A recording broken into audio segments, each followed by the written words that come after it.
Good morning, ladies and gentlemen. As everyone finds their seats, please do find your cell phones. Please do silence them so that they do not interrupt today's wonderful sessions and discussions. We will begin momentarily. Thank you very much for being here.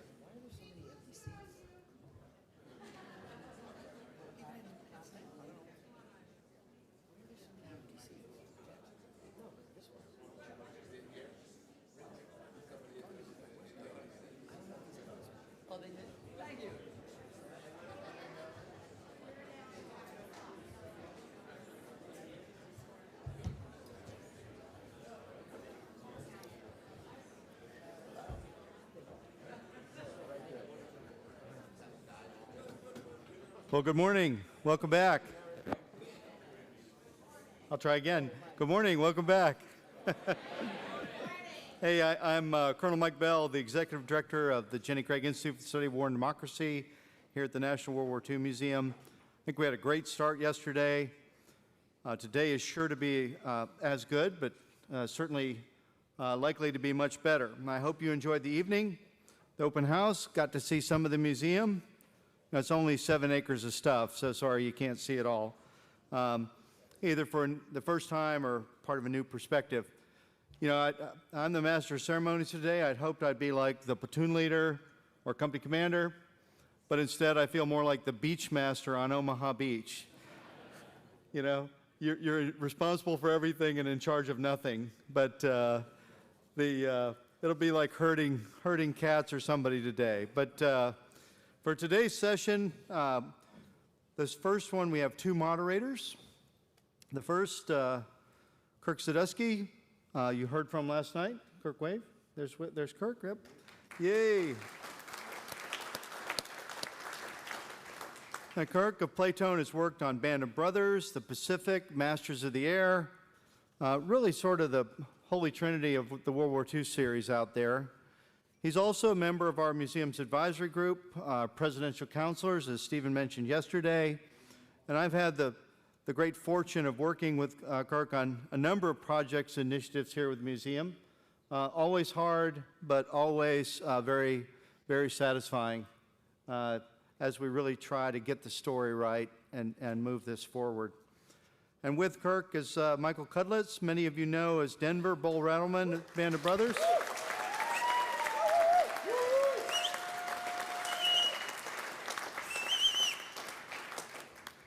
Probably goes without saying, you know him from his other roles. The Kids Are All Right, Lost, Prison Break, 6 Feet Under, Nip Tuck, 24, Southland, and those are just the TV credits. And certainly his films, Grosse Point Blank, The Negotiator, and River Runs Through It. But before we get started, we have another special message. So with that. Hey, this is Graham. I wish I could be there this weekend. I dug this out of storage, a t-shirt that I had made 25 years ago. A lot of memories flooding in, thinking about that. I think about the first time all the writers were together. It was in a conference room in Lantana. And there was our fearless leader, Eric Jenderson. And there was John Orloff, Max Fry, McKenna, Bruce McKenna,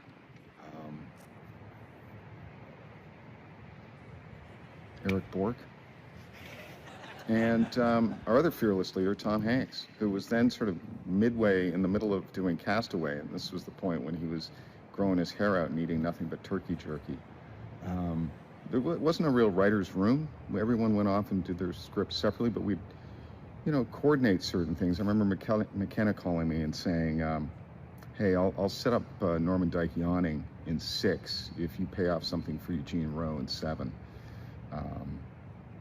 The other memories that come to me, because it's 25 years, is the week in Paris, in France, for the premiere, which was insane. And that was one time, that's when the writers really actually got to hang together. We went out to dinner a bunch. And then there was the day going out to Normandy and getting off that train. And there's all those little French school kids with their little American flags. And as a parent of small children, all I could think of was the kids in school and a teacher yelling at them, "Do more flags, faster!" I remember Connie and I going out onto Utah Beach, the flat tide was out, and thinking, how the hell how did they get across that? And then thought, well, of course, the guys were portraying dropped in the night before. But anyway, that's their story. But one of the big things that sticks out for me was during the celebration, or the ceremony to mark D-Day, we saw French troops coming in, and then there was the Easy Company veterans. And that was the greatest thrill of that week, was spending time with these people. To meet Carwood Lipton in the flesh.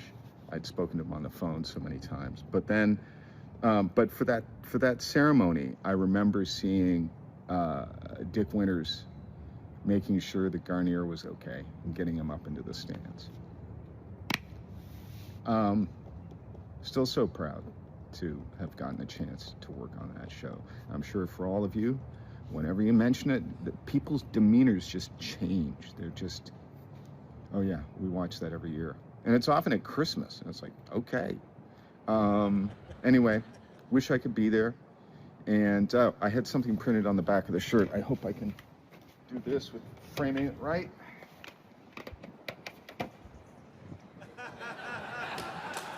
Anyway,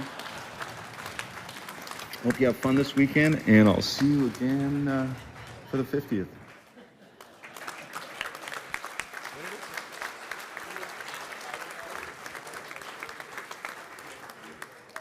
So over to Kirk and Michael, continue mission. Thank you, Mike. Thank you, Graham. Thank you, ladies and gentlemen, for coming back today. I think most of you were probably here last night. We have a slightly different crew here, so I'm going to ask everybody to introduce themselves and their part in Band of Brothers. We'll start with our leader, Tony Toe. Hi, I'm Tony Toe. I'm one of the producers on Band of Brothers. Good morning, I'm Richard Spate, and I played Skip Muck in Band of Brothers. As we heard, Michael Cudlitz, Denver Bull Randleman.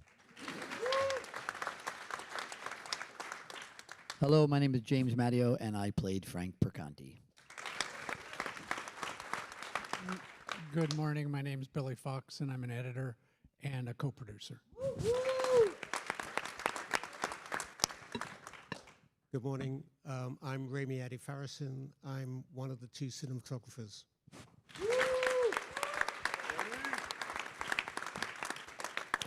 Good morning, everyone. My name is Ben Kaplan, and I played Walter Smokey Gordon.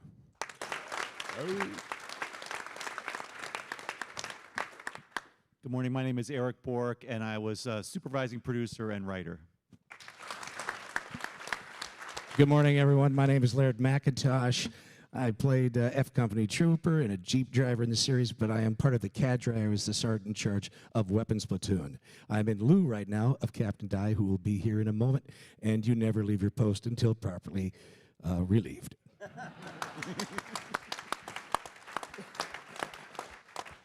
I'm Frank John Hughes, and I played Wild Bill Garnier. I'm Dexter Fletcher, and I played Johnny Pee Wee Martin.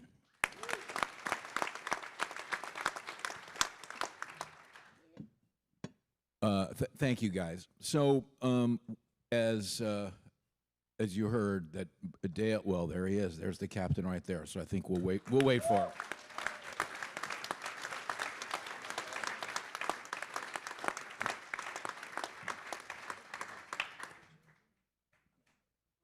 You're going to stay. I think you're going to stay. You're going to stay, or he's going to? Thank you, Dale. And the timer has not started, so you don't have no idea what time it is. If someone's going to There we go. Yeah, thank you.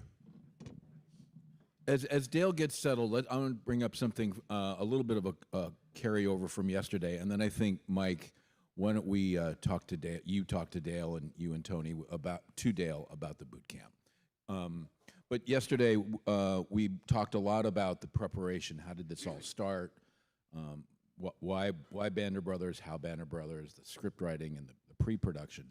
several of the people that were really involved, and I'm going to ask Tony about them, that worked so hard are here in various places. Jen Jackson, Terry DiPaolo, and Amy McKenzie. They worked in those first chaotic months. They really were the glue. And Tony, I know they worked extremely closely with you. Tell us what that trio contributed to this project. So when you heard, I'm using the mic correctly today. Yeah. Just. So when you heard Frank John Hughes talk about Meg Lieberman leaving that packet for him with Bill Garnier's phone number and his bio, it was really Jen and Amy and Terry who put those things together. And Jen and Amy and Terry, Amy worked for Tom Hanks, Jen worked for Eric Bork, and Terry worked for me. And they were really the glue that kept the whole production running. They connected everybody to everybody when we needed it, how we needed it, and if we didn't have them, I don't think Band of Brothers would have been the Band of Brothers that we had. So thank you very much.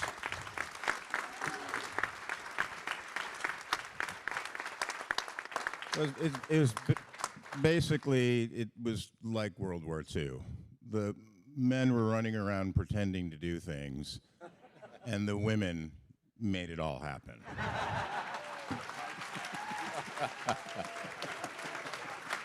The what? The wives? Yes, all of our. Well, yeah, and with the cast and the crew, you know, we did go.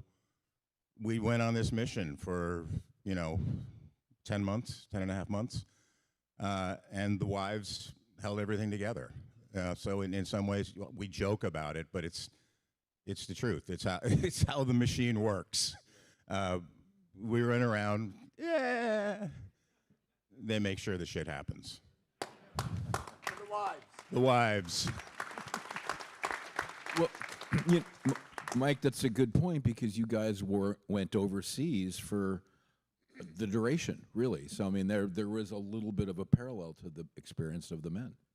We did. The interesting thing is when we started out, in my situation with my wife, I knew I was going over to do the boot camp.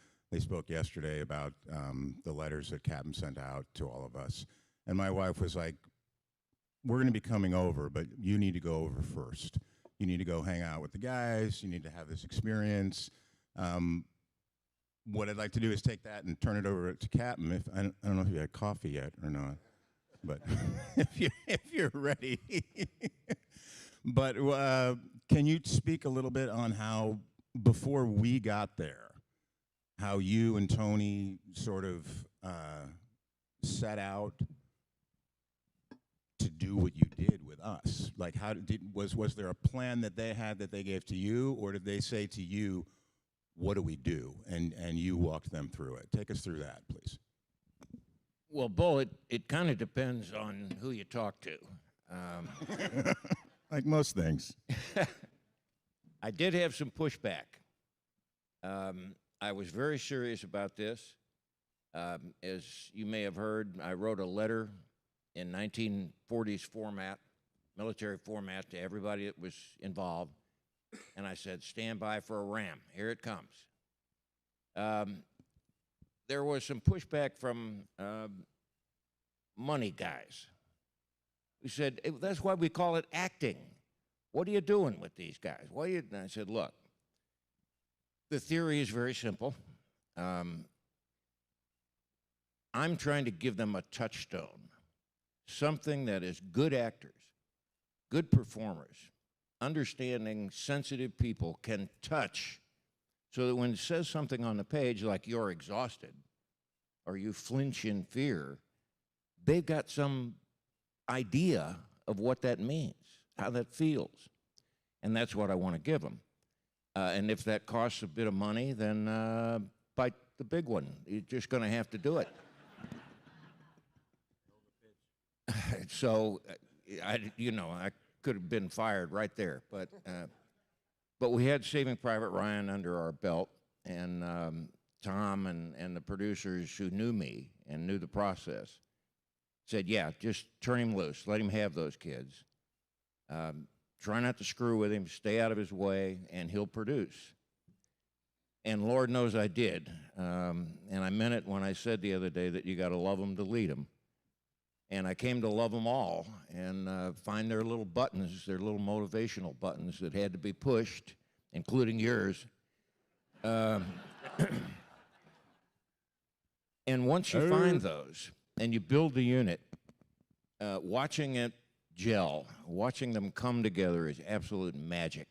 There's not an Oscar, there's not an Emmy, there's not an award of any kind that ever meets that, ever beats that.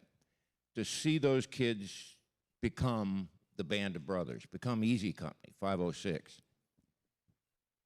The reward, Bull, was really when I brought you home from Longmore Camp, and everybody wanted to get off the bus and go in and get their hair cut and take a shower. I said, stop. We're going to march around the hangars at Longmore, at Hatfield, because I knew the phonics of this. I knew those hangars would echo what we did. So I formed up the unit, and, you know, with all of the little PA girls and office people watching and everything else, I marched them completely around those hangars singing. And you talk about a panty-dropping unit. That was, they were something. I drop my panties often. I want to balance it out. I'm wearing panties right now. No other panty wearers should be offended. Panties are worn. Say you, but try to save them. I try to save them.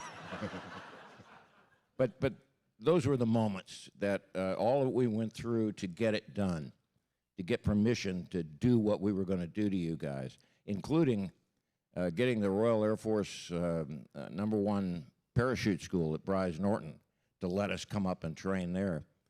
All of that was worth it, and it was worth it in that moment. Awesome. I remember that moment. Do you guys remember that moment coming home? I remember, for me, I remember crying while doing it, while listening to the echoes, and I was literally like, holy shit. What are we doing? What are we doing? Can you, It was truly incredible. We were watching out the window, and we saw you guys go by, and we were all like, our jaws dropped. And I have to say, Captain Guy, it wasn't just about training. It wasn't just about, thank you, Jimmy. It wasn't just about training to be soldiers. You forged them into Easy Company. You helped them rehearse and become these men, and it was incredible to see. You should talk a little about, the cast should talk a little bit about that rehearsal process and less about the boot camp of it. We do. We talk about boot camp a lot. We talk about the stories, but Dexter, do me a favor. Just take us through your boot camp experience in the sense of like, not necessarily the day-to-day of doing it, but leading up to it, getting the letter, what you talked about with, you know, your English counterparts, Yeah. and because we hadn't met yet. So just yeah, I mean, mine was maybe slightly different, but you get the letter, and then I came a bit late, and I was getting processed. So there was this incredible processing moment where you get in and you get kitted out, and you get all your equipment, and then you got on this bus, and you were shipped off to. You didn't know where you were going. You didn't know who the people were. We were getting introduced, and you hit the ground running. It was a sort of. I was talking to the captain yesterday. I said I thought it was 10 days. Apparently, it was 13 days. And so it was like 240 hours of continuous rehearsing because there was no let-up in it. There was no break. You were in it. And we had to form these bonds and relationships really quickly. And the captain and the cadre, they had it really well figured out and organized, and they knew what they were going to do with us. They knew exactly who every single one of us were and they knew who our characters were as well, and what journey they had to take us on. So it was this incredible thing of like, okay, we're doing boot camp, and we're going to go learn about being, you know, soldiers in the 40s. But also what they did, they approached it like a rehearsal. They gave us this really hybrid kind of unique experience as actors as well, because they understood that, yes, we were actors, and they were teaching us and informing us and drilling us and educating us, but they also gave us a window into the men that we were playing and the world that they came from and the histories that they had, which is what's so important, is understanding context. And so in that regard, it was a completely unique experience and incredibly difficult. We were in barracks, sleeping next to people we didn't know, who would fart and snore and, you know, do all this horrible thing. And fold their panties. Yeah, if they had any. I mean, yeah, and so, and you know, getting a shower was a complete debacle, and people running around trying to, you know, just sort of keep yourself sane, trying to write letters to the rear, you know, to just tell your loved one that, yeah, I'm okay, but there's this crazy captain who keeps shouting at everybody. I don't know what the fuck's going on. But it was formative. It did. I mean, the guys have touched on it before over the last few days, but it did. It formed something in us and galvanized us in a way that's completely untouchable. I never experienced since. I've been acting for over 50 years, and I've never had an experience like it. And I've never come away with a company feeling. You know, acting is about being in an ensemble. That's very true. But this goes way beyond that, and it's down to what the captain did with us and how he understood us as actors, but also as people portraying a particular period in history and the authenticity that he demanded from us. So I found it incredibly difficult. I was one of the old guys. I was in 30 odd, and there was a lot of young guys charging around. I could talk about this for a long time. I'm going to shut up. It was brilliant. It was, you know, I wouldn't give it up for the world. Did you and the other English actors get together prior, or know each other prior? Or do you want to, Ben? Do you want to speak on that? Yeah, no, actually, I don't think we did. I mean, I remember meeting Dexter before we were driven up to Hatfield, because we lived sort of in the same part of London. So I think we met in the car.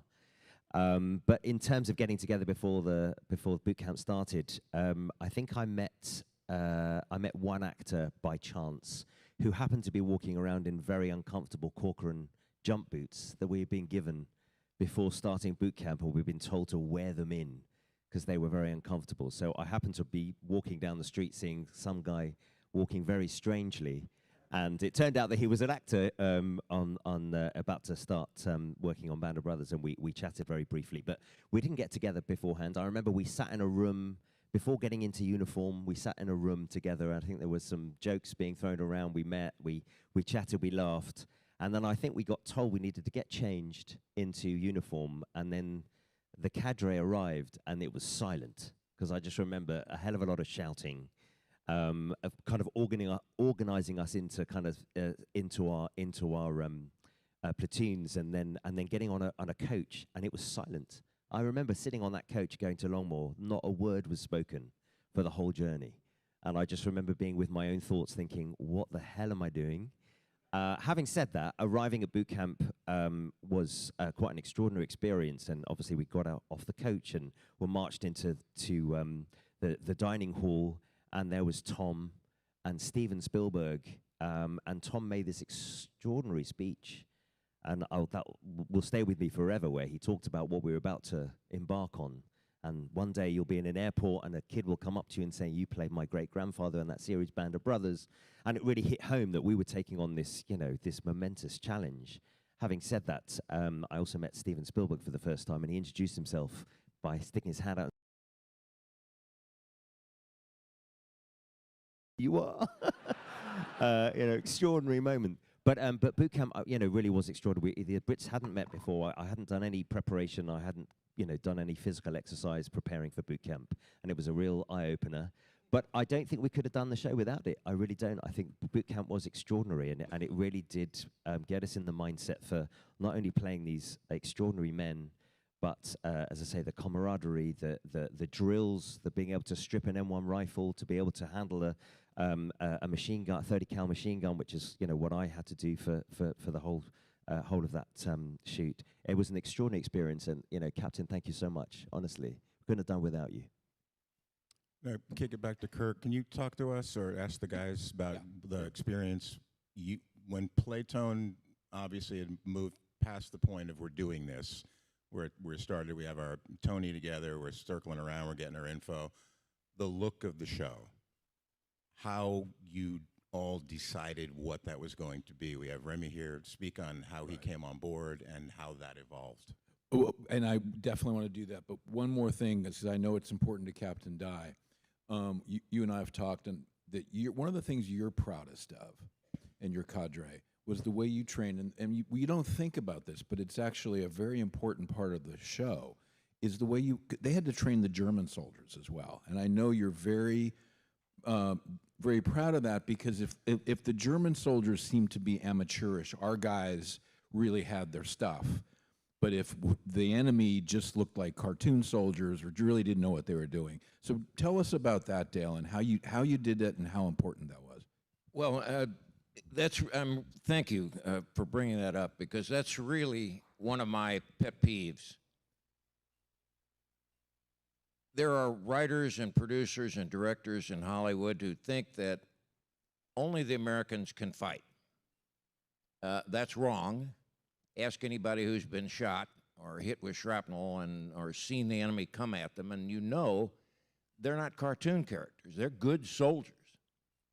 And so it occurred to me, and fortunately the producers saw it kind of my way. I wanted to train the enemy. I wanted to build a cadre of about 50 hard-ass Germans who could do anything.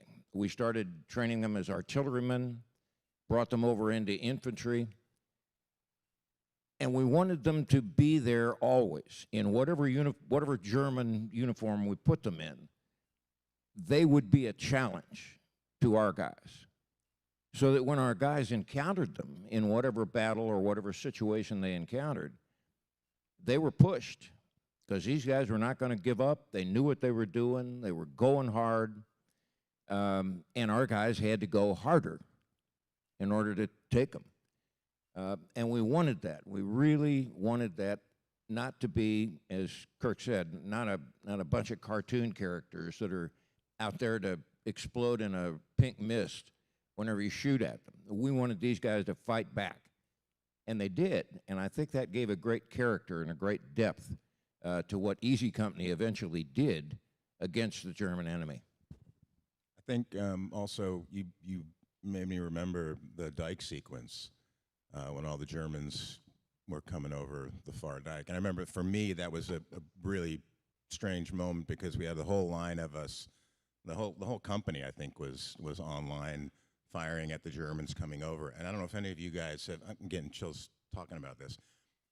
I remember getting someone in my sights 100 yards away and tracking with them and pulling the trigger, and like a beat later, this guy drops.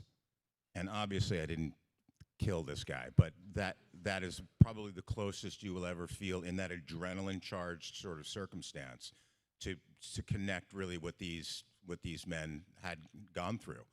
And the way that these guys went down, the way the stunt department trained them, the way the captain trained them, I think that day, and you please correct me if I'm wrong, I think we had a couple of broken bones that day and many stitches from those guys falling and being so committed to what they were doing. That's why it looks so amazing as you see them coming over then just start dropping and falling, because they were as committed as we were to the project. It was terrifying. Yeah, and Please, I'll just take a minute. Where's Laird McIntosh? Where's Guide? Right. That's my German.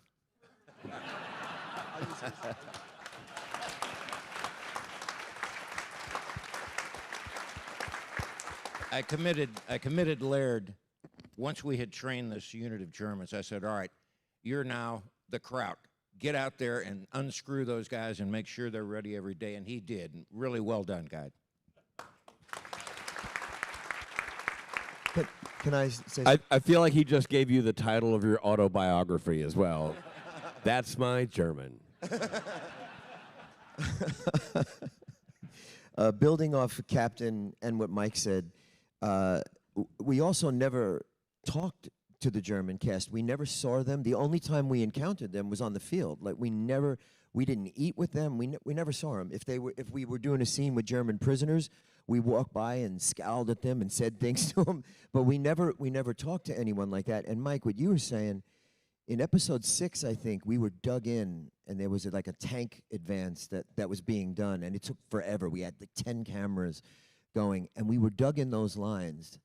And it was so real because they were such enigmas to us, these guys. And when you start to hear machinery humming and a tank starting to make its way, so loud. and you're sitting there with a Thompson, it feels like a BB gun against the tank. And this tank and these Germans start running at you across 100 yards. And you were terrified. I remember when I would empty my clip, the panic of finding my magazine of, thank you, Cap. It's been 25 years. I haven't shot a Thompson since. The little boot camp right there. See, that was, but just the panic, it was so real with these guys advancing and a tank firing and the trees exploding over your head. So yeah, that was really real, Mike. Yeah, I do. Yeah. You know, I've known this guy a lot of years, Mike Cudlitz, but I will never forget. There's a scene where he's chased by a tank into a barn and tries to get away from. He's separated from the company, and I was with Grammy. We were watching this go, and the look on Mike Cudlitz's face as Bull Randleman. He thought that tank was real and was going to run him down. I mean, that tank was real. Yeah, but that was beautiful. And it's moments like that when you see the guys that you love and you see them light up and you see that it's not really a performance. It's them bringing what they've learned and what they've felt to light. And it was on that day with Bull where I saw that happen. The bastard can crawl quick. I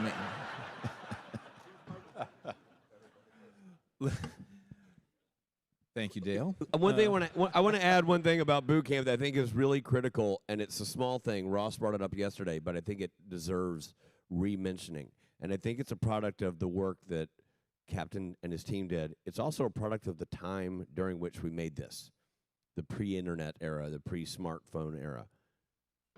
I did not know this man's name, his actual printed name, for months. He was Bull Randleman. I did not know Johnny Martin's name. We called each other those names not on a lark. That's how we introduced ourselves to each other. That's how we lived. And it was super weird to try to get used to saying normal names after the shoot. And if anyone thinks that's weird in any way, you just think about it became in a way you can think of it as that became our nickname. Right. You know, so you wind up, you calling somebody by that, you know, hey Bucky, you know, whatever, Yeah. like you're Bucky. Who's that? It's Bucky. Bucky. Okay. It's not weird. It's who you become. And the mythology could never be broken because we weren't Googling each other to see each other's resume. We weren't doing the things that you do now, honestly. If you'd see the cast list, you'd figure out who everybody was. We didn't do that. We didn't have the ability to do it. And at a certain point, not the desire either. Once everybody was committed to that way of thinking, it was incredibly helpful because it was going to what Captain Dye said about the permanence of the rehearsal. I knew everybody's rank. I knew if I was outranked. I knew if we were at a bar and my commanding, platoon leader said, go get a beer. I'm like, God damn it, I got to go get like at no point did I go, no, you get it. I'm like, sir, commanding officer, I got to go. So, I mean, but it worked. It worked off campus. It worked on campus. It worked on the set. It worked in the structure of how we were trying to bond together to go through the work of doing the show. And it's such a small detail, but I think it was so critical in weaving us all together in that way. Yes, I think that the reason we love the actors so much is that they have carried a piece of these men with them after the show. The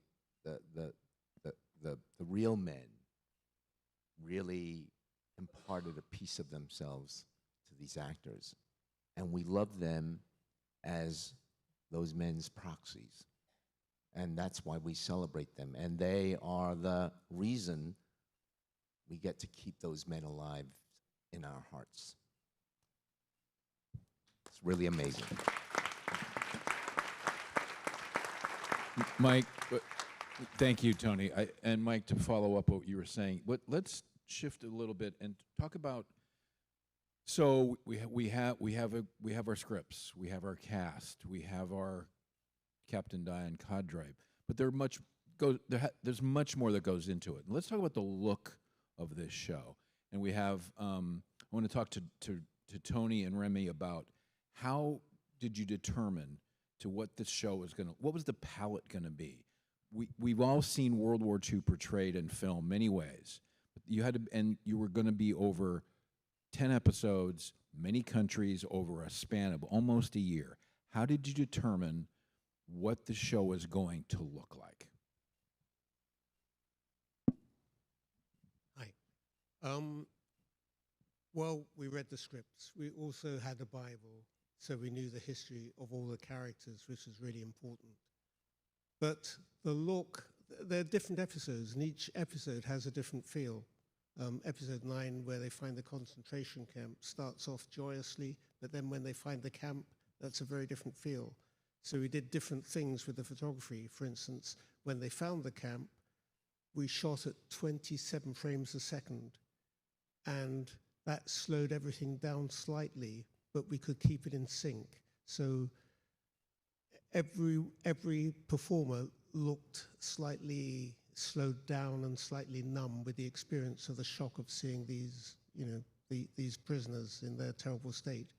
But we tried to find a different feel for each episode depending on what story it was telling. Like episode 8, they were very confined and boxed in, so we had frames where we felt that they were boxed in, and in that episode, we knew all the characters. So we knew the characters of the story by the time we got to episode 8 and 9 and 10. But we had basic rules that we didn't want to use crane shots because that glorifies it, and the other thing that was a no-no was to use slow motion. We never wanted to use slow motion to slow down an explosion or someone getting hit and falling to the ground, because in some way that glamorizes it, and we wanted it to remain brutal and harsh. We had Steadicam, but we shot much of it handheld, but good handheld, not shaky cam, so that we could travel with the troops and be experiential with their actions and movements. But we wanted to tell the story from our troops, from our characters' point of view. So we mostly stayed with them and experienced it from their point of view. There were various technical challenges, like we wanted to tell the difference between the characters. Some have swarthy skins, and you need to see their colors. Winters had reddish hair, so we wanted to see that. So we couldn't desaturate it too much, or else we'd lose who we were looking at. They also wore helmets an awful lot of the time, so we had to light it in such a way that you could see their faces, yet keep the character and the mood of the atmosphere that they're in. There are many, many challenges, but basically each director that came on board with each episode, we had recce's, scouts, and we walked around the locations that we were shooting in that were mostly in Hatfield, built by Anthony Pratt sitting over there. And we walked around with the directors, the different locations, and worked out how to best frame each shot and how to best plan each action. One of the challenges was we had Josh Williams, who was our head of the effects team. And when people got shot, they had to have squibs inside them. And when a whole row of, say, Germans got shot, there were maybe 15 guys with squibs, and that takes a long time to prep.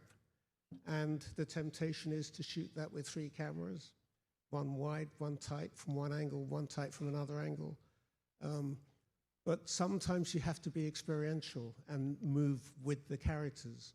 So it was always a big discussion whether you shoot with 3 cameras and be efficient, or whether you shoot with 1 camera up close and personal and tell the story the best. But that took time. I'm glad you brought up the episode 9 in the concentration camp episode, Why We Fight, that John Orloff wrote. One of the things, Tony, I know you guys did for that I'd like you to talk about is you kept the actors, you had built the set of what was the labor camp outside of Dachau. But the actors hadn't seen it. In fact, I think, Jimmy, you told me that you weren't even aware that this was being built. And the actors had no idea what they were going to encounter that day. Talk about the thinking behind how you guys organized episode 9. I would love to talk about that, but I think David Frankel, who directed that episode, is coming on the next panel. Sure. And I'd love for David to really talk about that and how. Ross, that would be great if you guys got Ross into that. And David, it would be fantastic to hear from you guys. What I do want to add to what Raimi was saying was this idea of us wanting to follow the characters and being with the characters. This was a whole other aspect of the actors' training, because I will tell you that while the Germans were stuntmen and trained by Dale Dye and knew how to do all of these stunts and take bullet hits and go through explosions, the actors were the stunt guys. There were no stunt doubles on Band of Brothers, and there was extensive training with the special effects team, the stunt team, the wardrobe team, for the actors to be able to go through explosions and bullet hits and be chased by 3-ton tanks and not be hurt. It was extraordinary what the actors did and their commitment to their characters, because they knew that we wanted to follow them, and there was no room for us to replace them with stunt doubles. It was incredible, and you guys should talk a little bit about that.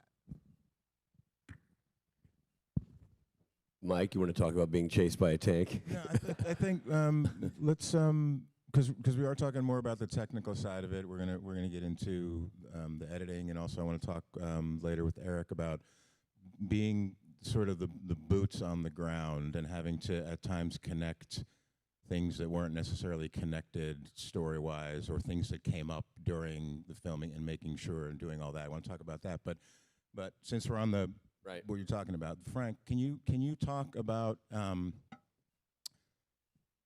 Foy stuff and the leg and Bastogne? Sorry, Bastogne. The day I arrived, from a technical standpoint. Yeah, from the day I arrived, the first day I landed in England, the creative team met me and had me come in and took a mold of my leg. The first day, it was going to be 10 months later when we were going to film that scene, but they took a mold of my leg from my hip to my foot, and they periodically they would come in and check it, and they would match my hair patterns. I mean, no one was going to see this, you know. It's just so right from the beginning, I was like, wow, these people are intense. Like this is going to be different. And they would come for different fittings and see how it would go until the day when we had to shoot it. And then on the day that we shot it, they dug these enormous trenches for me and for Kirk Acevedo, who played Joe Toy, where we could put our good leg and then attach the fake leg to our leg that was completely damaged. And I have to tell you, it's when you attach this leg and you can't see your real leg, it's in a hole, and this mangled leg, which has a bleeding component, it's bleeding, and it matches exactly your leg. It's your hair pattern. Like you're washing that every day. You know your hair on your legs. You know you feel the wound. Like it starts to play. You start to have phantom pains over it. That's how realistic it was. And then we did a bunch of different things of pulling Joe, and at one point a real amputee was brought in because we couldn't cheat the shot, and we actually, where I'm dragging him, some of that is intercut with Kirk and with a real veteran who had lost his leg. But it's that kind of attention to detail of it fooled me into thinking my leg had been damaged if you're in the right mindset. But again, it began before boot camp. They had taken that mold, and it was incredible. A segue piece, if I may, to what you're talking about with Eric and what Tony brought up was, and what Remy was talking about. It was one of the first jobs I've ever been on, maybe the only one, where I did not know where the cameras were most of the time, where there was not a camera blocking rehearsal, where it wasn't like, if I stand here, am I blocking my light? Those were not conversations that were common. We were trained to do attacks. We were trained to take a hill. We were not trained to give a shit about the camera. We were trained, as I think it was Tom Hanks said early on, he said, we're not making a war movie, we're filming a war. You fight, we'll film it. And that is what you're talking about it being a personal thing and the stunt part and everything. When you ran and you accidentally tripped going up the hill, you got up and you kept running. You weren't like, my bad, back to one, let's start over. I tripped. That was me, guys. The mistakes are sometimes the most interesting things to watch. Just to watch somebody unjam an M1 is amazing. And you typically in a film be like, cut, all right, the gun, the weapon jammed. Let's do that again. It's like, no, we were trained. Captain trained us. Clear the weapon. And the camera's like right on it watching this. And they would have to change with us. If we switched our gear because of whatever, the camera team went with us, found it, followed it. And that's why you can't have a stunt guy, because that moment then goes away. If you carve it out on purpose, or stunt, it suddenly looks fake. Or stunt camera operator. How many of you guys got stitches? I mean, and by the end, they were wearing hockey gear, shoulder pad. I'm not kidding. Like running through, slamming up against the foxholes and the We should have gone to boot camp. Yeah. Because it was a tough shoot, and it was one of the wettest years in England for 75 years. We're counting the days it didn't rain. Mud, yeah. But there's lots of running around, and we're shooting on film, and when you're hand-holding with film, the magazine lasts for only 4 minutes. So you have to reload the camera very quickly, and you have to keep the mud out of it. But it was fun. Yeah. It's a blast. I want to go back to the tank chasing you down, or the environment that you were in, so you didn't have to think about, oh, let me imagine that I'm in Foy. Let me imagine that I'm in Carentan. That was part of the philosophy, was to create the environment for you guys so that you were really in it, and to create those threats to you guys so that they really were formidable threats. You never felt like you had to imagine that stuff, so you could really feel and connect to the characters. That was part of the philosophy, and that was, that environment was really created by Tony Pratt. Bastogne, the woods, they were a 50,000 square foot set. And you might think you were outside, but we were on a stage, and Tony brought in hundreds of trees, while the special effects team put in trees that would be blown up and splintered and stuff that you guys experienced. And Frank was just saying to me yesterday, it's incredible that none of you got any stuff in your eyes from all those explosions. I mean, none of you were hurt that way. I want to acknowledge that Tony Pratt created this world that you guys were able to live in. There are a lot of sequences, we were talking about this yesterday, that I think I was talking with David, the directors would come in, and certain sequences would be, sort of like, the platoon comes in and sets up. Now, that's a very short sentence. There's a lot that goes into that. And because we were trained to do what we were supposed to do, we would do it. Our director would come in, and Captain would always be with them when they were setting it up. And the director would be like, okay, so I was thinking maybe, and this is not a slam against the directors. They're coming in to try to structure, and they have something in their mind. But I don't think they realized what they had available to them. So they would come in and go, okay, I was thinking, you know, that Winters would come up here, and then maybe the machine gun would be set up here, and Captain would go, hang on a second. Let's show him what it's done. And you know, platoon would come in and deploy and just set up and do exactly what we're supposed to do. And the director's like, or we could do that. and I think that it was, it's to the credit of how we were trained that we were able to do that. And the directors did know, you know, that they had gold. And I think you don't realize it until you're in the middle of it, what you really have.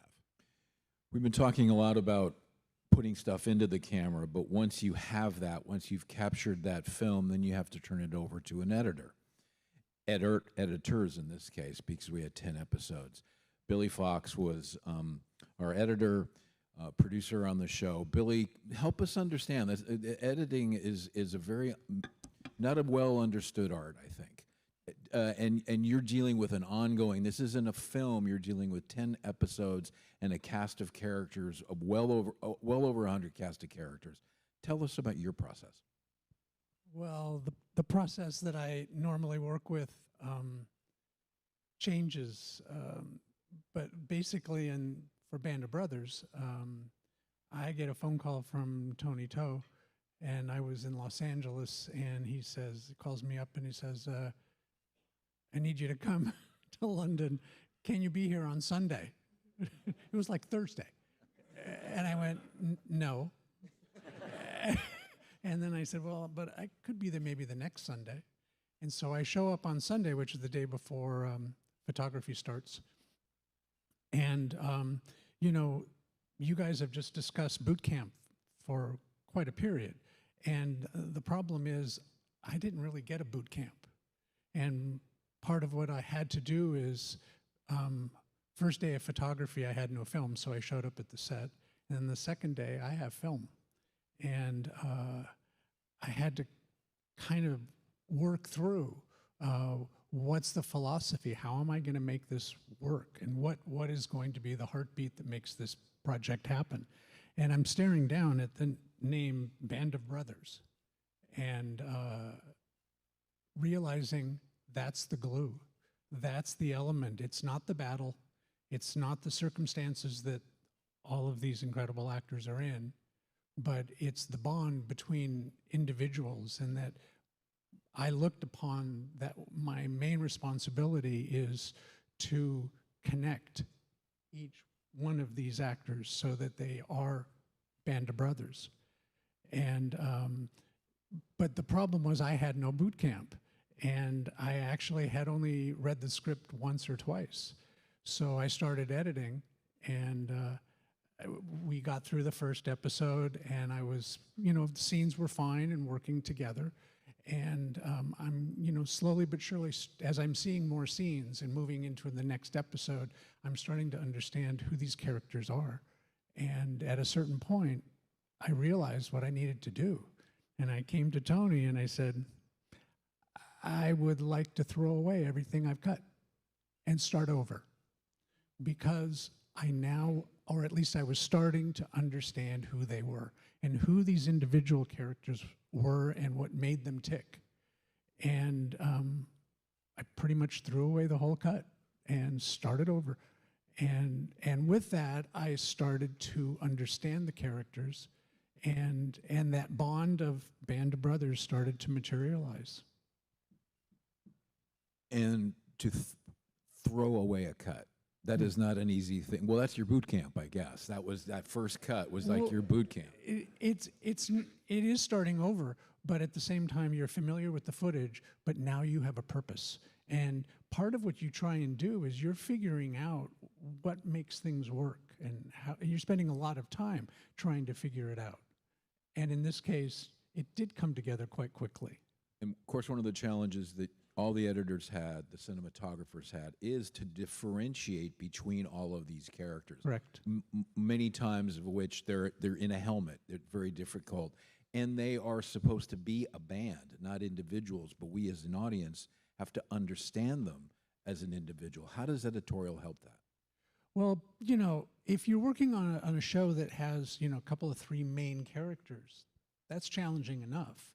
But when you're dealing with something, and the first time I was so impressed with it was on Saving Private Ryan. You have all of these characters. Well, this is the same kind of a groove in that you have to keep them all alive. So it's a dance, it's a ballet of even though these two people are talking, I have to make sure they're all still omnipresent in the whole situation. Mike? At what point, and I'm not going to get too into it because it happens on every production, but at what point, there was a certain point where we went back and we refilmed some new material. Yes. For you to drop in. At what point do you go to these guys, hey, I know we've already thrown out a cut, but I also want some more stuff because I really want to know who these guys are before we get to the point where we start losing them, so we care about them. Well, yeah. So how do you approach that? Do you go, it'd be really nice if we, or do you go, we need some more, we have a problem? Like, how is that approached from your standpoint in storytelling? I remember sitting in my edit room and looking at particularly episode 1, and it was really strong and great, but it was missing some beats. And I sat there with a blank piece of paper and just kind of said it would sure be nice if we had this, and I can't for the life of me remember what they were, but and came up with a list of scenes that I think would have contributed to the emotional and character bond in all of the characters, and pitched them to Tony, and they did appear. So that was great. Or largely. How many editors were there? There were 4 editors. So at what point is, we have all 10 episodes, how are we connecting all 10 of those episodes so that you have a rhythm within each episode, and then you have a rhythm within the series? How are we all staying on the same page with that? Is that something, are those notes that are coming down from Kirk and Tom at Playtone? Is it Tony? Is it you guys on the ground? Do all 4 of you get together and watch? I would say Playtone, Stephen, but largely Tony. He was the driving force. He was the one that would sit in the room with me, and we would go through them.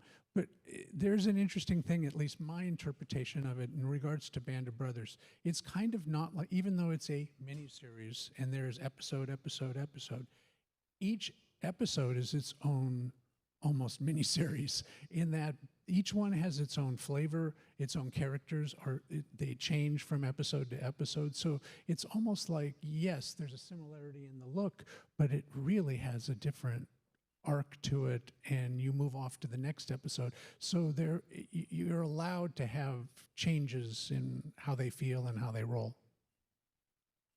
I'm sorry, Eric, did this involve you in the sense of, like, you were, like I said, boots on the ground, you were there the whole time.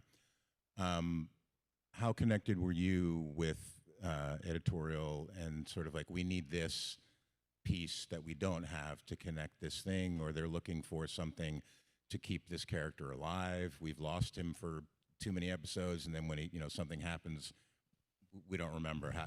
Like, so what was that process of sort of like keeping it alive and being on the ground? Yeah, I don't think we had a lot of needing to reshoot things later, but I remember one thing in particular in episode 1, we added some scenes late in the game of introducing some of the guys that maybe didn't, including your character, that didn't necessarily have a lot of on-screen presence in episode 1, but we knew were going to later. So we created this bit where Sobel is denying everyone passes, and so he goes up to Martin, and he goes up to Liebgod. Malarkey, that's slang for bullshit, isn't it? Whatever that whole thing was about, oh, this is Lipton, this is this guy. And Bull asked the question, why does Captain Sobel hate us? So some people would get featured who we knew were going to be bigger later. I know that was very late in the game that we added and reshot that way after we had shot the rest of episode 1. But I think the thing Billy touched on, and Kirk as well, that was a big obsession for me especially, is there are so many characters, and how do you make them comprehensible to the audience as stories is a bigger challenge than it looks like. That was ongoing all the way through rewrites during shooting and editing and so forth.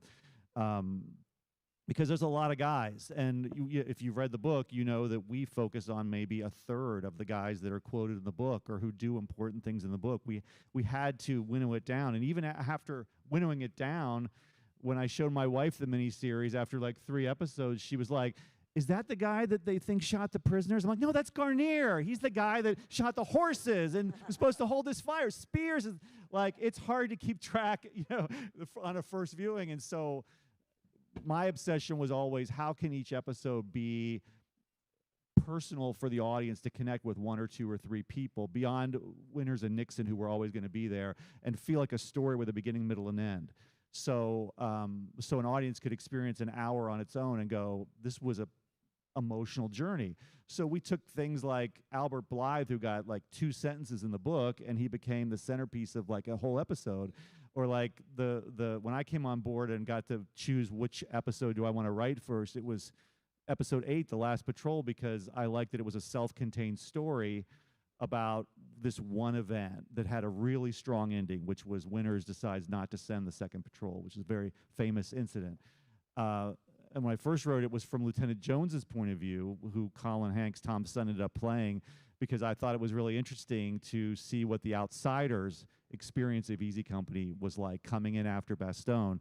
And I wrote a version like that, and then everyone talked and was like, well, we can't really focus on that guy exclusively. So we came up with the idea, okay, it's Webster, who's also kind of an outsider because he missed Bastogne, so he's coming in. And also we had the benefit of Webster had written a great book about the real Webster, about his experiences, called Parachute Infantry, that we could pull from a lot.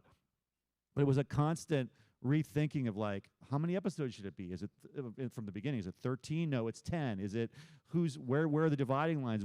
Okay, this one's gonna be the Lipton episode, or this one, like, I know Graham Yost, who had trouble remembering my name in the video earlier. He said, I remember there was a version of episode 4, the first version. He wanted to do it about the Graves registration guys. Talk about outsiders.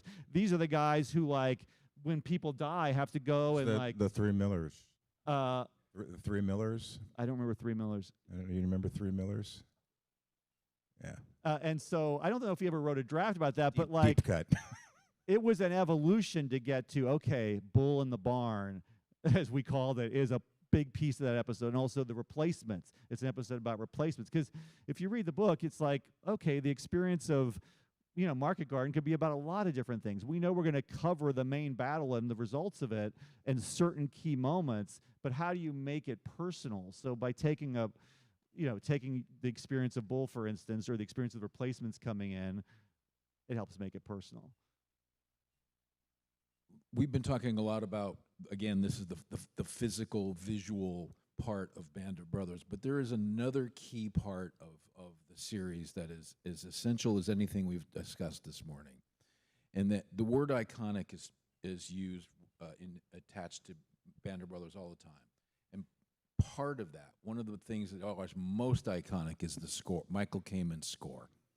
I want to ask Billy and Tony, what was it like? Because I think, for the past 25 years now, in a way, the score to Band of Brothers, and also the Pacific and a little bit Masters of the Air, but the score to Band of Brothers is America's score for World War II now. You can be watching something. I was watching, I think it was President Biden and President Macron were at a NATO summit a few years ago, and the score that ushered the 2 presidents onto stage was Band of Brothers. So that's how iconic and that's how great Michael's work is. You guys worked with him, Billy, Tony. Tell us about Michael. Who was Michael Kamen, and what was his process? I worked with Michael on From the Earth to the Moon. And when Band of Brothers came up, I had a long discussion with Michael, who was very connected to World War II. His parents were Jews who suffered through, Krakow and the camps and survived. And so he was deeply connected to this story that we were telling. But I'm going to let Billy keep talking about the post-production and how it all came together and some of the amazing things that we experienced with Michael. It was really a pleasure to work with Michael because he was such a crazy, wild rock star of a guy and good friends with Eric Clapton and everyone. But he also did feature films. And when he came on board, there are so many pieces that he's responsible for writing. He writes the emotional threads that connect tense scenes. He comes up with themes for varying characters. But probably the most important thing he does is writes the theme. And we had enjoyed so many times going over to his house. And he had a studio, a small studio set up. He wasn't mastering the music there, he was just writing in his house and off of his living room. And we would go over and we were early on in the process, and he would play cues for varying pieces that we were working on. But then he said, I think I have an idea for the theme. And at which point he gets up, walks over towards his piano, and he sits down, and just him and no other instruments, of course, he sits there and plays the theme. And it was just amazing. I mean, Tony, I don't think it changed one bit. It was like we knew that was it. And with this, you need to send this to Tom and Stephen tonight. And I mean, that's how it was born. It came out of him just on the piano. Now later, of course, we're in Abbey Road and we're in an 80-piece orchestra. But that first time he played it is a moment that will be forever in my head. I so remember just watching him and that talent. I'm just going to say that talking of that, when Jimmy or Frank, any of the actors want to talk about how that experience, and it could be for anyone actually in the panel, of hearing the score played live at the Hollywood Bowl at the premiere. Just talk a little about just that experience.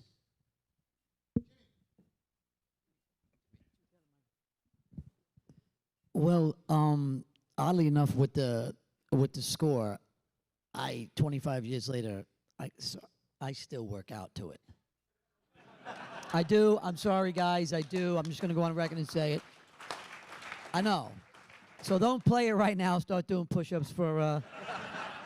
Start doing push-ups for a general die over here. But yeah, if the music comes on as I'm even stepping outside the gym and I hear it, I have to turn back and finish out the song, the score. It's that impactful to me. I mean, it's amazing. I mean, we all know it. It's no secret. You know, I think in short, just hearing everybody speak and you know, being just enamored by everybody and being around you all is you know, look, this business. You can't be in the business. The business has to be in you. And you could see each and every one of us, the love and the care that we have for each and every one of us. And listening to this, it's just the biggest reward, the biggest credit on Band of Brothers for me is this. And it may sound like something I'm supposed to say, but I mean it from the bottom of my heart. This is my biggest credit, is being here with Billy, Remy, Tony, hearing their stories, what they went through, the creatives, and how it all came about, and just watching them be able to tell the story. And you could see when they speak how you get the actor's attention, really. Billy's, I want to know how he did it. Remy, God, when you're speaking about, because we advanced in our careers, we're filmmakers. So we want to pick their brains and see how you did this. But it's so amazing. So, yeah, but the music is just an amazing score, and I work out to it. Frank, do you want to add anything? I had been a jazz composition major coming up, and so music was always very important to me. And then we all kind of grew up in this time of these great Godfather scores and the Ennio Morricone scores, and this is what we grew up listening to. And without even thinking about it, you always wanted to act under a great score. You know, it's for me, it would blend both my worlds of my musical past and my acting, and man, did Kamen deliver. I knew of Kamen. I was never fortunate enough to know him, but I knew about his work on Dark Side of the Moon with Pink Floyd. He was just a legend to me. And I remember one time I was in Tom's office, and he showed me a little assembly of something. and it was the Glory score. And I was just happy seeing myself under the wrong film score because I love the Glory score. And Tom said, "It's nothing. We got better. Wait till you hear what we got." And I said, "Wow, it's going to be better than the Glory score." And man, was it. And Mike, you brought up, I'll never forget, we were fortunate enough to see Michael score it live, you know, at the Hollywood Bowl, to see those 2 episodes. And it was really one of the highlights of all the premieres that we were lucky enough to go to. Just, it's such a tragedy that he passed so young. I wish he could have been, he deserves to be here because he's really our co-star. He's really the last member of our company is Michael, because we all acted with Michael. You can hear the first 2 notes of that score, and you know what it is. Yeah, absolutely. That's an astonishing It's as identifiable as the Jaws or 100%. Psycho, but in a much more beautiful, emotional way. It is. I'll tell you, Jim, I love that you work out to it. I can't listen to it. It's too emotional for me. I literally cannot. You're going to do push-ups. I'm going to cry. But I love it. I do both. I'm doing push-ups, yeah, sobbing. I can't. You're crawling away from an imaginary tank. And that's a compliment to the work of the craftsmanship, because it works on such a visceral level for me, and it also associates me emotionally with the entire experience. So it's not just the visual. To me, it's the whole thing, and it's just a monumental part of the show and of American. It's canon in America. It's our World War II theme now. Yeah, and it's also stolen a lot. Like people all the time. Like and by the way, nothing pisses me off more. Band of Brothers adjacent thing. You're sort of like, oh, that sounds like. Yeah, that. It drives my wife nuts. By the way, I think it's the biggest compliment. It's an homage, but we're sitting there and I'm like, "Dah, they ripped off Cayman. I'm out." And I think somewhere Jimmy's doing push-ups for the wrong movie. We can't have that. And I will say that he came to the premiere. Obviously, he was in France with us. And one of the highlights of our experience, my wife is a fan of piano, and she plays beautiful piano. It's one of her hobbies. She's also a smoke jumper. She's my wife. My wife is the man of the house. But the point is,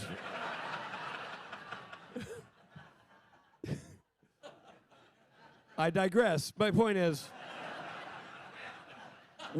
we went down the train cars to find Michael Kamen and found him so we could meet him, because the music was so substantial and she was so moved by it as someone who can read sheet music and understand it in a language, a practical language that I can't. I can only feel it. And he was so nice. Not that he wouldn't be. Not that there was any stories that he wouldn't be nice. But to have that moment where he stood up and she was like, I just really wanted to meet you. I'm just so moved by everything you've done. And he bowed. And he's like, thank you so much. And the moment is frozen in my mind because I never got another one with him. He passed away not that long after. I mean, the fact that that man doesn't have a statue on his desk for that score is a travesty. I agree. It doesn't matter. It lives beyond its writing and will be forever. But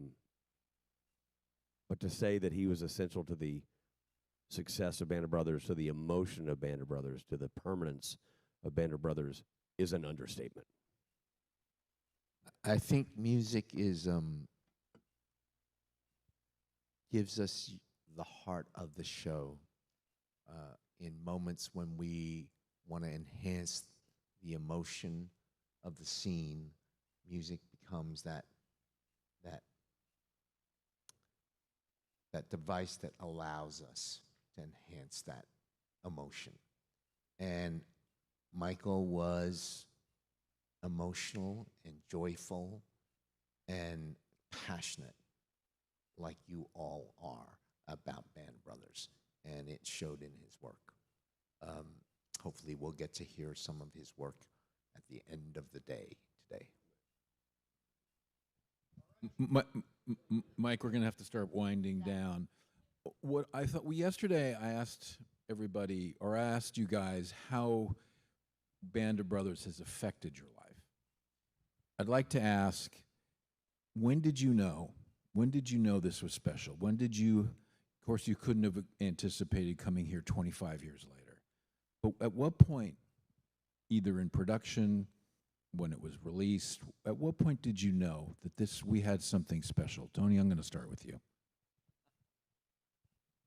I think we knew we were doing something special because of the men, right, of Easy Company. We knew we were doing something special. We didn't know if the audience was going to respond to it. We didn't know how the world was going to take it, but we knew coming out of boot camp, you knew that you were doing something special and different. And I think that's what we carried with us. It wasn't about, hey, it's going to be successful, we're going to make box office, we're going to do this, we're going to do that. It was really a chance to do something special with these men. I knew it was going to be special when I first had a phone call with Don Malarkey, which after I had been cast, because the gentleman I portrayed died in Battle of the Bulge, I was given contact information for Don Malarkey and Babe Heffron and Bill Garnier. And up until that phone call, I'm a young guy trying to make it in Hollywood. I'm an actor. I'm studying my lines. I'm learning. I'm getting nervous before the audition. I met Tom Hanks. Woo. It's all that. And then I get on a phone with an 80-year-old man, and 4 minutes into it, I've made him cry. By accident, by asking questions. And I realized I was walking into something I did not understand. And that my task from that moment forward was to understand, was to figure it out and do it right. And I was no longer acting, I was retracing. I was doing something that had been done by somebody else. Done perfectly, done successfully, and done at the cost of his life, the guy I played, Skip Muck. And that this was no longer about ego, this is no longer about celebrate, this is no longer about high fives and going away parties. This is about doing the work, understanding the man, figuring him out, understanding his friends. It was not an acting job. It was a job of recreating what somebody else did. Rich Spate had to take a knee on this one. This was Skip Muck's time. And I knew from that phone call. And I arrived to boot camp to realize that every single person on this stage and not on this stage had had a similar experience, because there was not an ego involved in Band of Brothers from the acting standpoint. I've never seen it before, never seen it since, because it doesn't happen. It was a perfect vacuum of actors who gave all they could to be correct. You do not have actors take themselves out of scenes. It does not happen, but it happened on Band of Brothers. If somebody talked to their gentleman and said, I wasn't on this march, I'm not going to be in the scene tonight, and the director goes, okay, who would be in command then?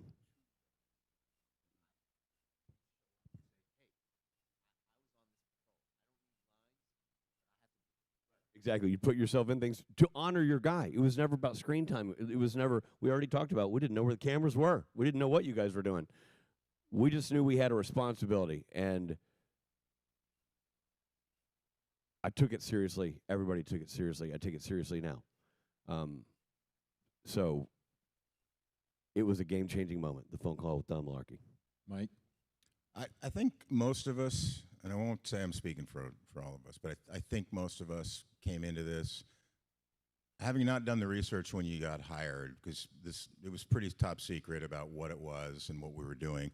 The whole idea for us and the excitement for us, we were going to do a Tom Hanks, Steven Spielberg project that was about World War II. Holy crap, our careers are about to change.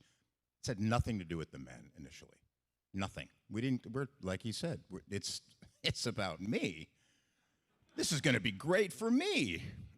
And then at some point, whether it be the phone call or the letters from Captain, or maybe not even knowing exactly when it did happen, but at some point, for me, it was dialing Denver's number for the 7th time, not hitting the last number and hanging up and saying, the fuck am I going to say to this guy? Because you think in your head, oh, yeah, this is great. I'm going to talk to my guy. I'm going to find out when. You go to make the call. Like, what? And then you start hearing the questions you were going to ask. So what was it like? What the fuck? What? Like, shut. I'm telling me to shut up. And when you finally do connect with them, and then they slowly start to open up, you just go, oh yeah, this isn't about me. And as Richard just said, every one of us experienced that at some point really early on before we got there. And that's what you were talking about, being on the bus. You were talking about being on the bus, being silent.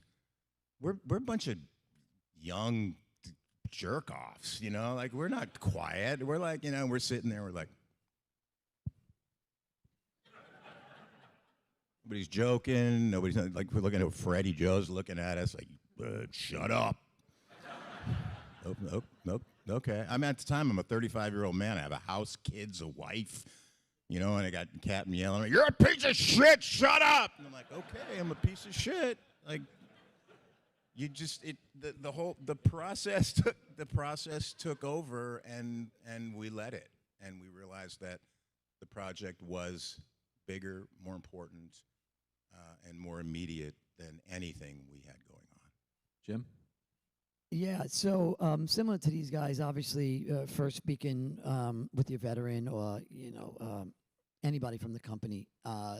But one of the earlier moments from that was Tom's speech at boot camp. Is when for me, is when I recognized that this was real, because throwing your ego, as Richard said, we all had to throw our ego out the window, and Tom made clear of that, very, very clear of that, and this is going to be the most important job of your career. So that settled in with the boot camp. But prior to that, I'd have to say when it really sunk in for me of what you guys were doing, what we were trying to accomplish, because I was young, I was impressionable. I mean, some of these guys were fathers, they were husbands, they were, Yale graduates, and I'm just this Bronx Street kid trying to fit in. I'm looking up to each and every one of them. And I got off that bus at the boot camp, and I don't know why. Well, I know why, but that man, Freddie Joe Farnsworth, just made a beeline to me. And he came right in my face, and some of you have heard the story, and the brim of his cap was hitting me in the head, and he's cursing at me, and his spit is hitting me in the face, and no one's ever done this to me before. And if they did, something would happen. So my initial reaction, and most people's initial reaction, is to just do something, and I just did this naturally. I put my hand on his chest, and I was like, oh. And that was it. I was in for it. He threw me on the floor. I did push-ups and more push-ups than I could ever imagine. And that's when I recognized how real this was and what we were up against. And again, we didn't know anybody's name. And it was scary. I was absolutely petrified. And I think I held it pretty well. But the boot camp, Freddie Joe, thank you for your psychotic ways. and Tom's speech really affected me. Yeah. Billy? Well, a factor for me that was very important, it would be that the real men, would they be happy with this project? And there was an afternoon where I was editing, and Tony comes walking in, and behind Tony is Bill Garnier and Babe Heffron. And Tony says, would you be interested in showing them a couple scenes? I went, of course. And so I'm sitting here, console's here, big monitor here.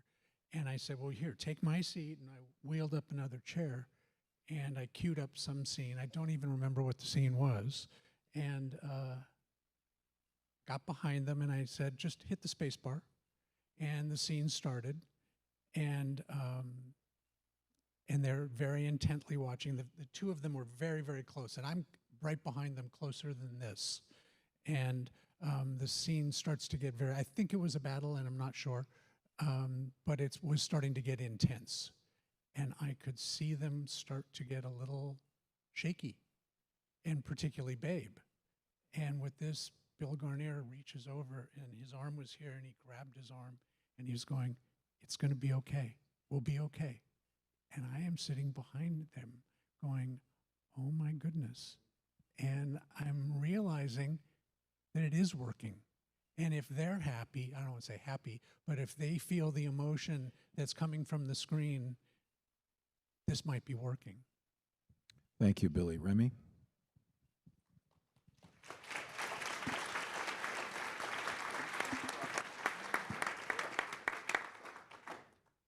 I knew it was going to be a success when I read the scripts, which were amazing. And then when I saw the sets, and then after the first day's work, I just knew we had an amazing project ahead of us because the actors were so committed that they weren't actors. They were just, it was like filming a real scene. And those first few days, I knew that we had an amazing project on our hands. Ben? So, I mean, as Jimmy was saying, and as I was saying, obviously Tom's speech at boot camp was pretty special. Obviously, then we went on to start filming the series, and I think I was in the middle of filming something, and then somebody tapped me on the shoulder when we had a break and brought me out and said, "This is Walter Gordon's widow. His widow's here. His daughters are here." And I met them for the very first time. Walter died in 1998, so I never got a chance to actually talk to him, you know, face to face. But that was really special, and I suddenly realized the kind of weight of responsibility, you know, as I was meeting them and saying, I hope I can, you know, do the memory of Walter justice, filming this series. And then obviously we stayed in contact. And then a few years later, I was in Normandy for the very first time, and a veteran came up to me and shook my hand and said, "Thank you." And I was really taken aback because, you know, I didn't fight in the war. I was speaking to a veteran who'd actually, you know, served, and I said, "Look, I should be thanking you for your service." And he said, "No, what you don't realize is that the series Band of Brothers is keeping that legacy of those men alive, but is also telling the story, and for many generations to come, of what it was like to be part of that war." And I suddenly, you know, took a moment and I kind of thought, okay, that's the responsibility that we've had making this series, and we will now, you know, be passing that on for generations to come. And there's not a moment now that I don't go anywhere in the world where I meet people and I say I was in this series Band of Brothers, and they say, you know, I watch it religiously every year. Me and my family, we sit down, we watch it once, twice a year, and it's, you know, a very, very special thing to have been part of. And just one other thing, I mean, I'm wearing Walter's, I'm wearing the dog tags that I wore in the show. It's one of my prized possessions in my house. I don't take them out very often, but I thought I was coming here and I thought I was going to put them on today, and I'll wear them with pride. And yeah, they stay with me every day of my life. Thank you, Ben.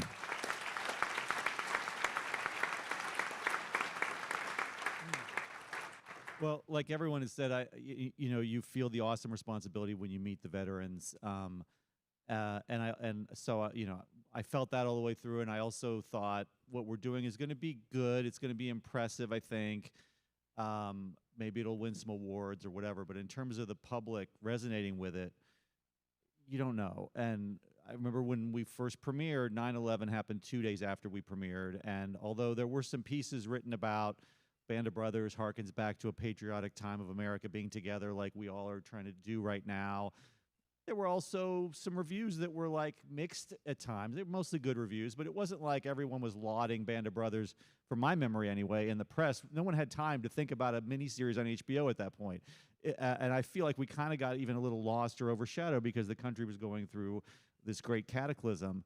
So for me, realizing the effect it had on people has been a very gradual thing. It was really an individual basis where, you know, you tell somebody what you do for a living, and oh, anything I've heard of, and you say, I worked on this HBO miniseries called Band of Brothers. Wait, Band of Brothers? You worked on Band of Brothers? And then you'll hear the story about why it's the most significant thing, or one of them that this person you're talking to has ever seen, and they watch it every year, and you hear about their father or their grandfather or whatever. So now I've reached a point where I'm like, yeah, I worked on something called Band of Brothers. You might have heard of it. If they're like, oh, what was that? I'm like, what? And then I usually storm out of the room. So, Captain Dye.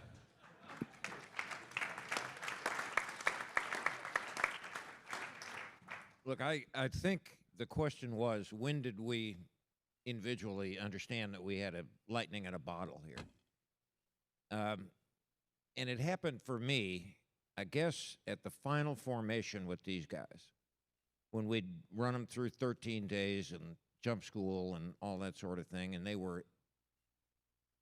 you could feel their dedication. You could feel them, you could see it in the set of their jaw, and you could see it in their beady ass eyeballs, and you knew that these guys were going to give you everything they could.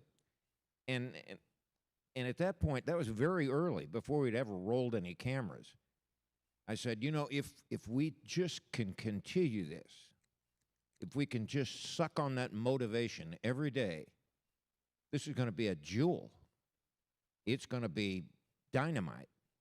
And lo and behold, it was. I mean, I think there's way too much being said about my contribution, which I guess helped a little bit, but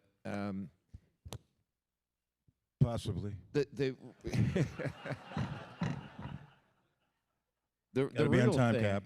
was how the crew and the cast came together, and I've never seen that, never seen it. But the cinematographers would let me look through the camera, you know, that's a sacred cow. You don't get near those cameras if you're not a cinematographer. But they'd say, look at this. And the camera assistants would say, you know, maybe you better take a look at that. And they'd catch these things.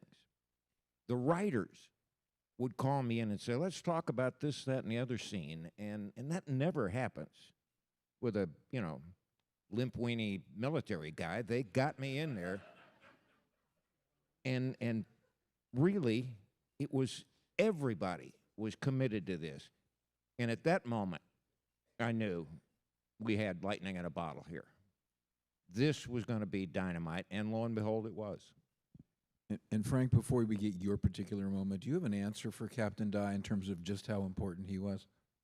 Oh, I'm working on the statue we can put for him. The paver was first, but we'll get him a statue. Okay. We'll get him a statue. Go ahead. I knew it'd be a success because it was Tom and Steve. I knew that. I knew it would be great when I read the scripts. The scripts were incredible. I knew it was going to be special when I met the cast the first time.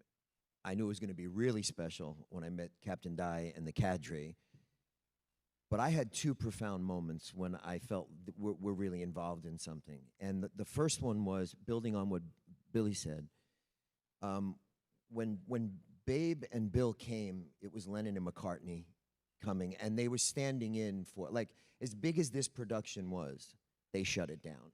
When they came, everything stopped. Everybody came, because all these guys, I was so fortunate to know both of them, but a lot of guys, their men had passed, and this was their chance to touch Easy Company, so it was profound. But on what Richie said, that we were only going by character, when I was introducing Bill and Babe to all the actors, I came to Rich and to Tim, who's here, who played Muck and Pencala, and I said, this is Skip Muck, and this is Pencala. And Babe, with that carrying the war in his eyes all those years, looked at him and walked towards him and just said, damn, kid, I was there when you got it, and shook his hand. And I realized we were ghosts. We were ghosts of these men brought back. We weren't just names in a war movie. We were their friends. We were their, you know, and it was so profound to see that, the responsibility we had, that we were playing their best friend. Like, if someone's gonna play Dexter Fletcher or Jimmy or any of the guys here, they better do a job, because they're gonna hear it from me, and this is what it was for them. The other profound moment I had was after the premiere, after the attacks of 9/11, to see I think it was the New York Post, that had our silhouettes against the towers and with all the first responders, and it said Band of Brothers, you know, and that's when I realized it might be eternal at that point, that we were linked in this strange way with 9/11. Great, thank you. Those are my two moments. Dexter?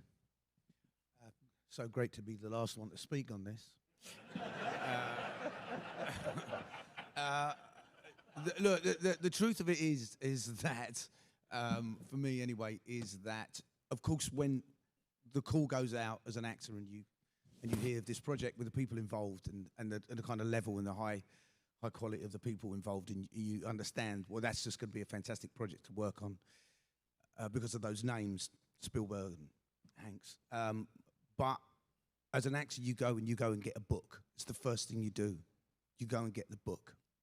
And for me, I think reading that book and understanding the people that were undertaking to tell these stories, Ambrose's book, Band of Brothers, is where it all starts, where that, that Bible comes from, those stories, where those men get to tell their tales and tell their stories and relive those moments so that we can try to get under the skin of those and be a part of that. So that was a very special moment for me personally, and you understood that this was a far bigger thing than any of the other stuff that ordinarily goes into creating a miniseries or a movie. And like all the guys have touched on some different experience, but it's all part of a whole. And what I think I want to say is that Band of Brothers is the gift that keeps on giving for those of us that are involved, because we are here with you 25 years later talking about our profound experiences that we have and had, and learning more still even about it to this day. We're all still learning more and hearing things that we never thought about. And what's the special moment? The whole thing is incredibly special. Every part of it. It doesn't stop. It's not like, oh, there's this one thing I realized then. It gets to remind you every day. It's like everyone speaks about someone will come to me or someone will speak. And it happened right from day one, right from that first moment when you pick up that book, you read those stories, you become immersed in that world. And so that's what I'm grateful and happy for, and what I really love about everyone involved, all of you people who want to hear our stories, and even when I sit down and hear that music again and I'm transported back there. So we're all incredibly honored, lucky and fortunate to be a small part of an incredible whole. Thank you, Dexter. Jerem, are we...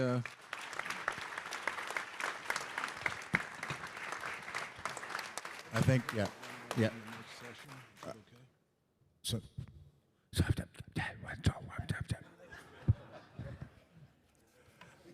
well, we let this one go long because it was such a rich conversation. We're going to extend our break just a little bit, but before we get to the housekeeping of the break, I want to thank Kirk again, but also Michael for leading this wonderful panel.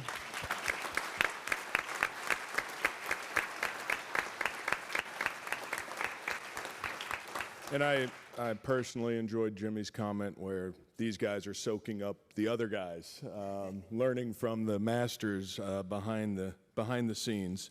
Our break was supposed to conclude at 11 for our next session, but I'll be polite and give you 5 extra minutes. So at 11:05, we will be back in here. Please enjoy your break. Look at our travel table. Look at our upcoming Airborne Symposium and international conference offerings. See you shortly.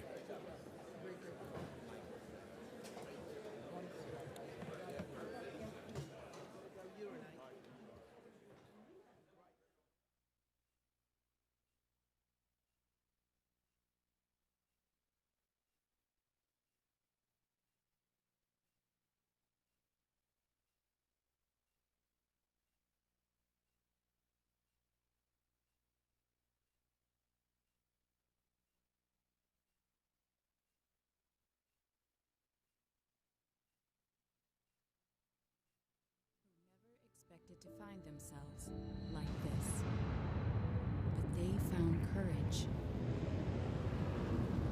They found grit, grace. They found strength in each other, and in their stories, we find strength within. The National World War II Museum. Find the extraordinary inside. At the National World War II Museum in New Orleans, there is an experience as epic, as extraordinary, as the conflict it honors, beyond all boundaries. This immersive 4D cinematic journey through the war that changed the world is shown exclusively in the museum's one-of-a-kind Solomon Victory Theater. I'm proud to have served as executive producer of Beyond All Boundaries, and you can see it only at the National World War II Museum in New Orleans.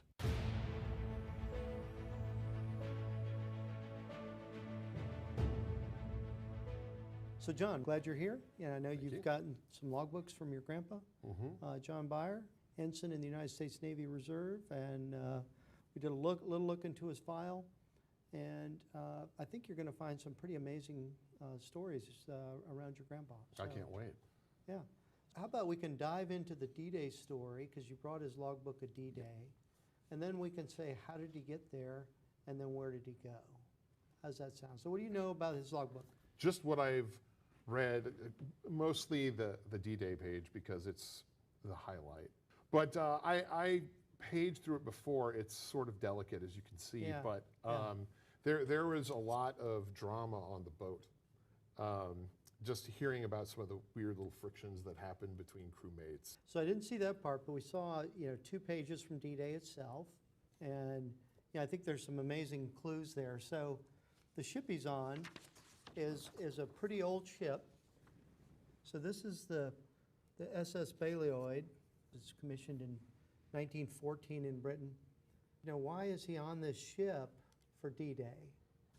He is essentially part of what they call the armed guard. So as a gunnery officer, he'll be in charge of protecting the ship against submarines, surface ships, enemy airplanes. He'll be responsible for that whole crew and defending it. And we'll talk about his previous service, because he'd been on 3 ships before this. Wow, okay. Yeah, so he's already quite experienced, and certainly was seen in high demand. So what's interesting about this, off Omaha Beach, which is, Saving Private Ryan, what they decided is, hey, we need to build an artificial port. And so they had one off the British beaches and off the American beaches. And these are called the mulberries, these giant things that come in from Scotland, and they become the port. But then they had a ring of ships around them that were scuttled to create a breakwater for this port. Oh, nice, okay. And so those are called gooseberries. And so he's a part of the crew of the Gooseberry. This ship, they're sailing across, they're in formation. That's why he said, we're set, we're off the coast. And then if you see the next day, now they're following in, and literally what they're going to do, there's a picture of the line his ship's in. These are the Gooseberries. There's 24 of them off Omaha Beach. They will scuttle the ship, so they'll deliberately sink it to create a breakwater. He is the guy that sets the charges to actually sink the ship. So in addition, now he's the gunnery officer. They actually take fire from a shore battery, from one of the German shore batteries. The shrapnel will hit their ship. 5 of the Seabees with them, so the naval construction guys are wounded, and 3 of his crew are wounded as well. He's taken fire from the beach. Wow. They're landing this, which is supposed to be the huge logistic effort. You see, you've got the Higgins boats right there. Like you come in, there they are. So you'd be moving the guys in and out. That's where the casualties would go as you go around. Okay. The day before they're doing their training, so he's preparing everybody for their guns, their stations, but they're also doing gas drills. If you ever see the guys who land on D-Day have gas masks on, they're expecting the Germans potentially to use poison gas on them. Sure. You're filling in a lot of gaps that I had very broad strokes understanding of. I knew that he had sunk the ship in order to mitigate, I guess, the chop that the Higgins boats were experiencing, which makes sense, but I didn't realize he was so close to it. I didn't realize he was taking it on fire. I'm just absorbing this like a sponge. I feel like this is long overdue, and I should have known more about it before, but this is exciting. So we pulled his file. Unfortunately, it's not one of the ones that's damaged from the war. And you see, this is actually a commendation from the commander of 12th Fleet, which is Admiral Stark. Admiral Stark had actually been the chief of naval operations. So you're talking about pretty serious high-level guy. He's the armed guard crew aboard the Balliot, June 44, during the invasion of Coast.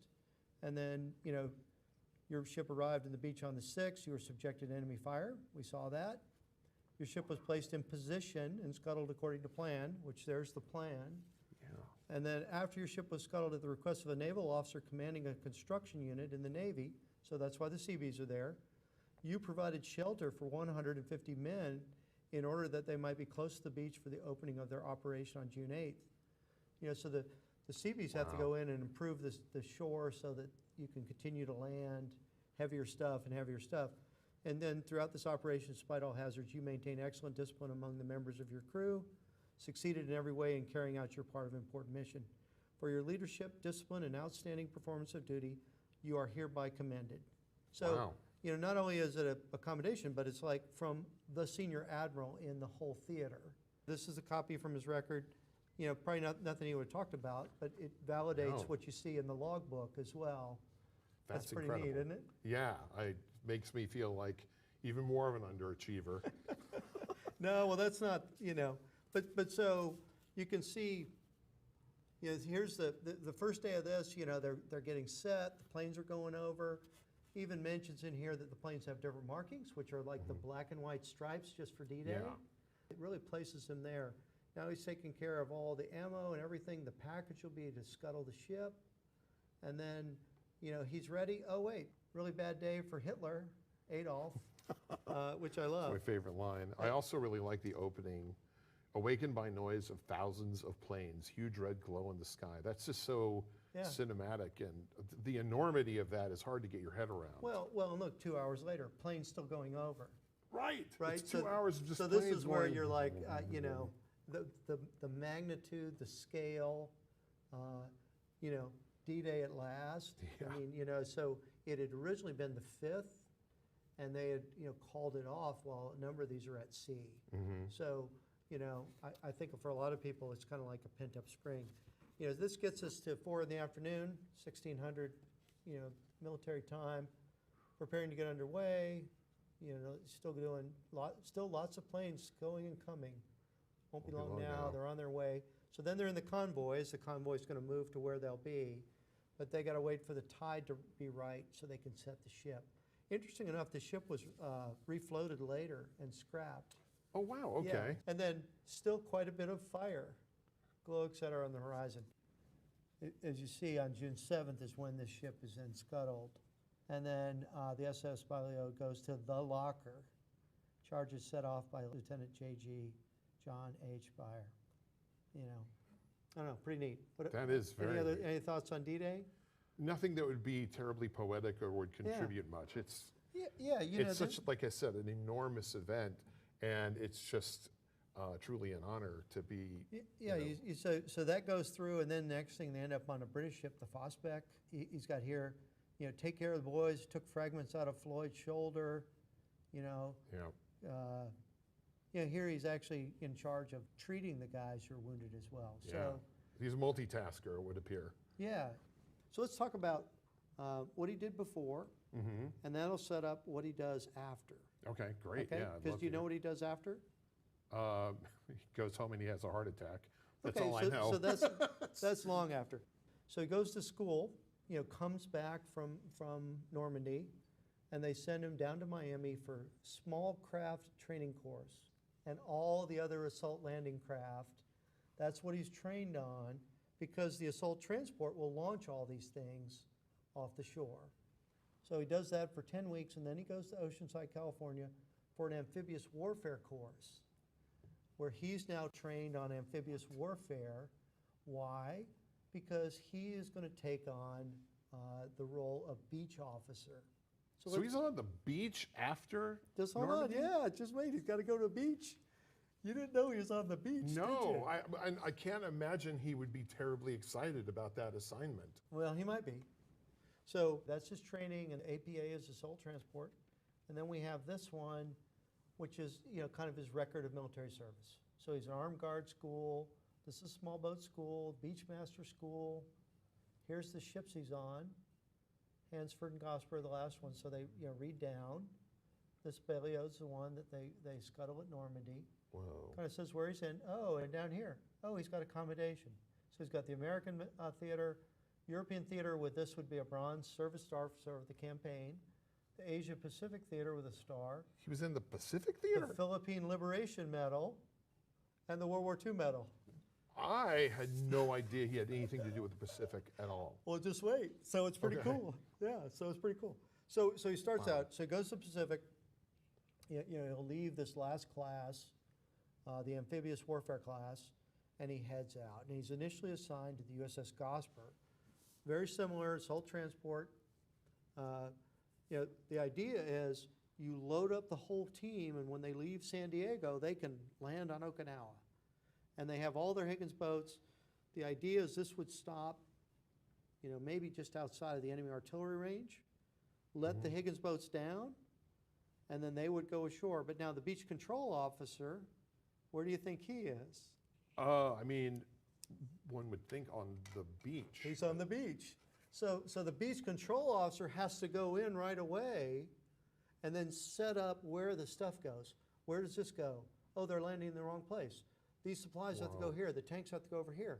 Here's where the wounded are placed. So someone has to manage that place called the assault landing beach. So let's start out. So he goes to the Gosford first. Can you imagine seeing what went on in D-Day and saying, I want to get closer to it? Well, yeah, and then they send him to school, and he really gets good at it. Wow, and then moves out. So the Gosper goes out. Just before Okinawa, though, they're going to reconfigure the Gosper to be a casualty evacuation ship. So instead of being an assault transport, which he's now trained on, the ship is now repurposed because they're expecting heavy casualties. Here it is leaving San Francisco. Your grandpa at the time was doing amphibious training in Oceanside. So really might have either, boarded up or right before that, literally as this ship is leaving into the Pacific. Once it gets out there, they'll go to the massive fleet harbor at Olathe. It's called Murder's Row. This is where you could fit almost 400 warships in one harbor.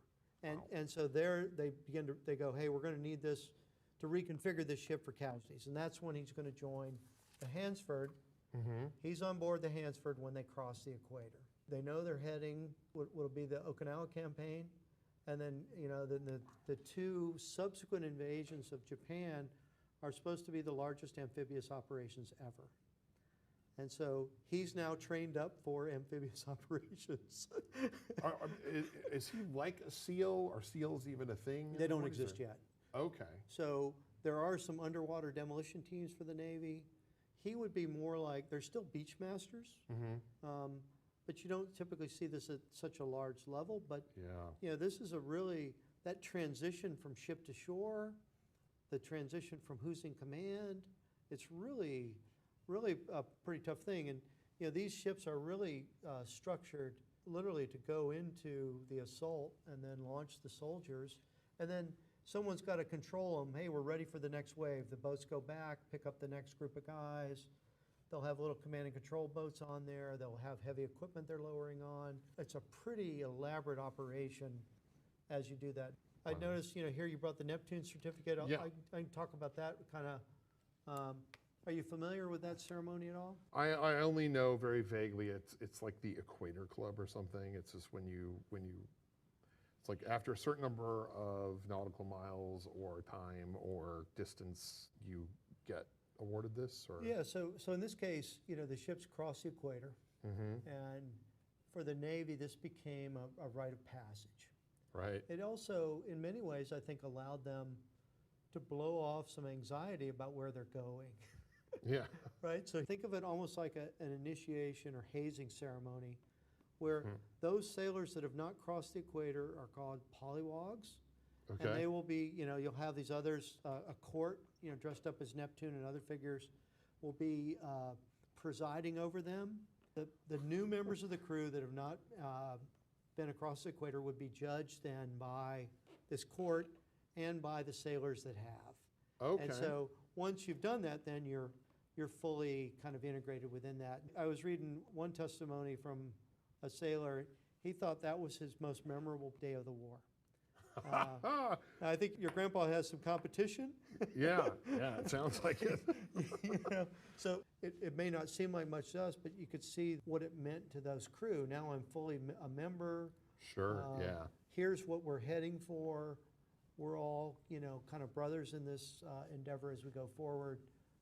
A really powerful rite of passage, I think, as they move forward. Wow, that adds some significance to this. I'm even more proud of him. So now he's on the Hansford. They're going to land at Okinawa. Wow, okay. So he was in Okinawa. Yeah, he's on Okinawa.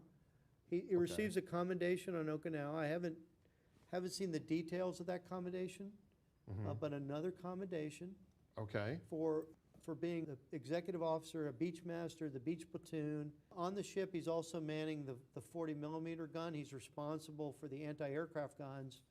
You know, this is kamikaze time. I mean, you've got, you know, several hundred American ships are hit and damaged or sunk off Okinawa. So to be the gunnery officer in addition to the beach officer, I mean, it's pretty, so I don't know, you know, could his commendation be for gunnery, for kamikazes, or could it be related? The ship is not hit by a kamikaze. Maybe because he was at the guns. Yeah, but they do Sorry. have, you know, some barrels at sea. I mean, you know, certainly because Grandpa was at the gun. Yeah. And then, so then the campaign's underway, and then in the campaign, then they will evacuate wounded first to Saipan and then to the Big Fleet Harbor. And then on the 27th of May, they go into the Philippines. And so this is why he's part of the Philippines liberation. You know, the Japanese, through the rest of the war, you know, we don't think about the Philippines, but there's still 40,000 Japanese troops in the Philippines in September when they surrender. So the war in the Philippines is not over, even as, you know, Okinawa is settling down. And so then in the Philippines are going to prepare for the invasion of Japan. So that's kind of his set piece. You know, you've come back to the States for training, small craft, amphibious warfare, and now you're on one ship and they're, oh man, we got to convert this ship to evacuate casualties. We're talking about some serious casualties.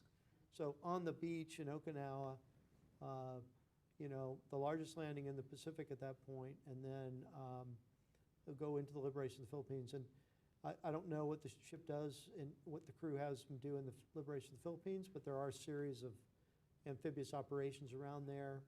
You know, might have even been resupplying units and things like that, you know, until the war's over. A lot of the combat had gone up into the mountainous areas by then, but you'd be moving troops around to get to the little islands in the Philippines so they could do stuff. So even though you're not in Okinawa, you still have some serious challenges that require that. So that's Grandpa's kind of service. I think it's pretty cool, you know. Yeah, we're in position on D-Day, but I mean, how many folks are in both theaters? You know, Liberation of the Philippines, right. Okinawa, D-Day, the Battle of the Atlantic. I mean, those are four major campaigns that Grandpa is pretty central to. It was like an all-star Axis tour. Yeah. I can't believe that he basically asked for seconds after D-Day. I feel like that. I mean, I barely was able to walk out of watching Saving Private Ryan with my head on straight.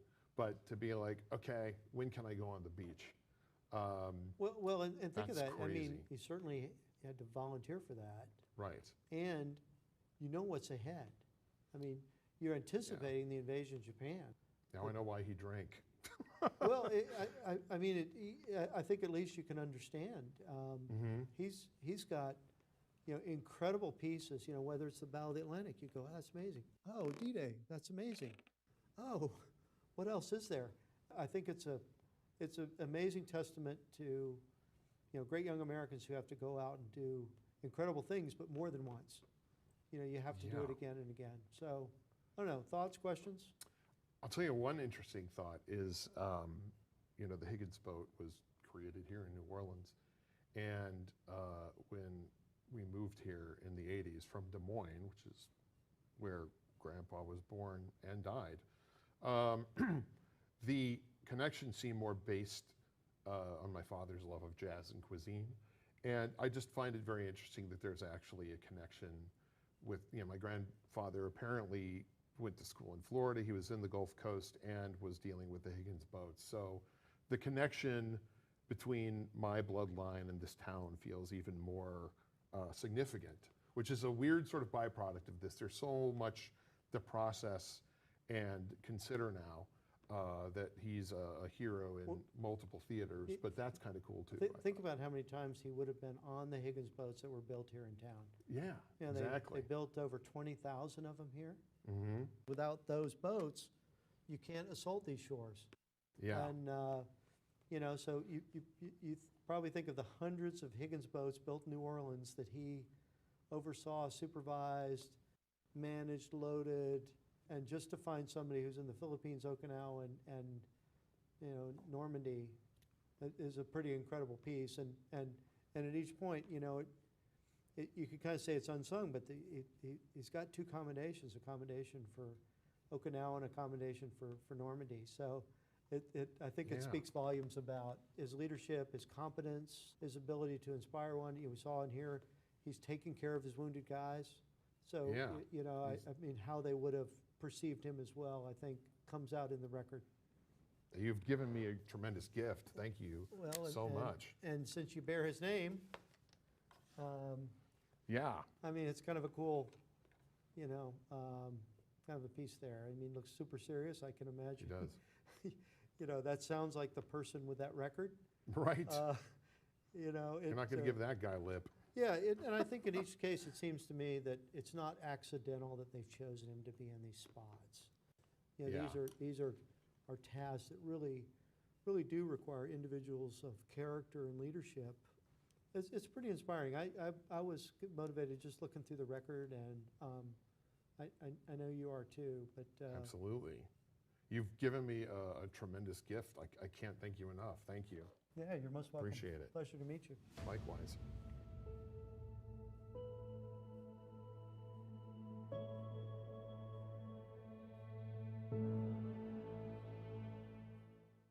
In the dead of night on June 5, 1944, more than 13,000 American paratroopers boarded C-47 aircraft headed for the Normandy coast.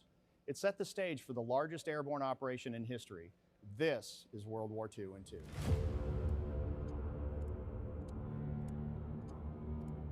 I'm Pete Crane at the National World War II Museum in New Orleans. The plan for the invasion of Normandy of June 6, 1944 was unprecedented in scale and complexity. 3 airborne divisions, 2 American and 1 British, would drop in the early hours before the Allied soldiers stormed the D-Day beaches. The paratroopers were tasked to seize the exits behind Utah Beach, capture key causeways, and if successful, protect the flanks of the Allied invasion from German counterattacks. This would set up the perfect conditions for a larger Allied breakout across the Cotentin Peninsula. But problems started shortly after the planes crossed the English Channel. A thick layer of clouds and anti-aircraft fire caused chaos among the American air armada.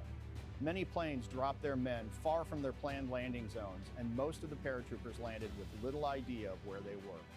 But the Germans were just as confused, and this disrupted their counterattacks. In the dark, little groups of paratroopers from different divisions intermixed, and many small battles erupted across the French countryside. Despite the chaos, the paratroopers and their leaders got organized, took the initiative, and pressed on to their objectives.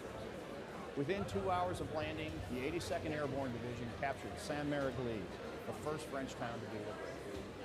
By 1 p.m., the 101st Airborne Division captured the 4 causeways behind Utah Beach, securing an exit route for the 4th Infantry Division, who landed earlier that morning. In all, 2,499 American paratroopers were killed, wounded, or missing by the end of D-Day. But these losses were significantly lower than expected. By the end of D-Day, the airborne divisions accomplished their missions and secured an honored place in U.S. Army history. I think it changed my life. Probably the most, if you could even say, profound way. It would be the fact that it showed me that entertainment could be much more than just entertainment. It could touch people's lives. It was life-changing and career-changing. So the career change is one thing. You're in this great gig and wins every award. That's one thing. But you had contact with the real men. You were talking to major winners. And Welcome back, ladies to have and them as friends now. Nobody's The got thing my that mic changed hot. it was we had to be a band of brothers. And we could never be the brothers that they were, forged through combat. That's impossible. Actors can't do that. But because of Captain Dye and casting and the way it was put together, we immediately bonded in this mission and just became close. So on a personal level, it not only helped your career, but all my best friends in life now is that cast, have come out of that cast. I've worked on a lot of movies and I've worked on a lot of shows.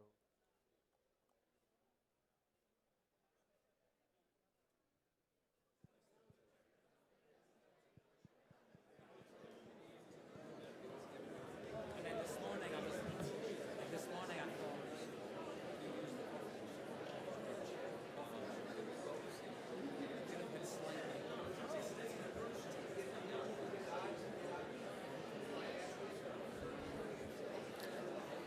Welcome back, ladies and gentlemen. Friendly reminder, while you find your seats, please find your cell phones so they do not interrupt the proceedings. Thank you very much.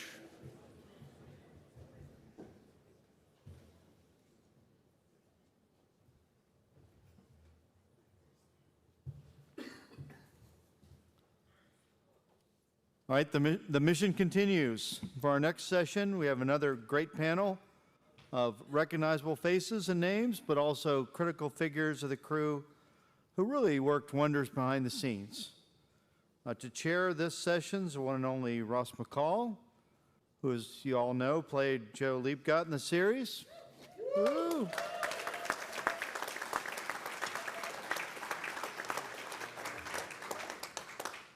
Last night we witnessed that special moment, Ross's tribute to Captain Dye, the skipper, on behalf of all the cast members. He's a great actor, but I think we certainly all recognize that tribute was from the heart. And thanks for that. Thanks for you, Skipper. As an actor, though, Ross has been in Mercenary, Silo, The Offer, 24, Luther, Fear of the Walking Dead. And his films include Mission Impossible, Rise of the Foot Soldier, Unwinding, The Good Trader, and many more. But back to today's subject, Ross has become very close to us here at the museum and our friends by frequently joining our overseas Easy Company tour from England to the Eagle's Nest. Hint, hint, if some of you want to join that. Other tours are great too. But before Ross leads the panel, we have a video from our friend, actor Rick Warden, who portrayed Harry Welsh in this series.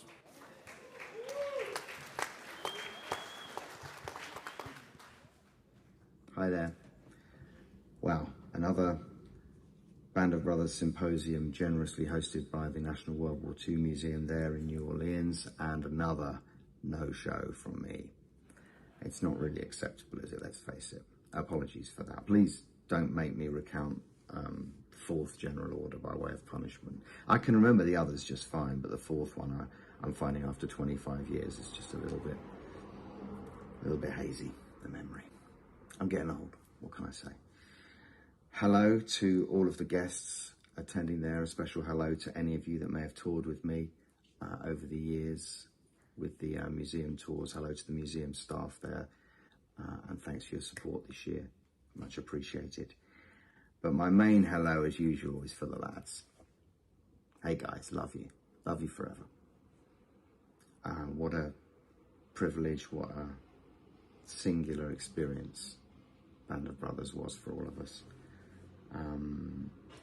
And just like the show, which seems to keep growing, my commitment to keeping Harry's story alive, to keeping not just Easy Company stories alive, but the stories of that generation and the sacrifices they made. My commitment to that remains undiminished. In fact, if anything, it's growing. Have a fantastic symposium. And I'll see you at the next one. I'm pretty confident.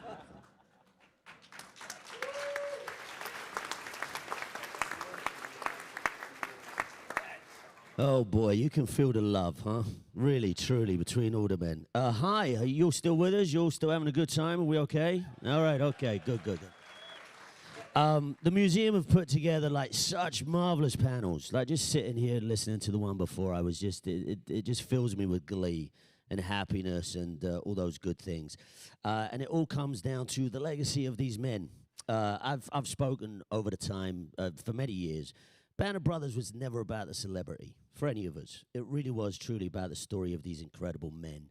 And I think it's fair to say it was the honor of our lives. Truly, you know, we've all been in a host of other things, and none of it makes sense. Band of Brothers makes sense. And what a panel we have here today. I'm very, very excited. We're going to do the same as everyone else has. We're going to go down the line. We're just going to say hi and who you are and what you played or what you did in our show. And then I'll kick off with some really interesting questions or not. Number 3 on you. You can't have mine. Hi, I'm Ian Bailey, and I played David Kenyon Webster.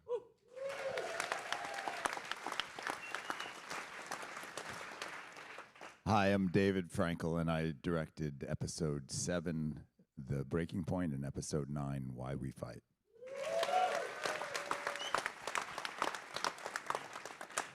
My name's Ivan Schwartz, and I'm one of the producers.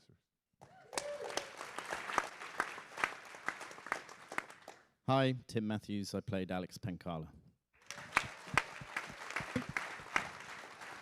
I'm Bruce McKenna. I wrote episode 6 and co-wrote episode 4 and 8. Hi, I'm Tony Toe. I'm back again. I'm one of the producers. I'm Matthew Settle. I played Rufus on Gossip Girl.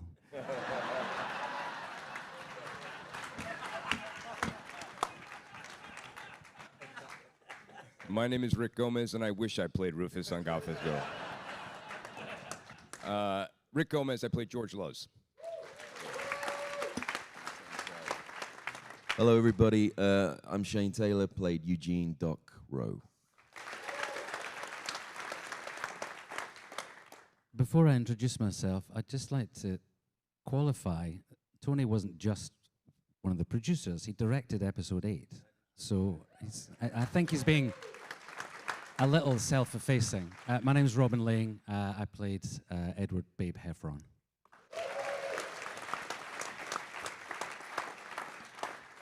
Wow, what a bunch. What a bunch. Let's start off. I'm going to go straight into one of our directors here, David. Welcome. Thanks for being here. Over the years, everybody talks about Banner Brothers. Every single episode is a masterpiece, and I think we can all agree upon that. Over the years, people tend to point out it's hard to say what your favorite episode is in such a glorious masterpiece as Band. But most people, I would say a very high percentage, pick out episodes 7 and 9 as being the ones that are emotionally charged, or the ones that they are connected to, or the ones that break them down. And I find it fascinating that one man directed both of those. We'll get into the episodes, but I do want to know, like, how does it start for a director like yourself? Did you get to choose what episodes you were after, or did they come and say, okay, listen, because we actually shot episode 9 first. Yeah. We shot out of sync. We shot 1, 2, 3, 5, 4, 9, 10, 6, 7, 8. So you did 9 first. Did you know that you were doing 7, or was it because of the... No, I was home in Miami. I had just finished directing a romantic comedy, and got a call from, just another thing, but I got a call from Tony, and he said, "Oh, so your show got canceled. Can you come do Band of Brothers now?" And I said, "Yeah, sure. That sounds great. When do you need me?" He said, "Can you be on a flight tomorrow?" And I hung up, and I said to my wife, I'm leaving tomorrow. And she said, "I thought I married a writer. What is this directing shit?" I was on the plane. I read the book on the plane. I knew he said there's something about a concentration camp, and I'm reading the book, and I got to the end. Where was the concentration camp? There was no concentration camp. And I had to go back. There's one paragraph. It's mentioned one time in one sentence. And Tony said, I got there, and he said, "No, this is, it's going to be half the show is going to be in the concentration camp. This is a tone poem that John Orloff and I and Tom have worked on. And right away, I got in a car, and we drove through the woods. It was a beautiful July day. The sun's shining. Probably the only day the sun was shining that year in England. And you came across a clearing. The birds are twerping, and there was a concentration camp. Just Tony Pratt had built this phenomenal recreation of an actual prison camp, and it took your breath away. And instantly, I felt this enormous sense of responsibility. Holy cow! This is going to be very real. And my experience was very different than all the actors who were very connected to the guys they were playing. And I came at I was standing at that concentration camp, and all I could think of was actually my family. My father escaped from Nazi Germany as a 9-year-old boy. His mother took him from Berlin to New York. My grandfather spent the war as a prisoner of the Soviets in Siberia. And I grew up with my grandparents. Almost all of their friends had escaped the camps or survived the camps. And the opportunity and the responsibility to capture the experience of anybody who was in those in the camps and survived or didn't survive was a really overwhelming obligation and opportunity. I went. I remember there was a little bit of a break, and I went home to Miami, and it turned out my wife's uncle had served in Patton's army as a medic.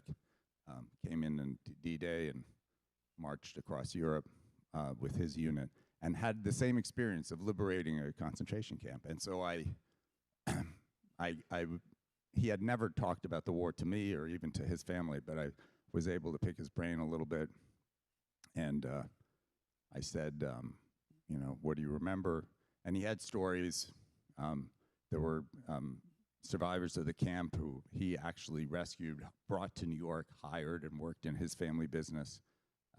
And I said, well, what's something that, you know, about April 1945 and about that time that you, maybe people don't know about or you experienced personally? And he thought for a long time. There was a long silence. And he said, the thing I remember the most is the sex. And I was shocked. What do you mean? You know, he said, April 1945, we got to Germany. Yes, we liberated the camp, but then we were hanging out, and there were all these German women, and they hadn't seen a man in like 5 years. And we were these strapping young men. We hadn't seen a woman in like a year. And he said it was like an orgy every day.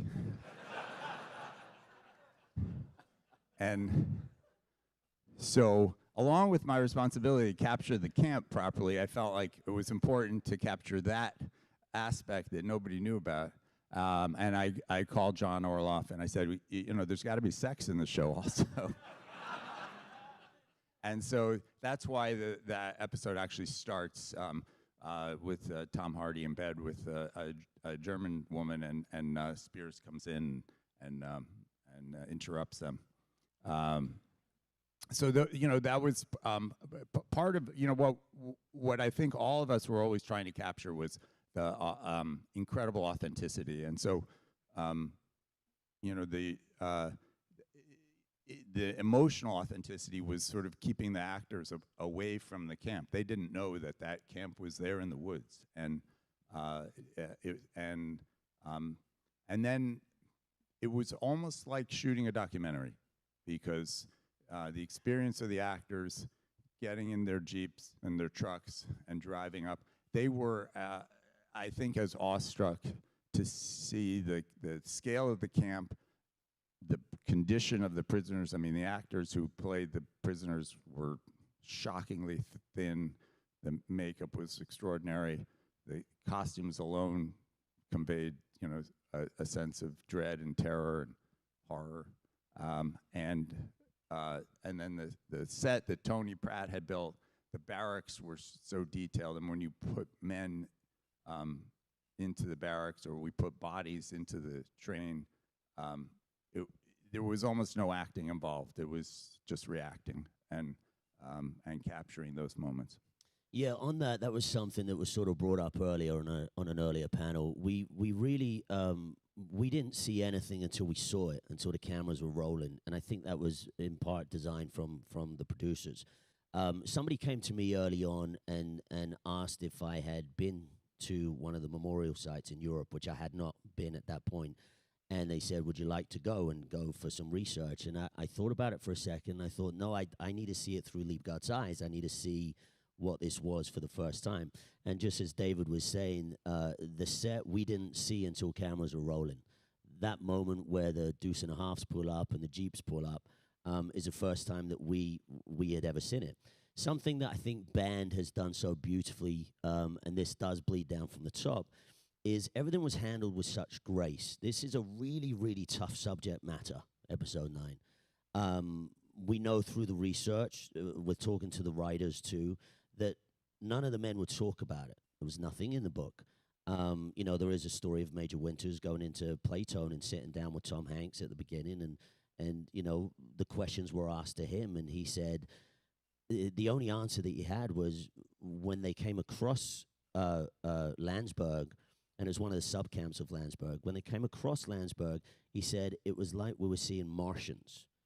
Like we had no idea what this was, and so we wanted to portray that in the show. That was really important for everybody. But that came from Tony and the directors and all the other producers. That came from the top down, saying, "Listen, we want you to see this for the first time." Talking about it, David, I remember being on set with you a lot during that episode, and I remember seeing the emotion in you because you discussed about your family. 9 is there's such a juxtaposition from the beginning of that episode to the second half, because it's only the second half of the episode that we're in the camp. And it's actually quite joyous in occasions. We're following Nixon going through his trauma, but there's joy. I mean, there's Webster and Lieb goofing around in the back of the Deuce and a Half, getting into it. Yeah, there's Luz and Perconti, you know, stealing eggs and stealing eggs at the beginning. Yeah, flirting with the sex scene, which we all hated Hardy for, because much like the real men, we'd also gone a few months with just seeing dudes. You know, so, but it was such a vast difference. Was that something that you really wanted to, you know, almost take the audience by surprise with?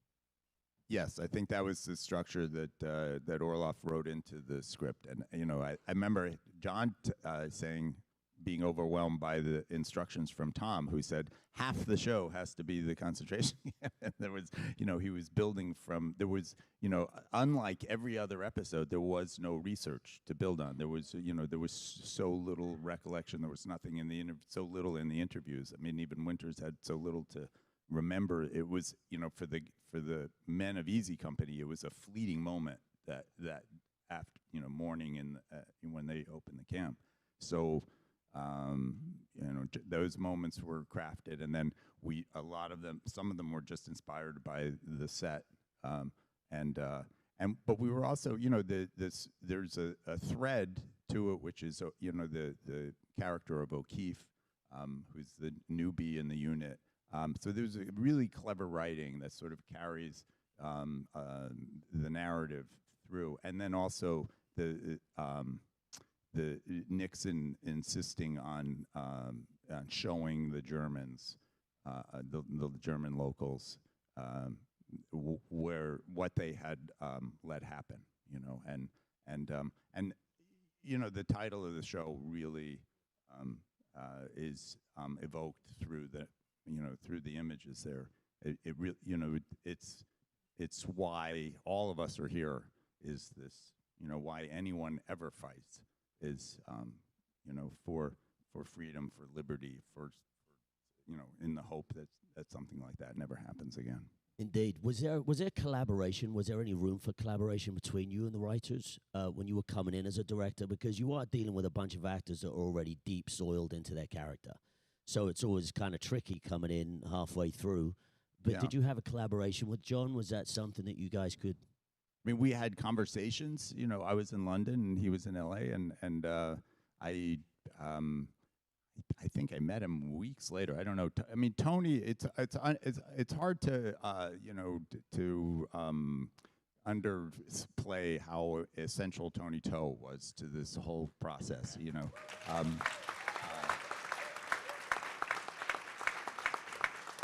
We are going to get to him over and over again. He thinks he's shying away from it, but it's coming his way. You know, Tony and I had worked together very closely for the year previously. We did the Earth to the Moon. I directed 3 episodes of that series, and I understood that he thought in the broadest, biggest, most ambitious artistic terms. I mean, he was always sort of, you know, shoot for the stars, at least you'll land on the moon kind of producer. And nothing could ever be bigger or more dramatic. And that was just inspiring. And then, of course, there was Tom's voice was always echoing for all of us. What makes something that your grandchildren will be proud of, and then there was sort of the natural professional weirdness of that you were working for Steven Spielberg, and finally there was this very, to be candid, a very competitive. All the directors wanted to make the best episode, and these weren't really episodes. It's 10 movies. I shot between the two episodes that 7 and 9. I shot 55 days to make those episodes, and I just directed The Devil Wears Prada 2. We shot for 55 days, so it's the detail and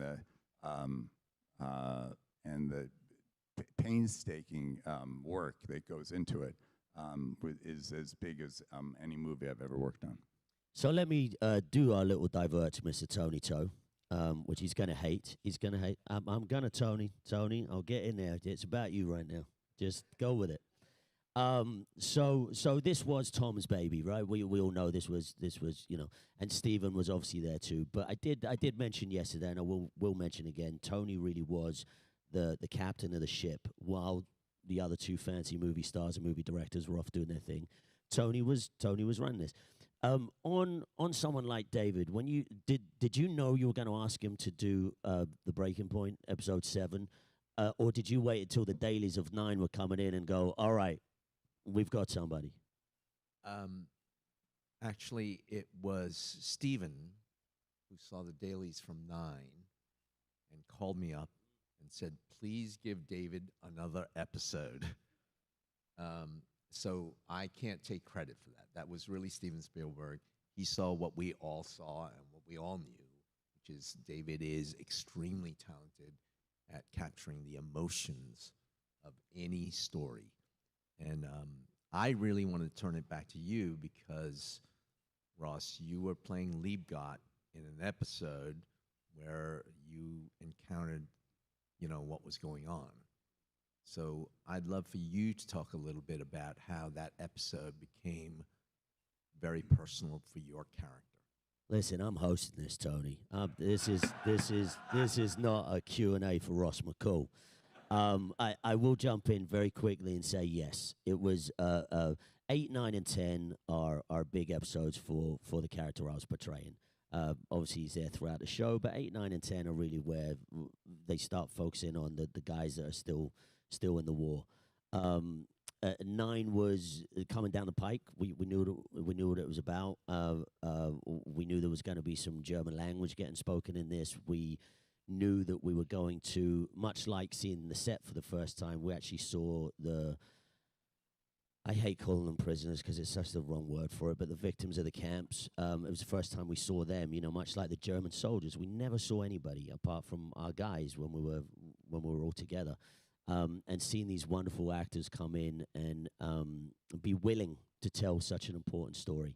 But I was leaning on our directors. I mean, you and I had many conversations, but you had a bunch of characters you had to speak to. But, there was many, I think I drove David nuts with questions, but what if, and he's like, we got it. I just knew that it was a story point for the show. And we just knew it was going to be hard hitting. So for me, it was, that set was incredible. What I will say was, I've never been on film sets are strange places. There's a lot of junk everywhere that you don't see on camera. There's a lot of kit and equipment and crew members, a lot of teacups. There's mess. And on this, there was nothing but quiet respect. For the first 3 days. For the first 3 days.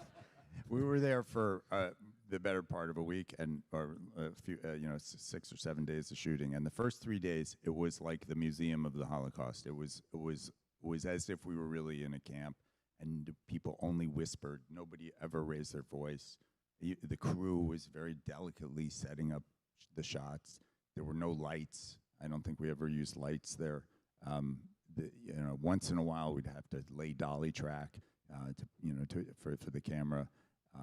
And then the fourth day, I think the sun came out again, and the guys playing the prisoners put on their sunglasses, and I remember like at lunch they were singing 50s pop hits or something, sitting on the top of the barracks. So there were moments where the reality went out the window, but there were also then these incredible moments where a guy there's an animatronic figure portraying one very thin prisoner, and for I love that there's a moment where Tom Hardy is just in awe. There's a brilliant performance by a German actor with Nixon and Winters, and the moment where Picante salutes and I think that was Jimmy just created that moment. So it became this palette, and Tony's phrase, the tone poem. It was how many of these moments can we make? And coming into the show late was a fascinating experience for me, because these guys already were the band of brothers, and they were I came in and they were basically the guys. I never knew them as actors even. They introduced themselves as their characters, and so for me that added to the sense of capturing a documentary rather than working with actors, and it was only sort of Ross. It was a shock to me that he wasn't Jewish, because that he had a lot of questions about, okay, what would I be feeling here, and we had, and it added, it's such an important coda to that whole sequence is Liebgott's anguish at the end of the sequence when he has to deny the men, he can't feed them at that moment because he doesn't want them to be sick, and so Ian, God, you're handsome. Look at this suit. Look at this, my lord. Are you gonna kiss me? Meg Lieberman, are you here? This is what he does, you see. It's not just you. Don't tempt me, Bailey. Don't tempt me. Mate, listen, we've been brothers a long time. We've traveled the globe together, you and I. We've, to India. We went to India. We'll get into that on another panel, the Indian panel. We'll start after lunch. We're slotting that in between the two today. Yeah. So with Webster, you're there at boot camp with us. You go through the whole show. 8 is really where, you come back and you have this incredible episode where we're following you coming back in. And we will talk about 8. But how did you feel, because we are on 9 right now, how did you feel, because it's that beautiful moment in the camp with all the men going in, just having the reaction. And I think you're with Malarkey, I think you're with Scotty, and he says, have you ever seen anything like this? And you're like, no, this is how did you feel walking into that set? Was that something, was it as shocking to you as it was to all of us? Did you have that same kind of reaction as I certainly did? I think, and to Anthony Pratt's great credit, when we touched on this, or you all touched on this yesterday in the panel, all of the sets were staggering. It made suspension of disbelief no trouble at all. You could walk onto the set in France, in Carentan, and look straight ahead and see nothing but what felt real, and you could look to the left down that street, and the way it would sort of veer off to the left and go, and you could not see ever a side of a set. And it was with ease that we could walk into these places and feel, man, we're here. This is it. So it made acting, certainly in any kind of just being in the space and in the time, no trouble at all. So it was incredible work on the set design. The animatronic elderly man who was really frail, I remember he had human hair sewn into the beard that was then shaved for stubble. The eyelashes were there. The eyelids could move. You could look at this puppet from a few feet away and think, maybe that's a real person. So from every step of the way, from boot camp all the way through to the end, we were given the opportunity to completely immerse ourselves in this dream state, which became a reality to us for that period of time. It was like time travel, frankly. So, yeah, does that kind of touch on it? Didn't listen to a word. Yeah. He's still thinking about kissing me. Ivan Schwartz, Ross McCall, pleasure to meet you. Always a pleasure, Ross. Ivan, from your point of view, okay, from where you are in production, you know episode 9 is coming up. And we know there's huge story points in this, and we know it's going to be a very emotional episode. On the production side of things, are you gearing? I mean, you need, what, a month of pre-production, but you guys have been in pre-production for way before we started, correct? So you know that this set has been built. You know what we're about to shoot. Is there something that you guys back at base camp are you gearing up for this as much as we are? Like, are you aware that we've had like a lot of episodes now that are very war focused, and now it's actually slowing down, and we're actually going to see the consequences of war? Is that something that you guys are talking about, or are you getting ready for the next episode? Well, we're always getting ready for the next episode, and so the trees from Hatfield House, where we ended up shooting the concentration camp, were used on Bastogne. So you're always thinking several steps ahead, and how we're going to get, whatever basically Tony says, and trying to implement it without making a mistake because you didn't want to get yelled at. Because I know Captain Dye yells, but I've heard Tony yell. And so you're always thinking about that. And then when you do step on the set for the first time, I think I was with Cherie Blair when we came to visit the set. And you're like, and you're with the Prime Minister's wife, and you don't want to get emotional. And also my grandparents were Holocaust survivors. And so you've got all these mixed emotions. And I've often said to people that, like, walking on that set, honestly, the only thing I could imagine missing was the smell, right? I mean, it was so real that if you had the smell, it would be as if you were actually there. And that still to this day kind of haunts me and I find, disturbing. So, we're always trying to, for me, most of my job was like practical parts of the show and making sure that, we were prepared for the next episode and where we were going to shoot. And, like we were going to Interlaken, getting the guns into Switzerland legally and things like that. You're always thinking about. But for that particular episode, when I saw it and I was with Cherie, you don't want to cry in front of the Prime Minister's wife, but you feel the emotion and what my grandfather must have been feeling every day when he was there. And luckily he did survive, and he got out from Berlin as well, and came over in the Queen Mary and came over through Ellis Island. So it was really emotional, and I can just imagine, I try to put myself there, and I can only imagine the only thing missing was the actual smell. That's how real it was to me.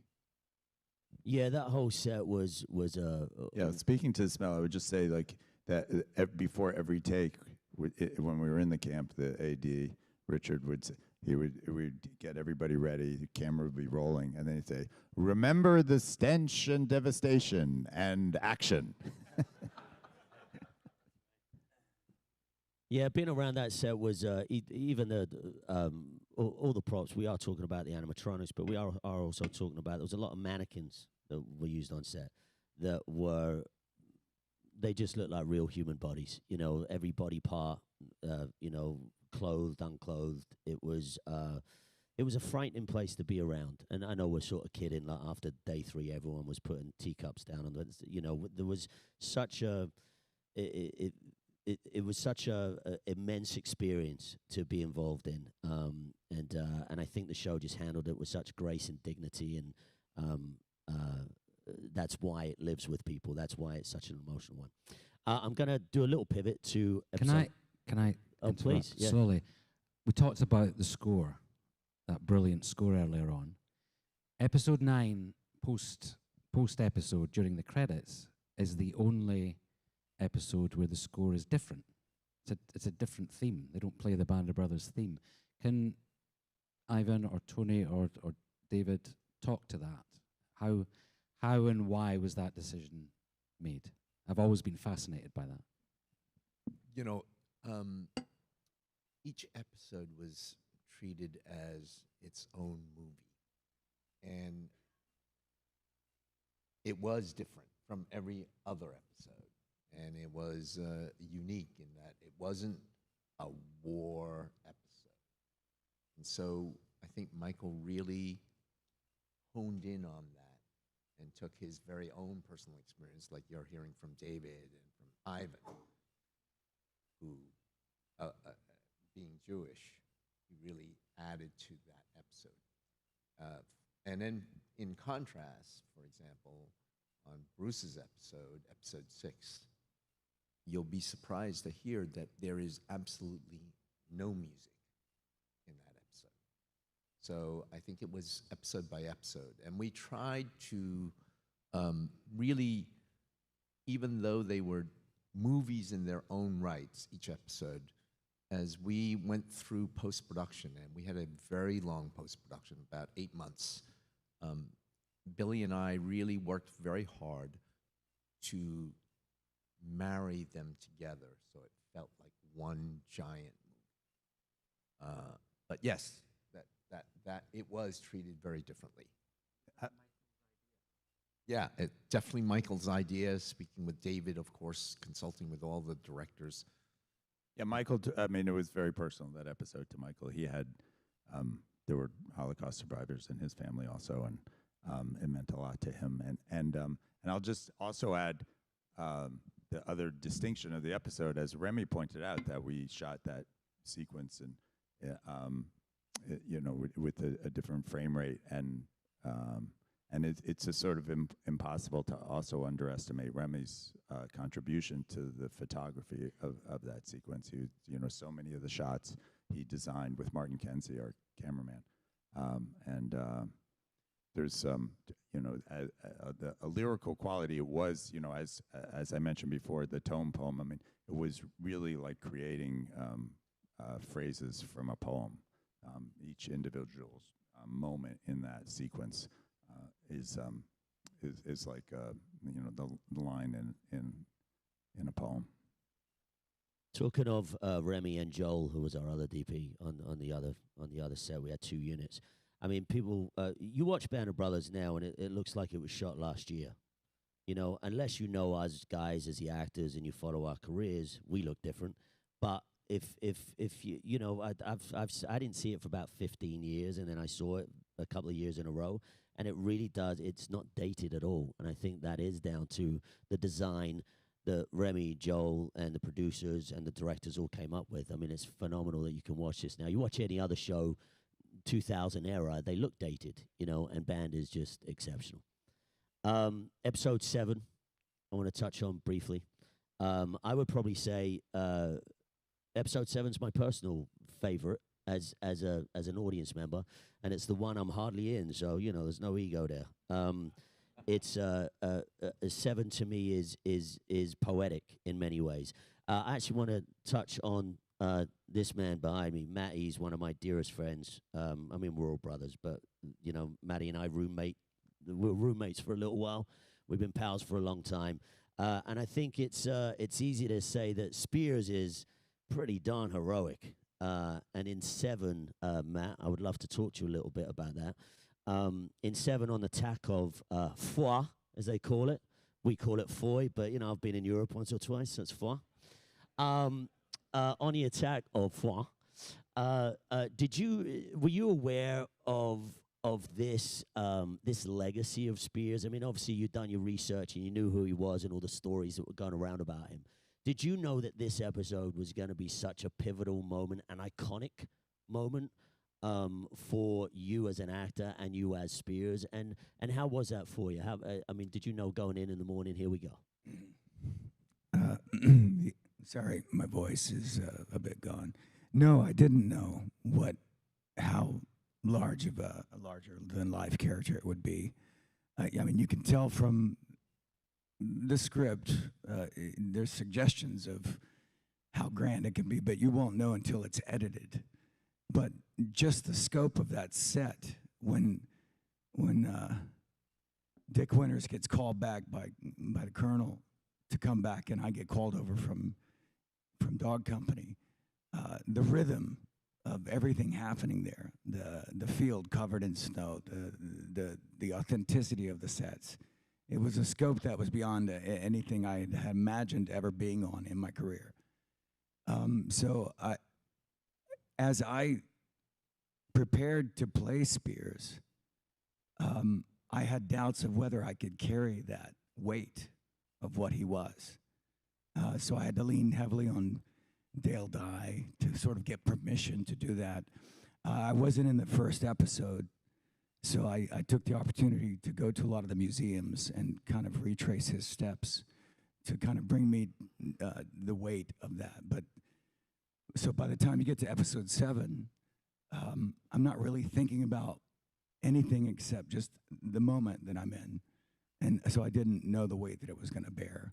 And I had no idea of how well it was going to be edited, because the sequence and the rhythm and the musicality of the way it's edited just makes Spears larger than life. That whole run, everything. I mean, it's mind-blowing. And I got to be that guy. And that's crazy. That's just crazy to me. I'm so humbled by it, you know. When you come back to why we fight, you know, when I went to Israel, I went to the Holocaust Museum. And everybody here needs to go see the Holocaust Museum. You know, I'm part of Band of Brothers. I'm friends with all you guys. But this is an eternal flame forever. This is going to, you know, keep us knowing the significance of why we fought. So, yeah, I had no idea how big it was going to be. But I'm grateful I got to be it. Yeah, well done.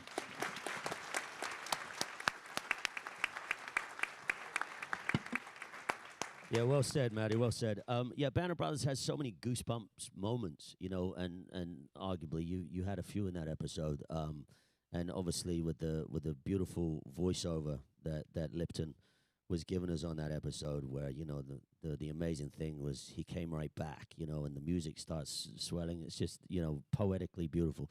Mr. Gomez, Rick Starr. Hello. So you also have those goosebump moments, my man.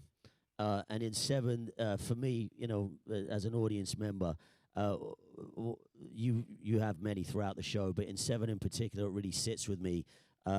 Obviously, on the attack in the Borjaks, and when shrapnel was flying and trees are falling, and some of Luzzy's best friends are killed in front of his eyes.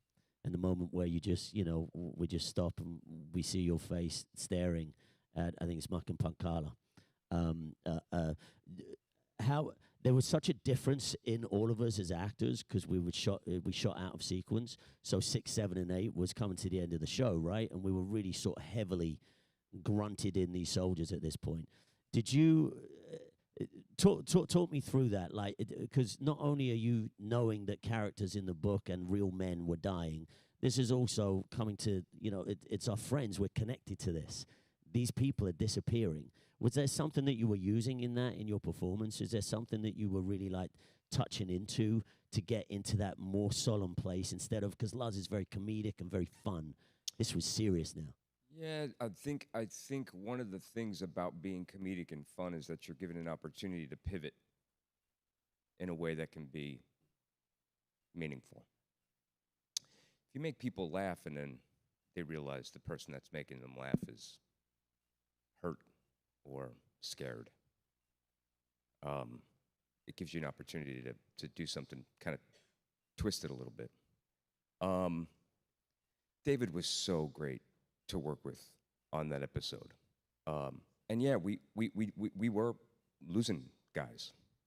We were losing our friends to the, you know, like they weren't going to be in these next moments of the show, and you know, it was and the weight of doing the show over time definitely had a we carried that weight with us into those moments. But you know, there's the technical aspect of it too, which was really interesting. Like that was on a soundstage, that run. And I'll never forget the day. There was a big day. There was real explosives on set. I think it was like half sticks of dynamite, David, right? Like there was real explosives. Yeah, I mean, it took about 4 or 5 hours just to set up the shot that day. And it was obviously leading to this moment where this horrible thing was going to happen, and I was going to find my way back to Lipton, and we were going to have this secondary moment. But the running through the woods, it was a bunch of technical folks grabbed me and said, "Okay, great. So you're going to run through that path. You can see it. It's got orange tabs all the way through there, and then you're going to make a big right-hand turn, and there's a tree limb that's going to come down, and you're going to go over there, and there's a half stick of dynamite that's going to go off, and then you're going to come over this side, and you're going to." There's a tree that goes there, but if you see you see how the orange kind of bends 10 feet to the right and over to the left and then straight shot to the back of the thing, there's a camera. You should land kind of right where that camera is. And we walked through it maybe once or twice, and I was like, I got it, let's go. And they're like, all right, great, pull the orange tabs. And I went, wait! Pull the orange tabs! The orange tabs are what I got, man. So really, like many things in Band of Brothers, the authenticity of production and what everybody was trying to make from that, and I know we keep saying this over and over again, but we keep saying it because it's true. That authenticity allows you to disappear inside the thing, and then you actually make a tribute to the men and what they went through, because you're allowed to do the thing you want to do, and so little in Hollywood or anywhere is done like that. And especially now, it's just it costs money to do that. You have to insist on it. Tony had to insist on it, and so we got to live in that thing, and then you really have real moments. And so that whole run, when I watch it, I just watch me petrified out of my mind, trying to stay alive, and that's really helpful as an actor, because. You get to do it. You don't have to pretend it. You get to go like, I'm really out of my mind afraid right now, and boom, and you're like, that's the one, and you just keep going, and then you know, when you have the moment with Pinky and Muck, it's heartbreaking. It's brutal. I'll just add one other thing is with episode 7, to add to the sense of how cold it was in Bastogne and how miserable the company was. I had this notion of that the snow should never stop coming down, that there should always be blowing snow through the entire episode. So wherever we went, there was our snow. And there was a company called Snow Business, and they sprayed paper. It was a lot of the snow was paper that covered the trees, and then there were they used soap bubbles actually, and some other. They would burn paper that would float. It was ash, and it would look like snow, and that is in every frame of that episode. There is, and to create to move the snow, there was a fan. So it was always, anytime we had a close shot, there's a fan that's blowing the snow. So all of the dialogue and all of the emotional, every line of that episode was recorded after the fact. So it was all added dialogue. There's no every natural single line. Every single line of that episode was recorded after the fact. None of the original sound is actually in the show. And just for 1 second, because this is really kind of interesting, I sat in a foxhole with Donnie Wahlberg, and we did that scene in Burbank as part of our ADR get together with dirt movements of being in the foxhole, because when we spin our body, they wanted to feel, but without doing that, again, you can't see it. It's seamless. The ADR in that Yeah, episode it's is just crazy. technically so proficient. It's really remarkable. And Rick reminds me, that how essential Donnie was to the making of that show, and he's obviously the voice and the heart and this of the episode, and he was instrumental to my work, because he would. Every night he would call Carwood Lipton and he'd say, tomorrow this is the scene that we're shooting, and here's what's in the script, what really happened. And Lipton would say, no, it didn't happen that way. I said this, and then I jumped into the foxhole, and then I ran over, and so whatever plans I had in the morning, Donnie would say, no, that's not. We have to do it this way, and so we designed the whole sequence. And each day, and then Donnie would go and we would watch the dailies each night together, and he would make sure that he was honoring the description that Lipton gave him, and if we got it wrong, we'd fix it the next day. So it was almost as if Carwood Lipton was directing the episode. 7 and 6. Tim, I'm going to come at you for a second. Do you want to explain a little bit how that set was built? Because I've said it 1,000 times, like in the hangar, right? And how incredible this place was. So this is a two-parter for you, right? So one, tell them how the set was made if you remember, and if you don't, we'll help. And second of all, you knew, I guess as an actor, you're contracted for a certain amount of episodes at this point, right? And you know that your time on Banner Brothers is coming to an end. So I'd like to ask you about that. I'd like to ask you how you felt, because a lot of the guys here only get up to episode 6 or 7, and then that's it, right? For whatever reason, whether it was injuries or death or whatever. How did that? Was that something that you were geared up for? Is that something that you were saddened by? Were you ready to get back to normal civilian life, or did you feel the pain that we all felt when it ended? So first off, the set, from what I remember, was, I don't know how much earth was put into this soundstage, this former aircraft hangar that we'd used, but it was a lot.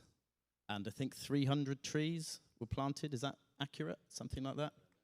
Live trees, real trees. And beyond that, on the fringes of the hangar, were these incredible paintings where it sort of disappeared into the distance. So there was no end, really, when you were in there. It was a very, very convincing set. And of course, it was snowing. There was snow on the ground. It was incredible. It was lovely and warm, which was a little odd at first, but a mesmerizing place to be, really, wasn't it? In fact, every time I go into a nice sort of pine forest or something now, anywhere, I feel like I'm indoors on a film set. I can't escape it. So it was an extraordinary place to be and set the stage beautifully. How did I feel? Well, it was a strange situation, really, because when Muck and Penkala were killed, it was so violent and instantaneous.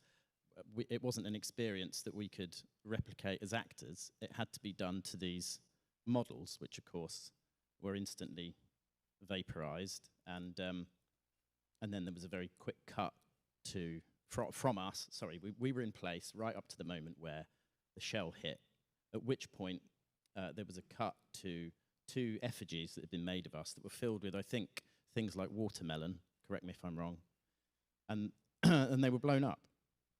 And there was a very quick cut, obviously, to that, just a split second after that detonation had gone off. So it wasn't something, we didn't get to experience our own death, as it were.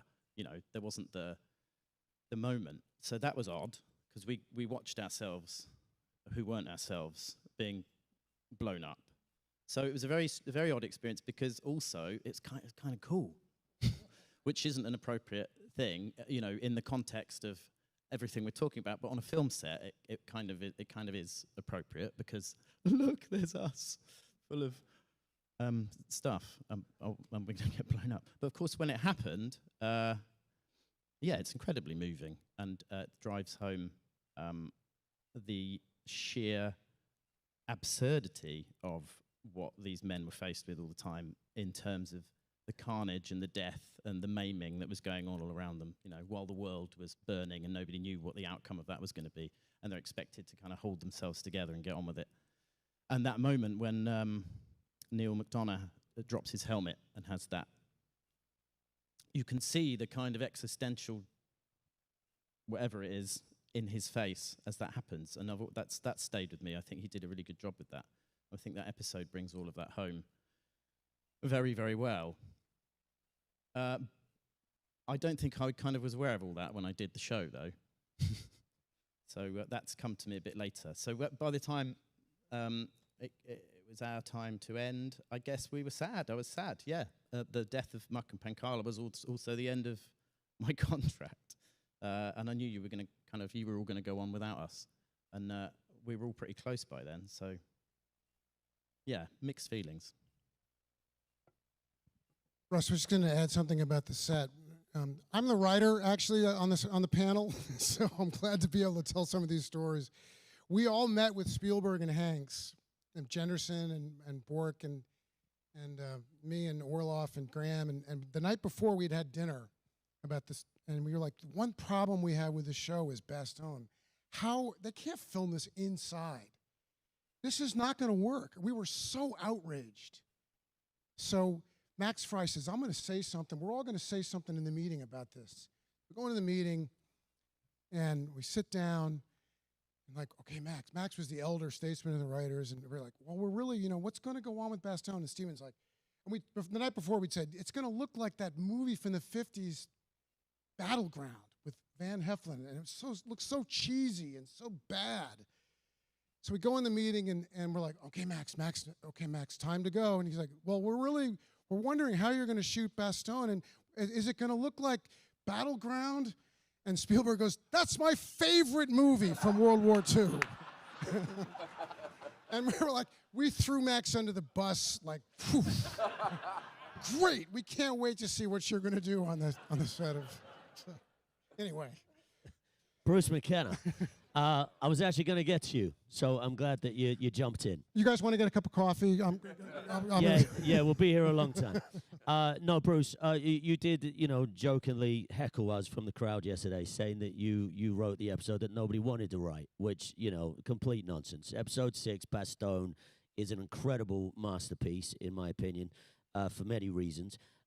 It's one of the toughest, I guess, because we are diverting from the combat guys, and we are focusing on our medics, mainly Dark Row, but we introduced a female character, that comes onto the set, Renee Lemire. But it's also starting to show the relationship between Babe and some of the men that are getting lost. And episode 6, I mean, I've now been to Bastogne too many times, almost. I mean, I practically live there at this point. But, going into the Bojarks now really is like walking back into that set. So, again, it's sort of a similar question to David earlier. Did you cherry pick, or were you literally just given the last episode that was available? I don't believe that. No, it's true. I mean, it's mostly true. I was the least experienced writer on the project. I begged my way on. My manager forced Anthemopoulos to take a meeting with me. I crawled into Playtone. I had 5 meetings at Playtone. I pitched almost every episode, even though they'd already hired people for those episodes.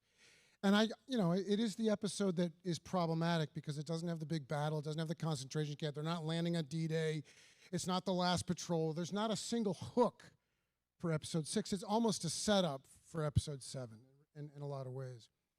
And so I was glad to have it because I knew a lot about Bastogne from being a war geek. So yeah, I mean, I was so excited to have it, and then I had to figure out what to do because nothing happens, and that's not true. But so and just to step back for a minute, before all of these guys met their men, the writers met them.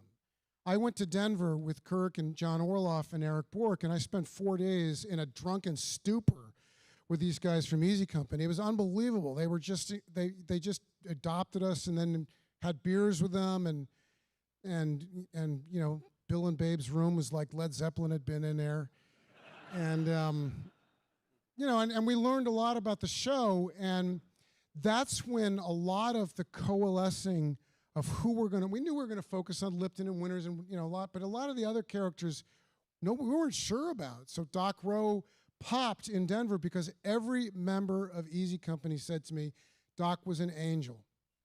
I loved him. He was an angel. Ralph Spina, Doc saved my life more than I can, you know, train me. So I'm like, who is this guy? And then I realized, well, I have an avenue for touching every member of the company before they get blown up in, you know, in 7. And so that's how the episode began to coalesce. And I just want to say one thing before I turn it back to you is the process of creating the show, you have to make choices of who you're going to focus on. I never read Band of Brothers after I was hired. I never looked at the book. I never looked at the Bible. I went and I interviewed the men and relayed information to Eric Bork, Jenderson, all the writers. We all talked to them. And so you have to make choices of who you're going to focus on. And I want to recognize the men that we didn't focus on heavily in the show, or Mike Rainey, or Christensen, or Burr Smith, or, you know, Paul Rogers or Buck Taylor. There's a whole crew of guys that they're in the show, but we didn't have the time to focus on them. And I just think we should acknowledge that they were just as important as these other main characters. You could make this miniseries again and focus on other guys in the company, and it would be as powerful and as interesting and as dramatic. So really, let's have a round of applause for these guys that we weren't able to focus on.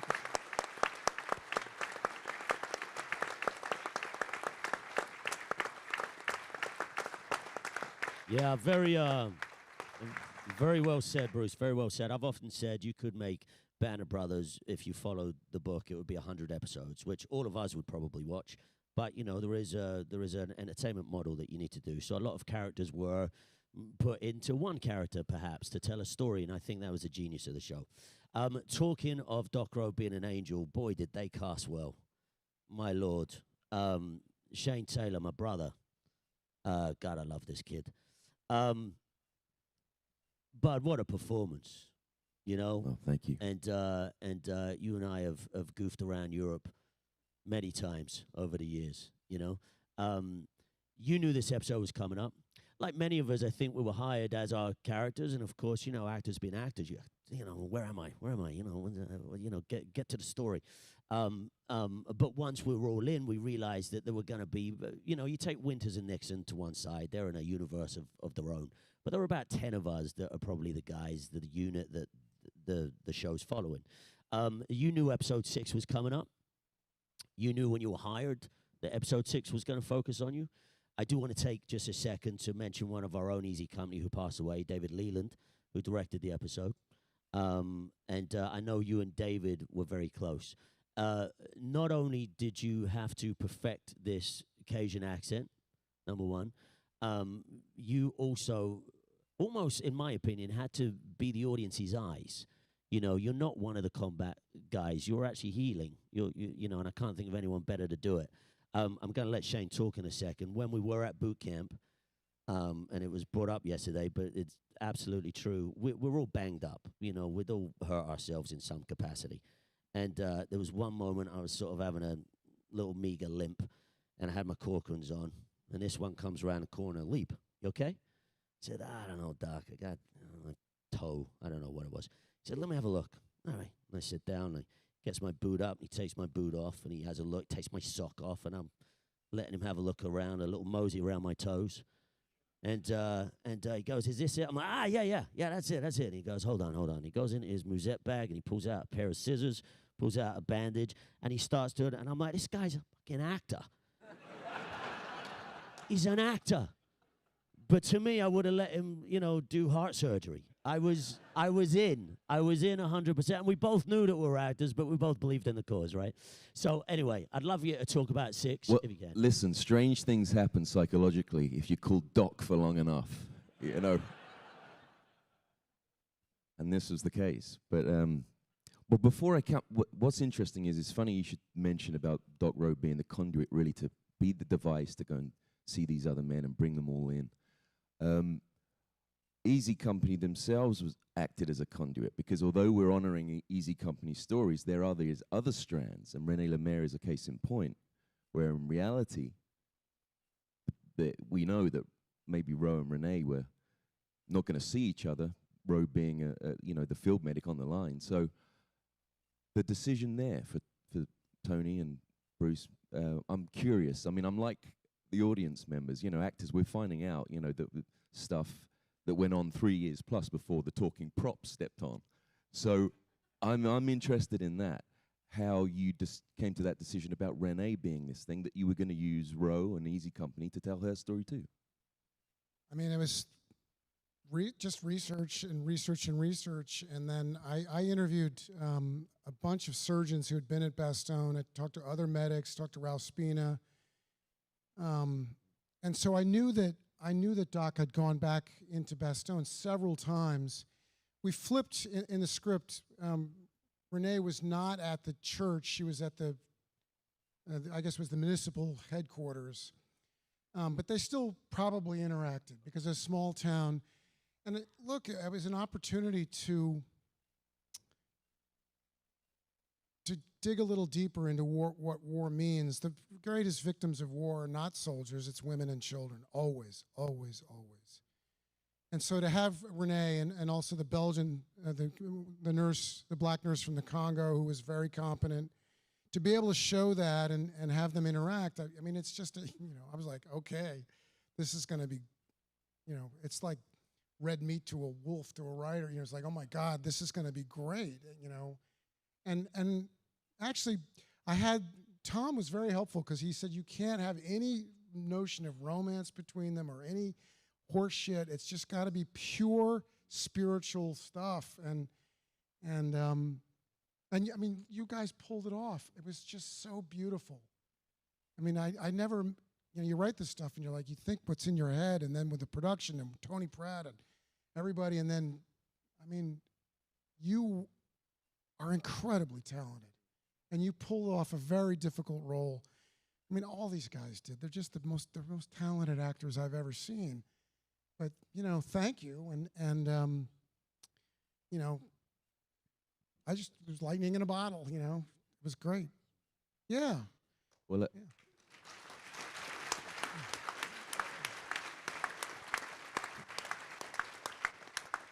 I think that's the thing.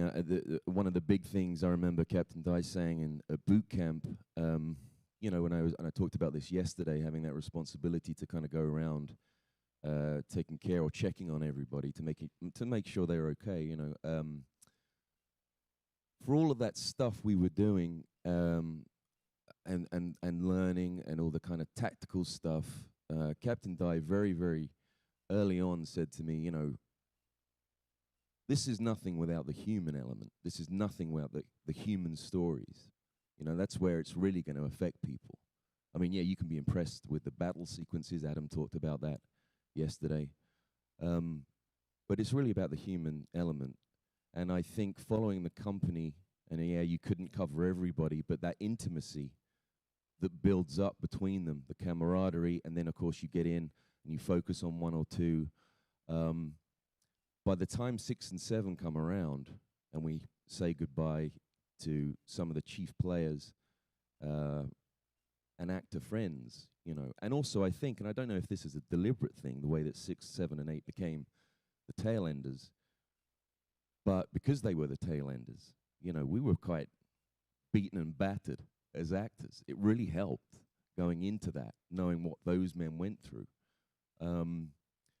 And yeah, we had 3 great Davids as directors on this show, and the late David Leland was my man for Bastogne, and Remy can talk about David. Came from a theatre background, but his filmography was really, really impressive.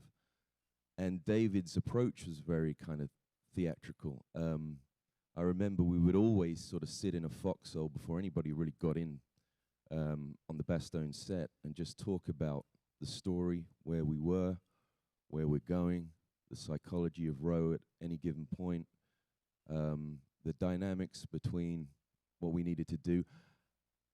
The choreography, I mean, Rick talks about those orange tabs, you know, and making those runs and then taking it away because they're snowing it up and they're putting in mist.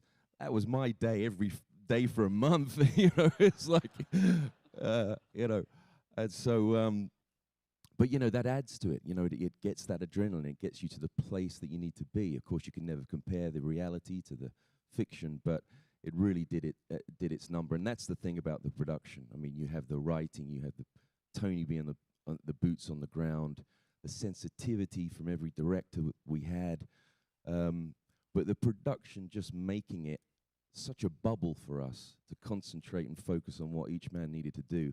And I said this to Ian yesterday, I mean, you know, every time we'd go into a scene, I remember, and I'm not sure what episode it was, but Ian just before dropped and started to do these push-ups, getting him into the zone, you're getting him ready, you know. And I was like, I'll have a bit of that, yeah. And so that became my thing, just to get pumped up and to get going. And I was in awe of everybody. And Renee, who, of course, Lucy Jean, a Parisian actress, was just, I mean, I remember David showing me a tape of maybe the last 4 possibilities, and they were all good, but Lucy just had this something, this grounding that was just natural, a caring quality, but strong. And she was just a dream. And to walk in, as I've said this before, to walk into that much testosterone was quite a feat for her to kind of just be this very, very strong woman. And of course, we have that connection on a medical front, but we also had the French that we could play with. And yeah, she was an absolute joy. And yeah, it really, I felt at this point, especially when we started to lose a few of the men, this was the point, I think, when it got to the bulge, that you really, that the soul was coming through, that humanity was coming through, the familiarity with the audience knowing these men by that stage. So the impact was all the more greater. Love you, kid. Talking of testosterone, Robin Lang. It's 150 pounds of testosterone.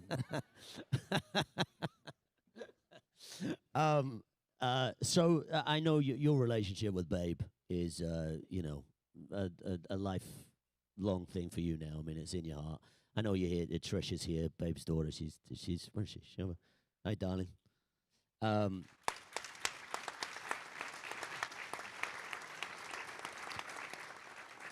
Now, us both being Scotsmen, but I sound slightly different to you. Don't know how. But you came in at the show a little later. I want to say, is it episode 3 we first meet, Babe? Yeah.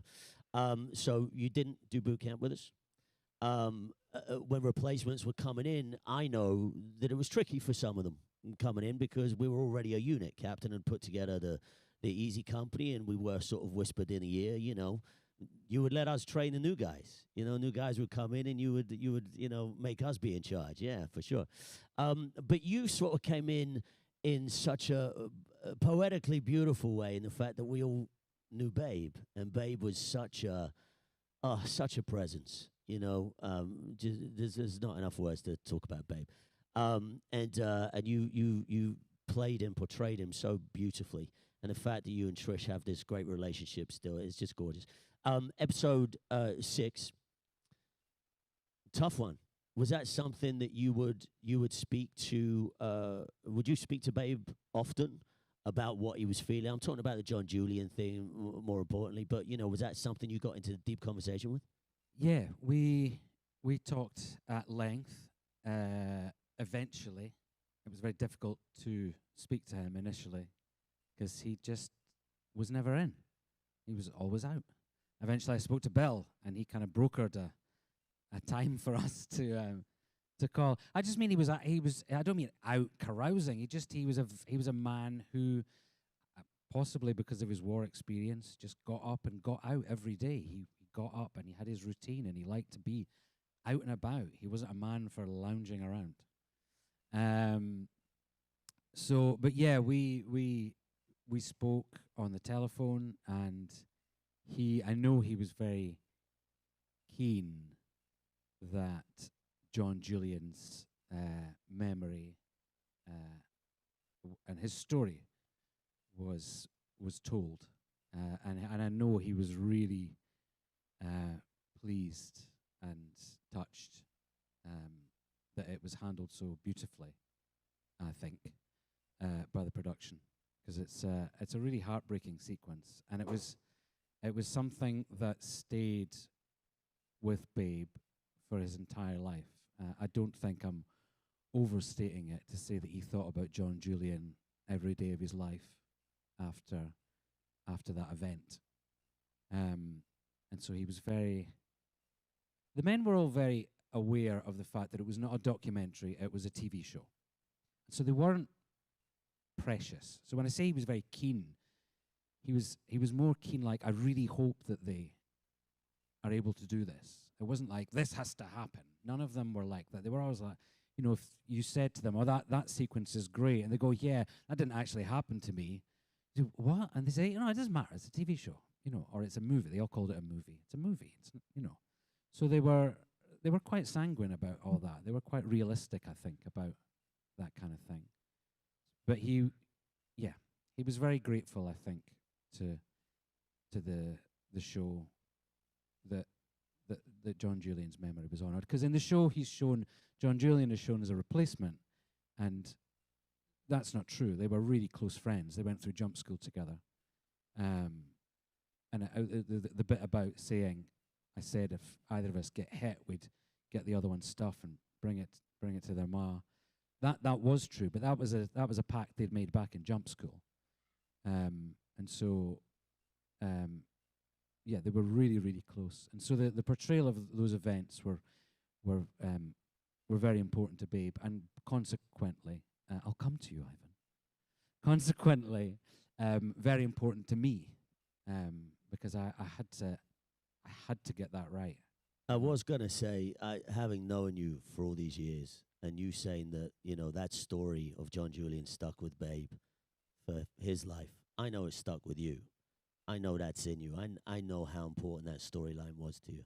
And I know how emotional you've been with that, and you want to protect that in many ways. Absolutely. I'm so grateful. I'm so grateful that he got to see that. You know, that's that, and that he, you know, and then he was never overly emotive about it. But just him grabbing my shoulders and saying, "You did good, kid," you know, was enough for me, because I knew I knew what that meant from him. You see what I mean, folks? You see the kind of men that were hired for this show? They all got it. They all just got it. Well done, mate. Ivan. Yeah, I just wanted to add to that, because so I would call Babe a lot, and I would call him in I remember one time it was really cold in South Philly, and I was calling to make sure he was okay. And there's like a couple things about Babe. One, I call Babe, and every time, and Robin can attest to this, every time I got off the phone with Babe, he'd ask me if I needed any money. He's like, "Are you all right?" Or if I saw him, he always tried to slip me some money. It was crazy. But, you know, I would call him, and it was a really cold time in South Philly, and I was checking in on him, you know, to make sure his heat was working and that he was okay. And he said to me, and it kind of just put everything in perspective. He said, I have a roof over my head, nobody's shooting at me, and I don't have to watch my friends die. And I'm like, okay, I guess it's a great day. Because, I mean, he just never forgot that, ever. I mean, to the day he passed, I think the men that they left behind, and this is not just for Babe, but this is all of them, they always talked about the other guy. They never talk about themselves. And they still remember the people they left behind. And I think a lot of them, you know, at the time, I don't think they identified it as survivor's guilt, but I think a lot of them had survivor's guilt till the day they passed, you know, that they were lucky enough to come home and sadly left a lot of their friends back in Europe. He was definitely I think the most sensitive member of the men, and the war really, really crushed him. And he was a wonderful guy, but he never cried, but he always cried. You know, I mean, he never said he would cry or anything, but you could always see him fighting the tears or actually having tears in his eyes when he was talking about the men and their experience during World War II. Wonderful sentiment, fellas. Lovely. Episode 8, I want to talk about briefly. I got two gentlemen here that were pivotal for that episode. Yes, not only is Tony Toe the man, and he hates it when we put the spotlight on him, but he also directed episode 8. And episode 8 was the last episode we shot.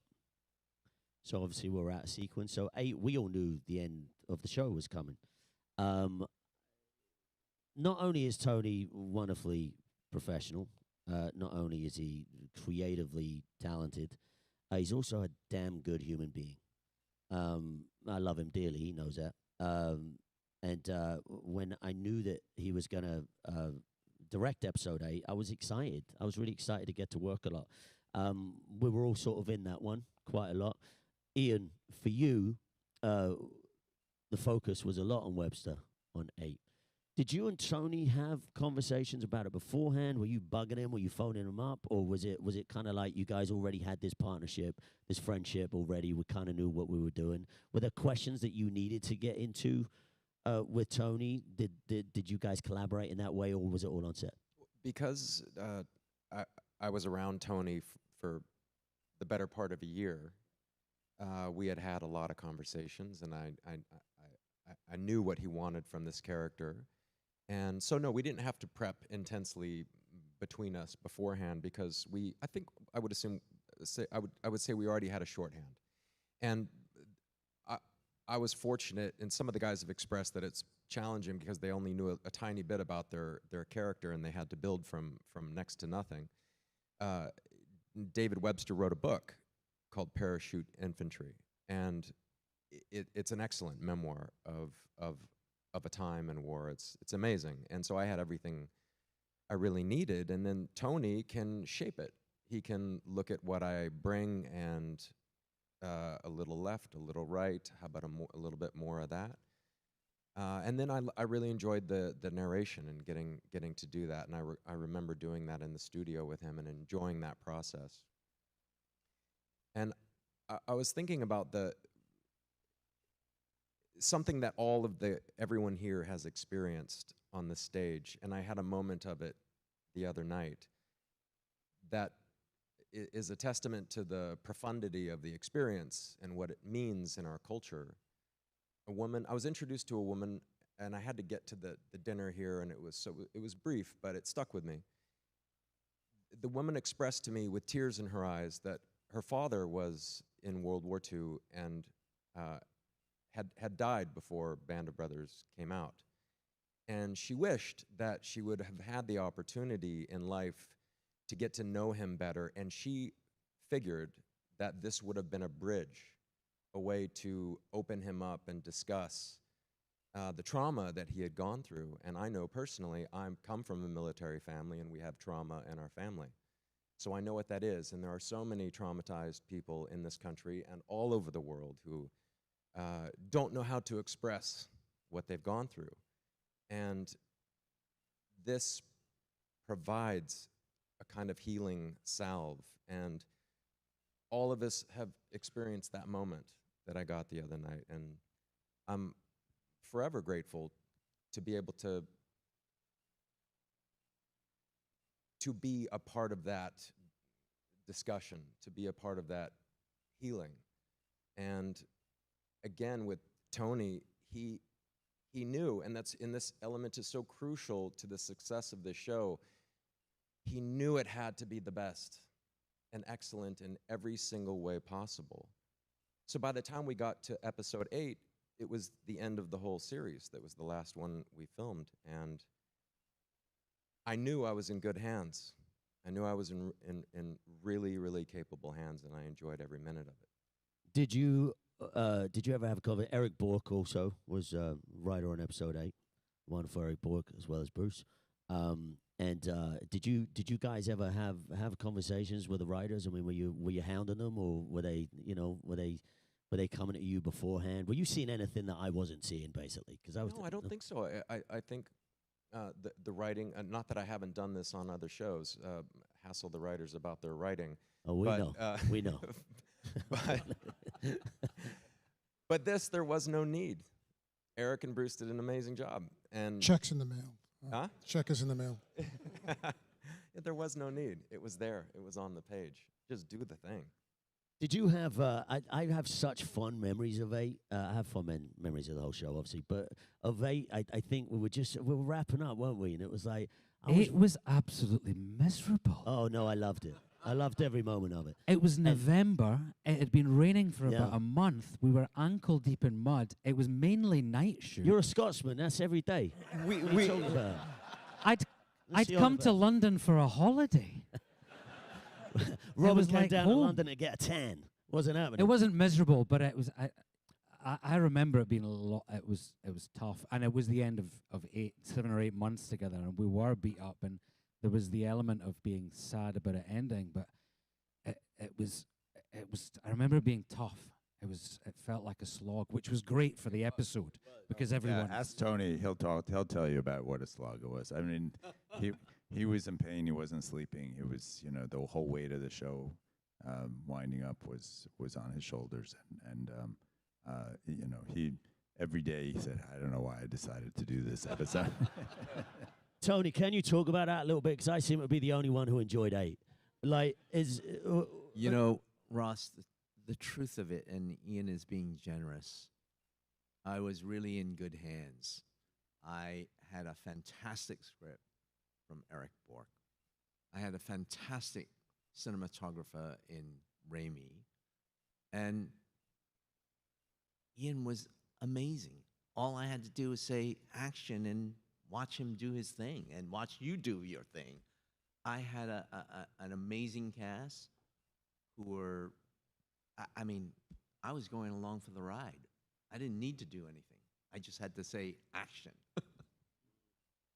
I'll just going back to episode 7 and echoing what Tony's saying. You did just have to say action. I mean, you had to put a lot of parts in place first, and but to show how authentic the whole experience was for all of us, and we've all talked about that a lot. On episode 7, Tony Pratt had built the whole town of Foy, whatever you want to call it, and he'd also built like the whole hill that the company ran down, making their attack. That was on the back lot at Hatfield, and then. But the hill just went nowhere. Like it was a facade. It dropped off straight down in the back. There was a little ledge at the top, and I asked Tony Toe, how are we supposed to shoot the trees at the top? They're coming out of the forest. Where's the forest? And he said, oh, we'll do it with visual effects.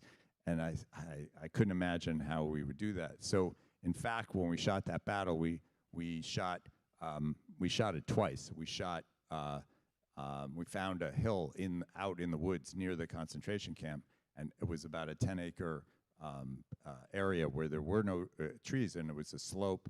And the snow business people came in, they snowed the 10 acres, and we created the haystack in the barn and the whole sequence with Sink and Winters and Spears at the top of the hill, and we shot the attack as they were running toward us in that location.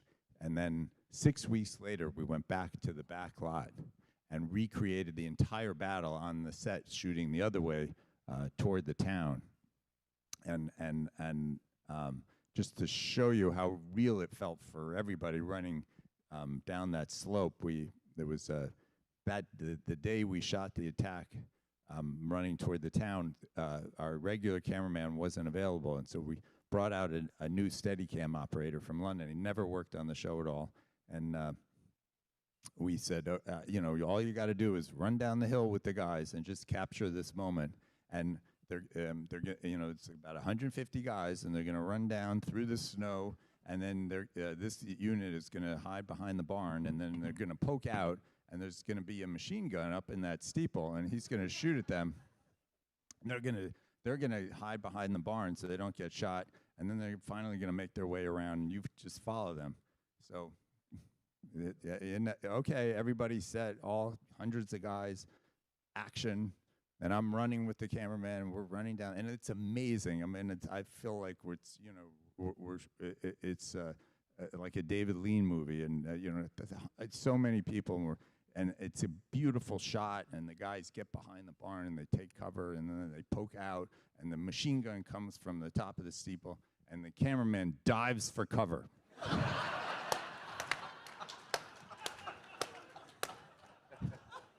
And I'm looking at the shot, and it just goes.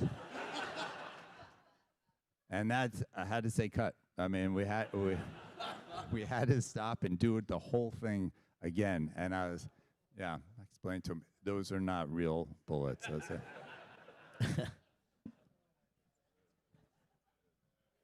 Band of Brothers for you. We will, the time's out, so we will close down, and I loved the question earlier, so I just want to sort of, for those who didn't answer it, did you know how big the show was going to be when you signed up? For me, I will say very quickly, for me, for whatever reason, I knew from day one. I don't know what it was. I don't know what it was, Tony.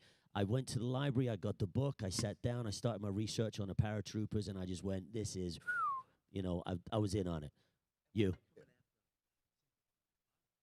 That's right. Yeah, Tony's saying it was right after Ryan. I mean, Ryan was still the. So that was a template a little. I thought we're doing a TV version of Ryan. This will be huge. Yeah, it was incredibly clear from the get-go. As the casting department talked about yesterday, people, sending gifts and showing up in uniforms and anything to get a chance to be in this. It was like that from the beginning. In boot camp, it was very clear that this was going to be taken incredibly seriously with great detail. Tom Hanks came and gave a speech at boot camp that was pretty rousing, and he said, you better get this right, guys. You had better get this right. And from there on, all the way out, and David talking about, it's basically like a David Lean production. It's true. It was absolutely mesmerizing to be on set, and you were there. All it took was just an ounce of imagination, and you were right there in that moment. So, yeah, I knew for sure this was going to be a big deal. Maddie. Quick, they got the lasers on us. Okay. Yeah, it continues. I went through Hurricane Helen in North Carolina, and a lot of my neighbors were without power for a few months. And anyway, I had a little Prius, and I would fill it up with 5-gallon gasoline cans and drive 2 hours to go get generator fuel to keep everybody's fridges going. And one day I'm coming back, and I'm a Prius bomb, and I pull in behind the 101st Airborne Division going up my street. Screaming Eagles right in front of me, the real guys, though. And I'm like, what?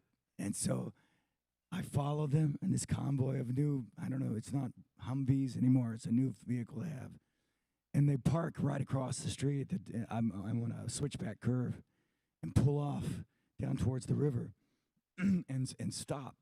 And I stop behind them, and get out and run up to them and say, what are you guys doing here?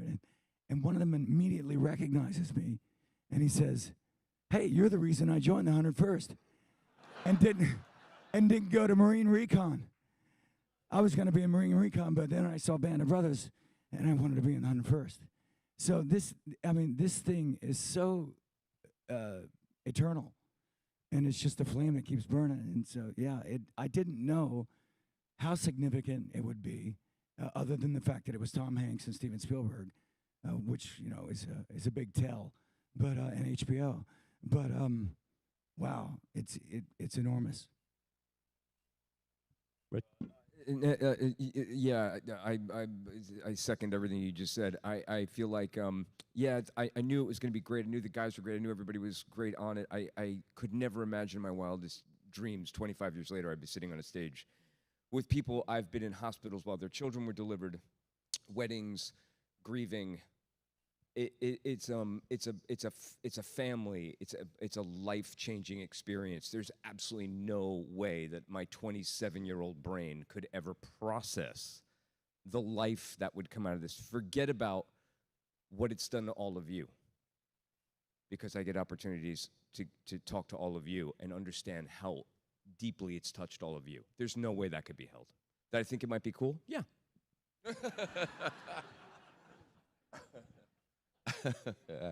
I think from the moment, you know, with all, as you know now, with all that went in before we arrived, all the research that went into it, all the hard work and dedication, the focus, and then the casting.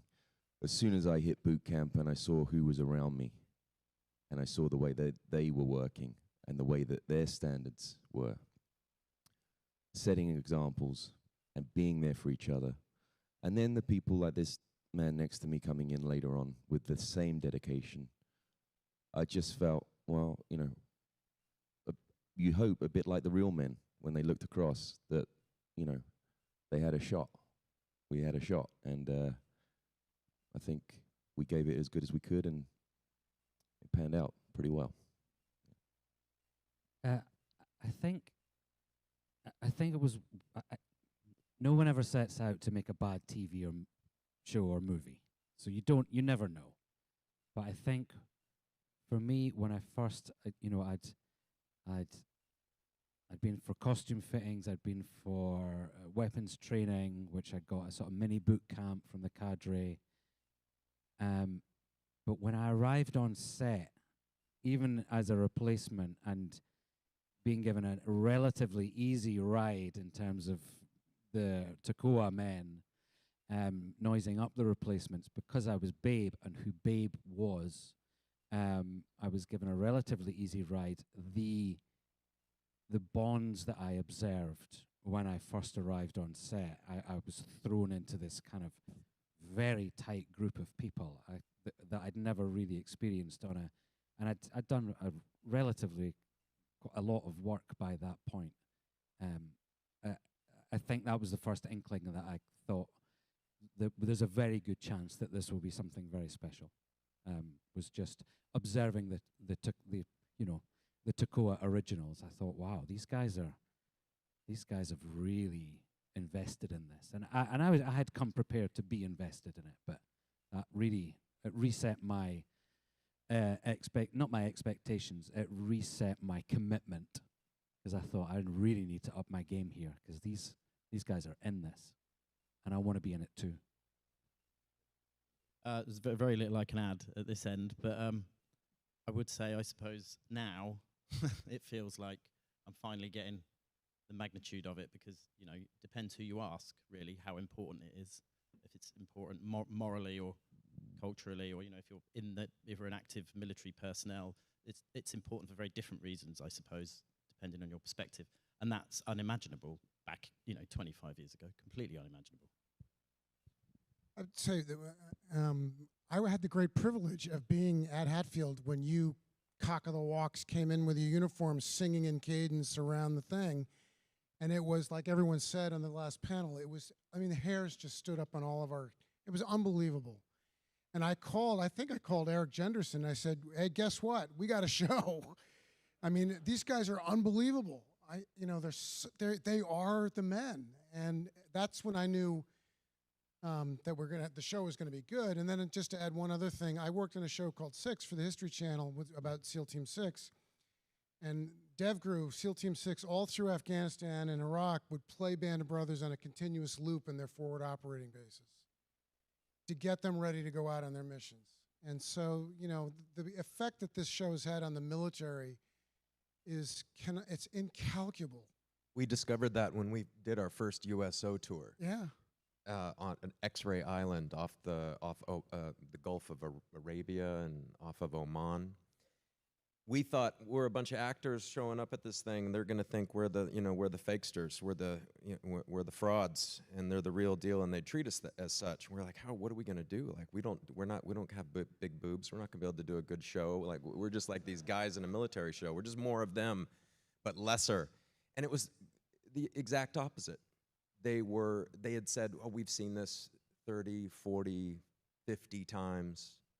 We know all of you intimately, as at least your characters, and we are so in love with the fact that you are here. And it was just a real surprise to me. I think that's where I originally, or saw where the legacy would continue and how clear it would be so large. I don't think any of us have ever, not walked through an airport, especially in the States, but around the world, where we're stopped by either civilians or serving members of the forces that stop us and say two things. One, and it's never fandom. It's never about, hey, let's grab a selfie and an autograph. At that point, it's usually just like, Grandpa started talking because of that show. Dad started talking because of that show. Or the third thing is, I signed up because of that show. And I think that's the legacy of Band of Brothers. Gents, just to close on you both. Yeah, I just want to, first of all, I've had the privilege, I've known Tony, 30 years now, 40 years? I've done a lot of shows with Tony.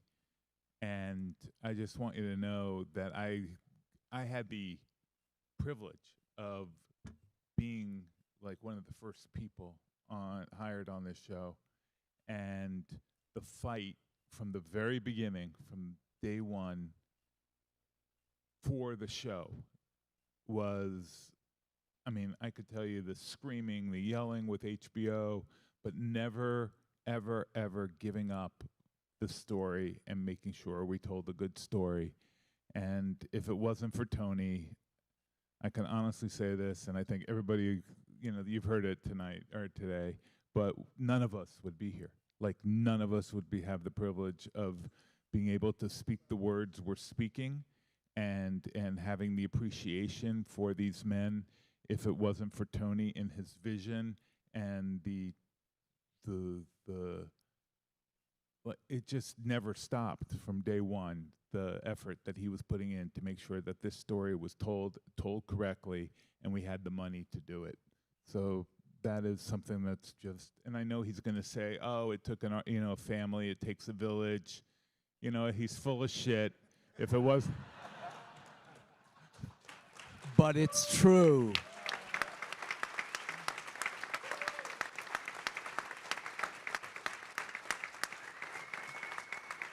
And just quickly, the other thing is I really want to thank the World War II Museum for giving this opportunity 25 years later.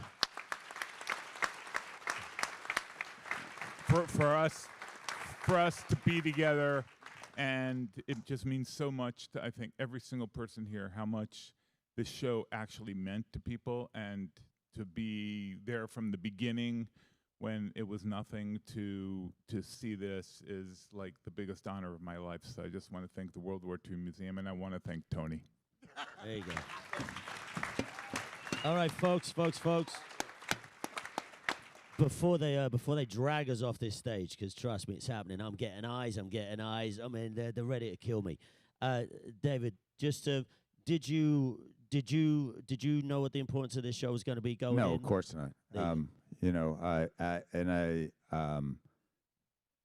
I think there was, it really came home to me one night.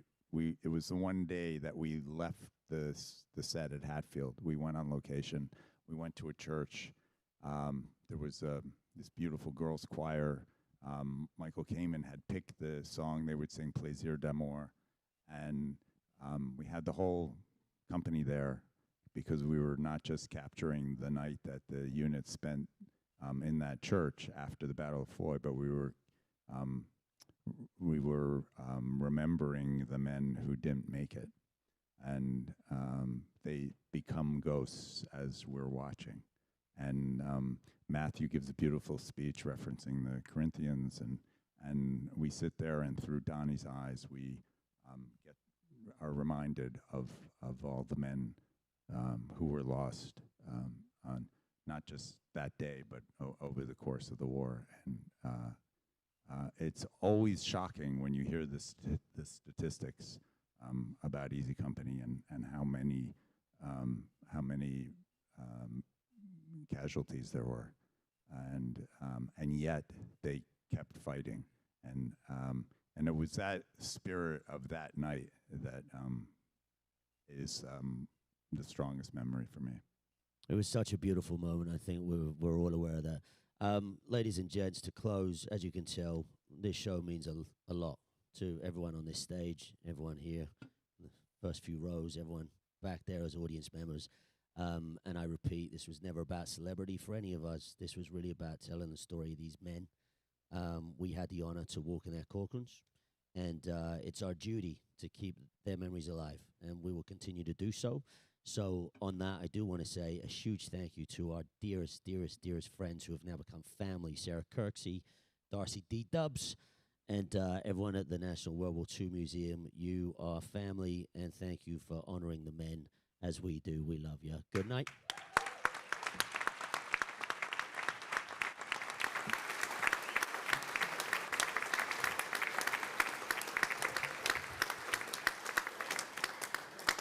Thank you, Ross and panelists. Before we go to break, which will be our lunch break, we'll have a special message again. During the break, please do step out into the terrace. That's where your lunch will be. Please do wait for a moment. We need to get the cast and crew off the stage and out for their lunch. But while you're waiting, check out our travel table. Check out our Jenny Craig Institute for the Study of War and Democracy table and learn about upcoming conferences and symposia. But I do want to thank everybody on this stage, and I'm actually going to take a MC's prerogative. 22 December 2000. Dear Stephen, this tape is nothing more than a rough first assembly. The sound has not been fixed, nor has the cut been edited for time or content, or the final storytelling pass it will need. I think it is also extraordinary. I thought you might enjoy a look at it, as it is the purest manifestation of what we were all hoping for in the series. I can take no credit for anything but the alliance of the writers, such as Graham Yost, and the directors, such as David Frankel. The cast and the cast did the work as well as the hardest working crew in all the world. Here's to 2001, Tom Hanks to Stephen Ambrose. So thank you to you all. This is in our archives, in the Stephen Ambrose archives here at the museum, and I think it just shows how much he appreciated everything that went into it and how close he was to Ambrose to keep him in the loop that everything was to the highest of authenticity. Our next video message is from Nick Aaron, who portrayed Robert Popeye Wynn. Hello, boys. How we doing? Sorry I'm not there with you. My wife decided to have her 50th birthday all at the same time, so we're going away this weekend on holiday to celebrate that. Wow, 25 years, huh? 25 years ago, we got the chance to portray these absolute legendary men and tell their incredible story to the world. In fact, this 25 years means we must have done a fairly decent job of telling that story to the world. And I'm sure it'll go on, hopefully, another 25 years. Like I said, I'm sorry I'm not there with you. I would love to be. You all have a massive place in my heart, and I love you all dearly. Some of you I see, some of you I don't see, and some I don't see enough, but I adore you all. Yeah, playing Popeye, getting the chance to play Sergeant Robert Popeye Wynn for me was, apart from becoming a dad, was one of the most seminal moments of my life. I quite often ask myself a question, you know, how did I do? Did I do a good job telling his story? Would he have been proud of me? What I tried to do was family happy and proud. Yeah, I question that quite a lot, and I hope I went some way to portraying his legend and things, honoring him. But yeah, 25 years, you guys on the panel, the audience, ask away, fire those questions away, the burning questions you've always wanted to know. ask away, and the boys will. I'm sure they'll do an admirable job. You couldn't share a room with a better bunch of lads, I'm sure. But yeah, I send you all my love, Karahi, and I'll see you in the next one. Okay.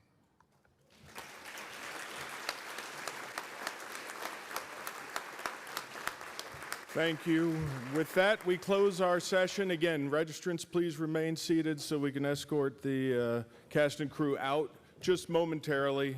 And then as soon as the boss, Sarah, gives me the okay, I'll give you the okay. One thing I do want to point out while we wait is, yes, this is a plug now. We have a special signature program in 2028 that we've just launched, actually this weekend. It's called Reels in Remembrance, where we're hopping along the coast of Europe, looking at obviously World War II sites, but how they're connected to some of the most famous and classic World War II films, or films of World War II. And also for this audience, who likes paratroopers? Raise your hand. Great. Our February 26th, 27th symposium will be Airborne, like a thunderbolt from the skies, airborne forces in World War II.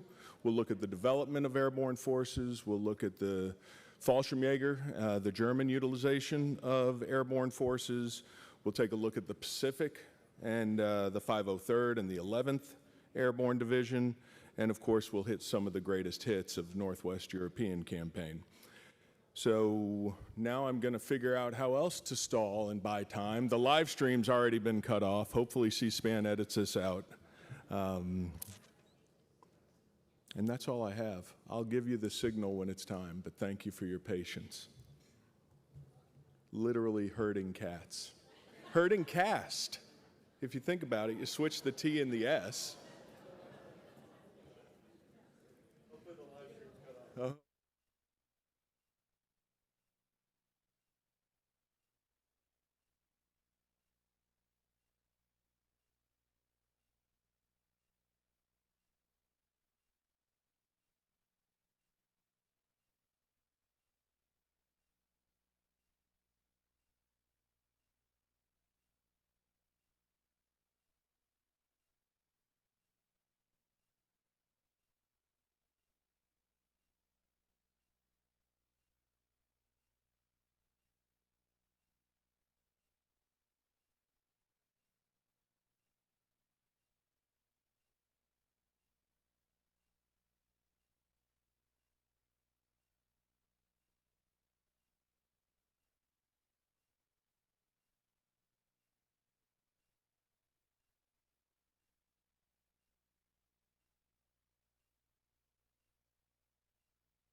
never expected to find themselves like this. But they found courage. They found grit, grace. They found strength in each other. And in their stories, we find strength within. The National World War II Museum. Find the extraordinary inside. At the National World War II Museum in New Orleans, there is an experience as epic, as extraordinary as the conflict it honors, beyond all boundaries. This immersive 4D cinematic journey through the war that changed the world is shown exclusively in the museum's one-of-a-kind Solomon Victory Theater. I'm proud to have served as executive producer of Beyond All Boundaries, and you can see it only at the National World War II Museum in New Orleans.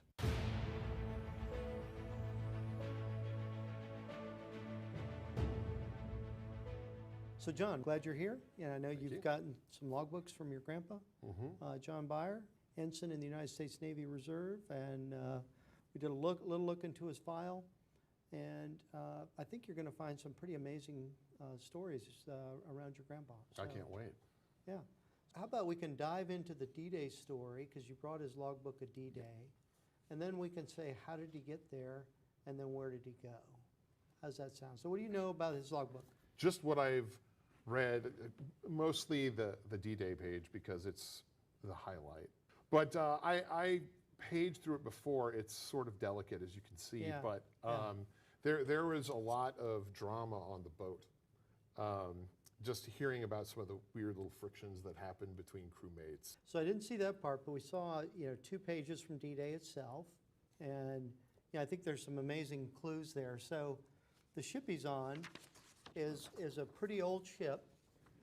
So this is the SS Balioid. It's commissioned in 1914 in Britain. Now, why is he on this ship for D-Day? He is essentially part of what they call the armed guard. So as a gunnery officer, he'll be in charge of protecting the ship against submarines, surface ships, enemy airplanes. He'll be responsible for that whole crew and defending it. And we'll talk about his previous service, because he's been on 3 ships before this. Wow, okay. Yeah, so he's already quite experienced, and certainly was seen in high demand. So what's interesting about this, off Omaha Beach, which is, Saving Private Ryan, what they decided is, hey, we need to build an artificial port. And so they had one off the British beaches and off the American beaches. And these are called the mulberries, these giant things that come in from Scotland, and they become the port. But then they had a ring of ships around them that were scuttled to create a breakwater for this port. Oh, nice, okay. And so these are called gooseberries. And so he's a part of the crew of the Gooseberry. This ship, they're sailing across, they're in formation. That's why he said we're set, we're off the coast. And then if you see the next day, now they're following in, and literally what they're going to do, there's a picture of the line his ship's in. These are the Gooseberries. There's 24 of them off Omaha Beach. They will scuttle the ship, so they'll deliberately sink it to create a breakwater. He is the guy that sets the charges to actually sink the ship. So in addition, now he's the gunnery officer. They actually take fire from a shore battery, from one of the German shore batteries. The shrapnel will hit their ship. 5 of the Seabees with them, so the naval construction guys are wounded, and 3 of his crew are wounded as well. He's taken fire from the beach. Wow. They're landing this, which is supposed to be the huge logistic effort. You see, you've got the Higgins boats right there. Like you come in, there they are. So you'd be moving the guys in and out. That's where the casualties would go as you go around. Okay. The day before, they're doing their training. So he's preparing everybody for their guns, their stations, but they're also doing gas drills. If you ever see the guys who land on D-Day have gas masks on, they're expecting the Germans potentially to use poison gas on them. Sure.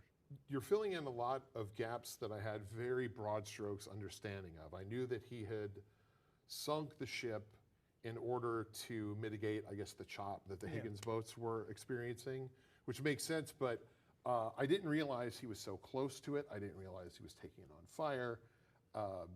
I'm just absorbing this like a sponge. I feel like this is long overdue, and I should have known more about it before, but This is exciting.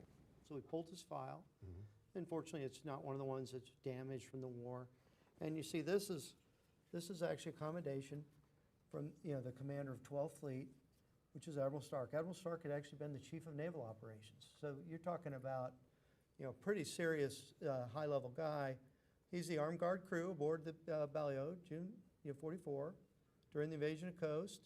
And then, your ship arrived in the beach on the 6th. You were subjected to enemy fire. We saw that. Your ship was placed in position and scuttled according to plan, which there's the plan. Yeah. And then after your ship was scuttled at the request of a naval officer commanding a construction unit in the Navy, so that's why the Seabees are there, you provided shelter for 150 men in order that they might be close to the beach for the opening of their operation on June 8th. So the Seabees have to go in and improve the shore so that you can continue to land heavier stuff. And then throughout this operation, despite all hazards, you maintain excellent discipline among the members of your crew, succeeded in every way in carrying out your part of an important mission. For your leadership, discipline, and outstanding performance of duty, you are hereby commended. So, not only is it a commendation, but it's like from the senior admiral in the whole theater. This is the copy from his record. Probably nothing he would have talked about, but it validates what you see in the logbook as well. That's pretty incredible. neat, isn't it? Yeah, it makes me feel like even more of an underachiever. No, well, that's not, but so you can see, here's the first day of this, they're getting set, the planes are going over.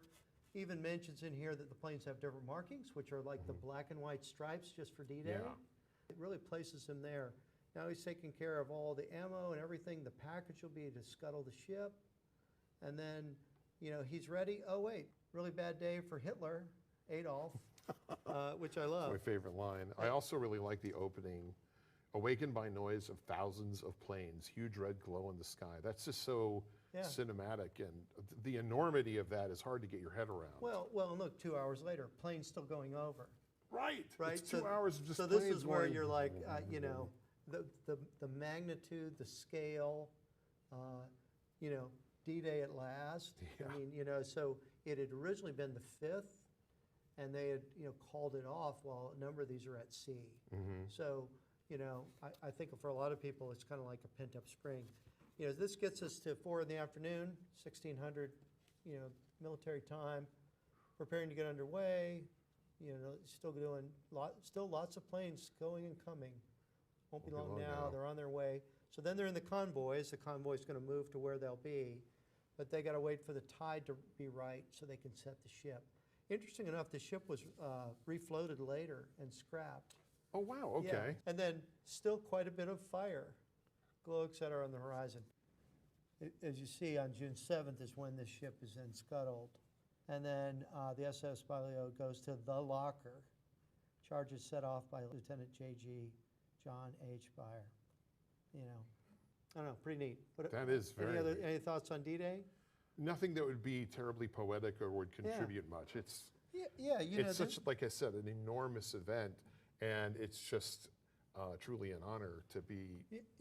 So that goes through, and then next thing they end up on a British ship, the Fosbeck. He's got here, take care of the boys. Took fragments out of Floyd's shoulder. Here he's actually in charge of treating the guys who are wounded as well. Yeah. So he's a multitasker, it would appear. yeah.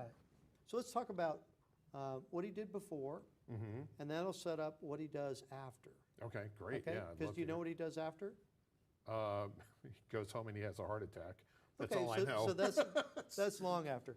So he goes to school, comes back from Normandy, and they send him down to Miami for small craft training course and all the other assault landing craft. That's what he's trained on, because the assault transport will launch all these things off the shore. So he does that for 10 weeks, and then he goes to Oceanside, California for an amphibious warfare course, where he's now trained on amphibious warfare. Why? Because he is going to take on the role of beach officer. So he's on the beach after Just hold Normandy? on, yeah, just wait, he's got to go to a beach. You didn't know he was on the beach, did No, you? I can't imagine he would be terribly excited about that assignment. Well, he might be. So that's his training, and APA is assault transport. And then we have this one, which is, kind of his record of military service. So he's an armed guard school. This is small boat school, beachmaster school. Here's the ships he's on. Hansford and Gosper are the last one, so they read down. This Berlioz's the one that they scuttle at Normandy. Whoa. Kind of says where he's in. Oh, and down here, he's got accommodation. So he's got the American theater, European theater with this would be a bronze service star of the campaign, the Asia Pacific theater with a star. He was in the Pacific theater? The Philippine Liberation Medal, and the World War II medal. I had no idea he had anything to do with the Pacific at all. Well, just wait. So it's pretty cool. Yeah, so it's pretty cool. So he starts out, so he goes to the Pacific. He'll leave this last class, the amphibious warfare class, and he heads out. And he's initially assigned to the USS Gosper. Very similar, assault transport. The idea is you load up the whole team, and when they leave San Diego, they can land on Okinawa. And they have all their Higgins boats. The idea is this would stop, maybe just outside of the enemy artillery range, let the Higgins boats down, and then they would go ashore. But now the beach control officer, where do you think he is? I mean, one would think on the beach. He's on the beach. So the beach control officer has to go in right away and then set up where the stuff goes. Where does this go? Oh, they're landing in the wrong place. These supplies have to go here. The tanks have to go over here. Here's where the wounded are placed.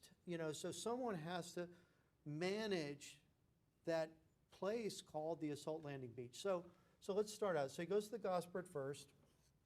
Can you imagine seeing what went on in D-Day and saying, I want to get closer to it?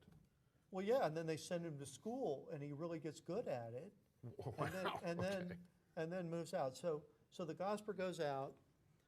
Just before Okinawa, though, they're going to reconfigure the Gosper to be a casualty evacuation ship. So instead of being an assault transport, which he's now trained on, the ship is now repurposed because they're expecting heavy casualties. Here it is leaving San Francisco. Your grandpa at the time was doing amphibious training in Oceanside. So really might have either, boarded up or right before that, literally as this ship is leaving into the Pacific.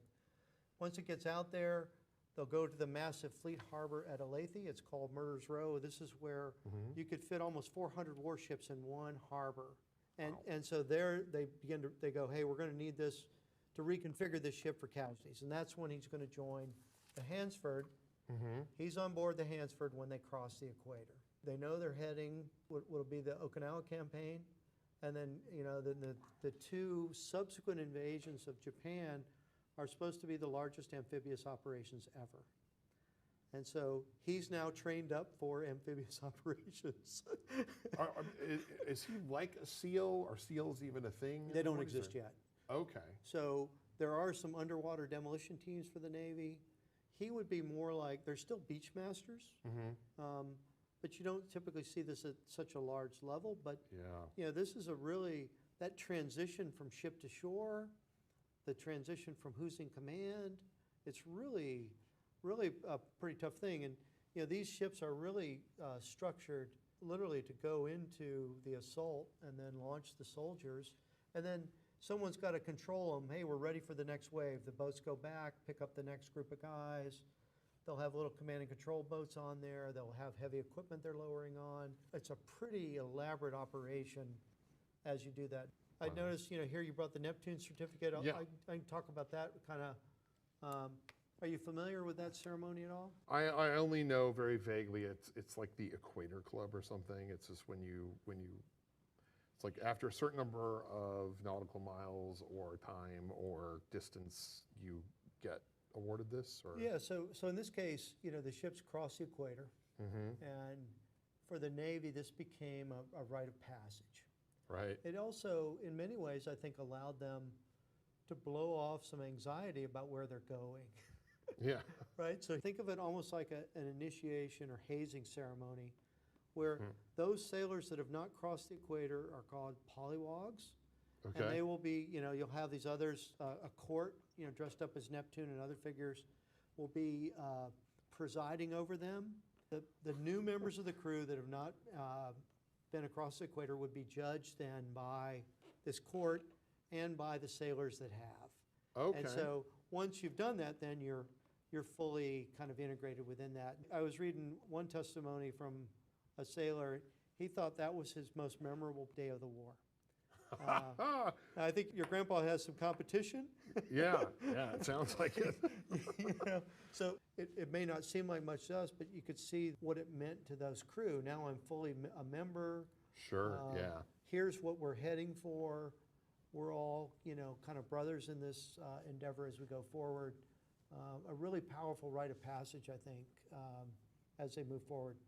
Wow, that adds some significance to this. I'm Yeah, even more proud of it. So now he's on the Hansford. They're going to land at Okinawa. Wow, okay, so he was in Okinawa. Yeah, he's on Okinawa. He receives a commendation on Okinawa. I haven't seen the details of that commendation, but another commendation Okay. for being the executive officer, a beach master, the beach platoon. On the ship, he's also manning the 40 millimeter gun. He's responsible for the anti-aircraft guns. This is kamikaze time. I mean, you've got, several hundred American ships are hit and damaged or sunk off Okinawa. So to be the gunnery officer in addition to the beach officer, I mean, it's pretty, so I don't know, could his commendation be for gunnery, for kamikazes, or could it be related? The ship is not hit by a kamikaze. Maybe because he was at the guns. Yeah, but they do have, some barrels at sea. I mean, certainly because Grandpa was at the gun. Yeah. And then, so then the campaign's underway. And then in the campaign, then they will evacuate wounded first to Saipan and then to the Big Fleet Harbor. And then on the 27th of May, they go into the Philippines. And so this is why he's part of the Philippines liberation. The Japanese, through the rest of the war, we don't think about the Philippines, but there's still 40,000 Japanese troops in the Philippines in September when they surrender. So the war in the Philippines is not over, even as, Okinawa is settling down. And so then in the Philippines are going to prepare for the invasion of Japan. So that's kind of his set piece. You've come back to the States for training, small craft, amphibious warfare, and now you're on one ship and they're, oh man, we got to convert this ship to evacuate casualties. We're talking about some serious casualties. So on the beach in Okinawa, the largest landing in the Pacific at that point, and then they'll go into the liberation of the Philippines. And I don't know what the ship does and what the crew has them do in the liberation of the Philippines, but there are a series of amphibious operations around there. Might have even been resupplying units and things like that, until the war's over. A lot of the combat had gone up into the mountainous areas by then, but you'd be moving troops around to get to the little islands in the Philippines so they could do stuff. So even though you're not in Okinawa, you still have some serious challenges that require that. So that's Grandpa's kind of service. I think it's pretty cool, yeah, we're in position on D-Day, but I mean, how many folks are in both theaters? Liberation of the Philippines, right. Okinawa, D-Day, the Battle of the Atlantic. I mean, those are 4 major campaigns that Grandpa is pretty central to. It's like an all-star Axis tour. Yeah. I can't believe that he basically asked for seconds after D-Day. I feel like that. I barely was able to walk out of watching Saving Private Ryan with my head on straight. But to be like, okay, when can I go on the beach? Well, and think of that. Crazy. I mean, he certainly had to volunteer for that. Right. And you know what's ahead. I mean, you're anticipating the invasion of Japan. Now I know why he drank. Well, I think at least you can understand. He's got, incredible pieces. Whether it's the Battle of the Atlantic, you go, oh, that's amazing. Oh, D-Day, that's amazing. Oh, what else is there? I think it's an amazing testament to, great young Americans who have to go out and do incredible things, but more than once. You have to do it again and again. So, I don't know, thoughts, questions?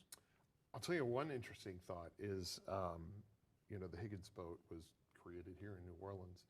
And when we moved here in the 80s from Des Moines, which is where Grandpa was born and died, the connection seemed more based on my father's love of jazz and cuisine. And I just find it very interesting that there's actually a connection with, my grandfather apparently went to school in Florida. He was in the Gulf Coast and was dealing with the Higgins boats. So the connection between my bloodline and this town feels even more significant, which is a weird sort of byproduct of this. There's so much to process and consider now that he's a hero in multiple theaters, but that's kind of cool too. Think about how many times he would have been on the Higgins boats that were built here in town. Yeah, exactly. They built over 20,000 of them here. Mm-hmm. Without those boats, you can't assault these shores.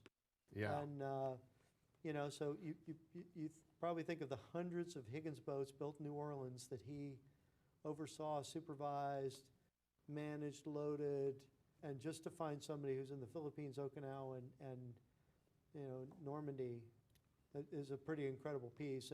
And at each point, you could kind of say it's unsung, but he's got two commendations: a commendation for Okinawa and a commendation for Normandy. So I think it speaks volumes about his leadership, his competence, his ability to inspire one. We saw in here, he's taking care of his wounded guys. So, I mean, how they would have perceived him as well, I think, comes out in the record. You've given me a tremendous gift. Thank you so much. And since you bear his name, I mean, it's kind of a cool, kind of a piece there. I mean, it looks super serious, I can imagine. It does. That sounds like the person with that record. Right. You're not going to give that guy lip. Yeah, and I think in each case, it seems to me that it's not accidental that they've chosen him to be in these spots. These are tasks that really do require individuals of character and leadership. It's pretty inspiring. I was motivated just looking through the record, and I know you are too. But absolutely, you've given me a tremendous gift. I can't thank you enough. Thank you.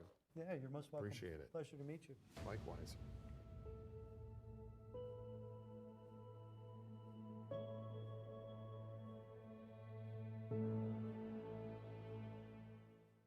In the dead of night on June 5th, 1944, more than 13,000 American paratroopers boarded C-47 aircraft headed for the Normandy coast. It set the stage for the largest airborne operation in history. This is World War II in two.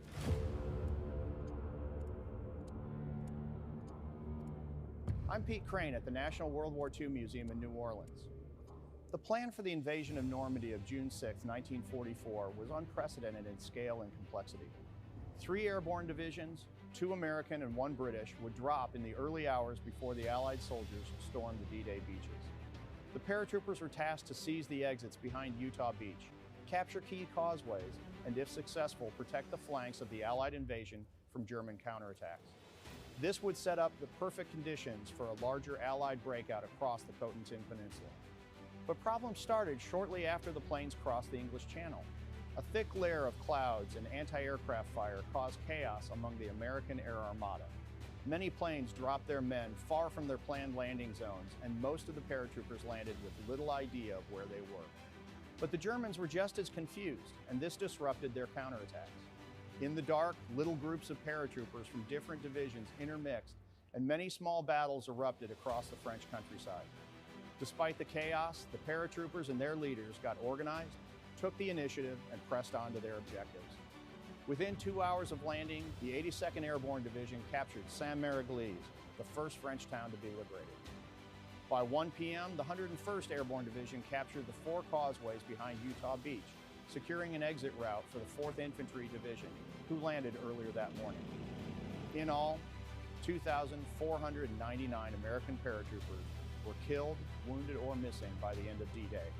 But these losses were significantly lower than expected. By the end of D-Day, the airborne divisions accomplished their missions and secured an honored place in U.S. Army history. I think it changed my life, probably the most, if you could even say, profound way.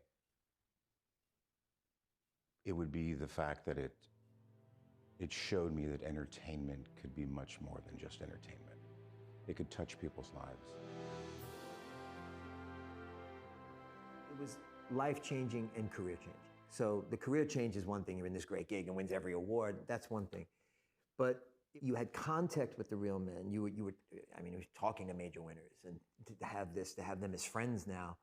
The thing that changed it was we had to be a band of brothers, and we could never be the brothers that they were, forged through combat. That's impossible. Actors can't do that. But because of Captain Die and casting and the way it was put together, we immediately bonded in this mission and just became close. So on a personal level, it not only helped your career, but all my best friends in life now is that cast, have come out of that cast. I've worked on a lot of movies and I've worked on a lot of shows, but there's no show where you can't wait to see everybody. Everybody was on the same page. Everybody was working toward one goal, and that was to tell the men of Easy Company's story and do it well and accurately as we could be. And I think we captured the essence of that in a way that really hadn't been done before. So I played Corporal Joseph Liebgott, Joseph D. Liebgott. First of all, he was one of the very few Jewish members in Easy Company. And I was raised a Scottish Catholic, so I had a lot of work to do. I had a lot, to dig in and find this American Jewish fella who also spoke German. His grandmother was German. And he was, he had a little bit of spice to him, which I liked. The other veterans that I managed to speak to, because they would never speak about themselves, but they would speak about their buddies. Every vet that I spoke to said he was a great company man, very trusted. Winters sort of singled him out as with a handful of other of the men, saying, they were the real soldiers that he would definitely go to battle with at any time. And so he had a strength to him. And Lee got yelled across the street. He said, "Tipper," he said, "that's a mortar shell. I'm coming." And he came running over. And by that time, I was not able to stand. And 2 or 3 guys risked their lives to rescue me. But that was just the way we all were. What did I expect? I was not surprised that they would risk their lives. I was just the way you did things in that group.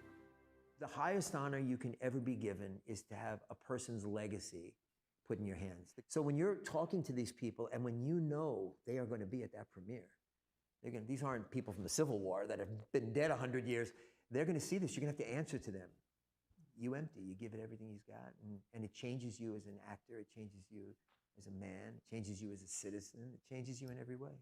And you see, how what they fight for still holds up today.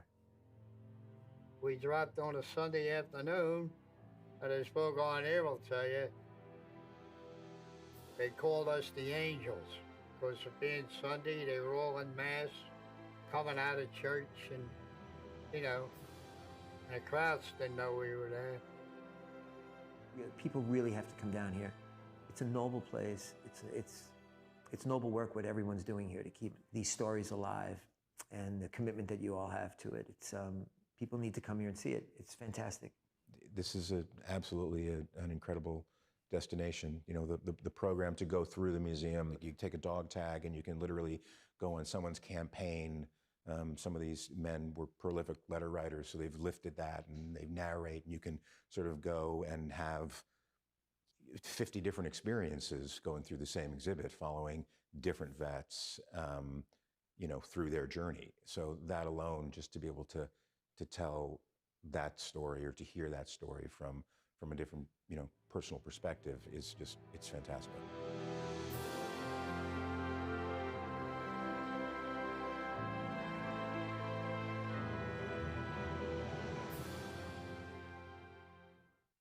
Are you willing to undertake a dangerous mission for the United States? Today's threat to our national security is not a matter of military weapons alone. We know of new methods of attack. The Trojan horse, the fifth column. Our war program, the most unprecedented in history, calls not only for the production of tanks and guns, planes and ships, but also for the building of a defense against enemy agents within our borders. Enemy agents who've been sent to this country to disrupt our industries, destroy our morale, and damage the impact of our fighting armies. Spies, saboteurs, and traitors. These dividing forces are undiluted poison.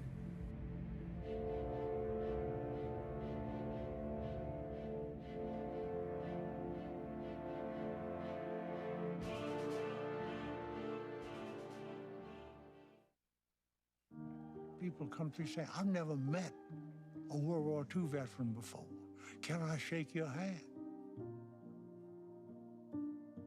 The mission of the National World War II Museum is to tell the story of the American experience in World War II. Why did we fight the war? How did we win it? And why that will continue to have relevance for generations to come.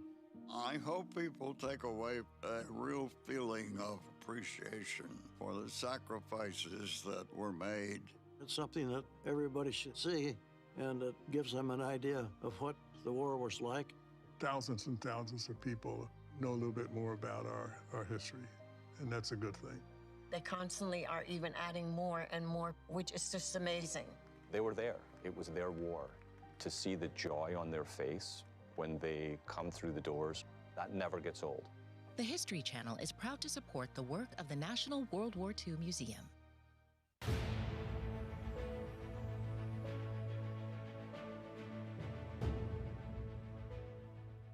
So John, welcome to the National World War II Museum. Today we get a chance to talk about your uncle, Fred Harrison. You know, previously you'd mentioned the family was looking at the family tree and they had, you know, this entry, killed in World War II, kind of question mark next to him. And, you know, maybe give us a sense of what do you know about your uncle? So there was a lot of mystery about my uncle growing up. My grandparents had a very hard time with Fred being killed in action and not knowing exactly where he was. There were never any remains returned. They were pretty much erased him from the family legacy. There was never any mention of him. What I did know about Fred was that he was an avid fisherman. So when I went fishing with my dad, I heard a few stories about Fred. What do you think he did in the war? He flew. Okay. I don't know what his MO was on the plane, but I knew he was on a plane. Okay. The plane went down, but I'm not sure if it was the European theater or if it was the Asian theater. Yeah. So very vague on all of those details. Okay. I think our task here is to bring to life Fred's service as much as we can, and I think you're going to be amazed by it. His record is one of the ones that's burned in the archives fire, you know, unfortunately, and so kind of had to sleuth even farther. How do we recreate, you know, his experience in a way? We'll start out. He's not in the European theater at all. Okay. He's on a B-24 bomber, 4-engine bomber. We'll talk about that in a minute. He's a navigator, and he's assigned in the Pacific. And you have no idea where in the Pacific? Correct. Okay. You know, give you kind of an orientation. You know, Australia, New Guinea, Philippines, and the Netherlands, East Indies, you know, with Japan farther north. And then let me ask you, was he Army or Navy or Air Force? Here we go. He is Army Air Corps. Army Air Forces are part of the Army. And then after the war, they'll break off and become an independent service. And so he's going to join the 307th Heavy Bombardment Group. He's on a B-24J Liberator, 10, 11 on the crew, depending upon the mission. But the navigator really plays a key role in the Pacific because of distance and, you know, the really discrete nature of the targets if you're targeting this little island. And so the 307th Bomb Group, they earned the name of being the Long Rangers because they had particularly long missions that they would go on. He's going to join a crew on the 19th of June. These airmen all join this squadron, the 372nd, which is one of the squadrons in the 307 Bomb Group. And there he is, Second Lieutenant Fred Harrison. There's his service number. And he's joined with these other guys. You know, Sergeant Robert Podwells, Corporal Roy Hunan, Lieutenant Tomes, and then, you know, down here, Corporal Thomas Wong. We'll talk about him in a minute. You know, but these guys will stay together for an incredible number of missions and will serve with them, literally the rest of his life. Imagine though, you're in this jungle Air Force, what are you doing? What do you think the kind of missions that they're called upon? Well, I would imagine that they would have intel that would tell them where the enemy is gathering. Yeah. And then they would go try to eliminate the enemy through carpet bombing, right? What's interesting in the South Pacific, you think about how do I avoid Japanese strength, neutralize certain positions, and then bypass them. So the air becomes super critical, but also, in addition, they're going to attack Japanese convoys, shipping, all the things that would resupply these garrisons. So not only is it super long range, but it might be very precise. Here's an airfield that the enemy's using, or here's a port facility, or here's these ships coming in that we need to attack. Maybe if you're over Europe, you can say, well, there's the Rhine River. Right. And now I've found, this city, imagine over the Pacific, you have a slightly different challenge because you're over water. Right. The first mission they go on the 3rd of July, they've got a mission out to Yap Island. So initially he's assigned, it's a small island called Los Negros. It's in the Admiralties, which is between the Central Pacific and the South Pacific. And it'll set up the kind of island hopping and then the campaign along New Guinea here. A lot of open water. It's a lot of open water. It's also 1,500 miles to hit that target and come back. So as the navigator, imagine, what would throw you off on your navigation to get to that island. Right. But the other challenge, though, is you're not just flying, you're not just taking a trip, you got an enemy there. Right. And so this is part of the excerpt of their first mission. They've got 16 1,000-pound bombs they're supposed to put on this airfield at Yap. And then in the process, they're attacked by 16 Japanese fighters. And the way, welcome to the bomb group. So did these guys fly in a group of bombers? And did they have an escort of fighter planes, or were they just out there with their own munitions, whatever they had on top of their aircraft? So in this case, this is just 16 aircraft in formation flying out there. With the massive long range, you're past the range of your fighter escorts in almost all cases. Yeah, it's hard for us to imagine. Right. You're flying 800 nautical miles just to find this little speck, hit it, while, of course, the enemy's fighting back at you along the way. As they go forward, they're going to have a series of missions where they're going to support MacArthur's return to the Philippines. And so they'll go into the southern Philippines or into the Celebes to interdict shipping, really break up Japanese reinforcements coming into the Philippines, and really contribute to that liberation campaign. And then this is another record, from the squadron, 24 missions that month. Wow. And so this is a pretty relentless campaign. Fortunately here, they report they've destroyed, 5 enemy aircraft, damaged another 27 enemy aircraft, some in the air and some on the ground. So you're also, attacking these airfields. What I think is an interesting statistic is right here. Aircraft dispatched, 124. Aircraft to reach the target, 119. So Yeah. they're losing aircraft. Yeah, they might have an engine problem and they'll turn back. They might have to, ditch or something like that. So imagine you're operating in pretty austere environment. Even the maintainers trying to keep these aircraft going. Right. Pretty amazing. It is. So let's talk about their last mission. Okay. So that crew flies 18 missions together. On the 19th mission, they have another pilot, and they'll have the deputy group commander join the crew. And so this last mission, they've moved into Moritai, which is, an example where you've taken one of these enemy airstrips.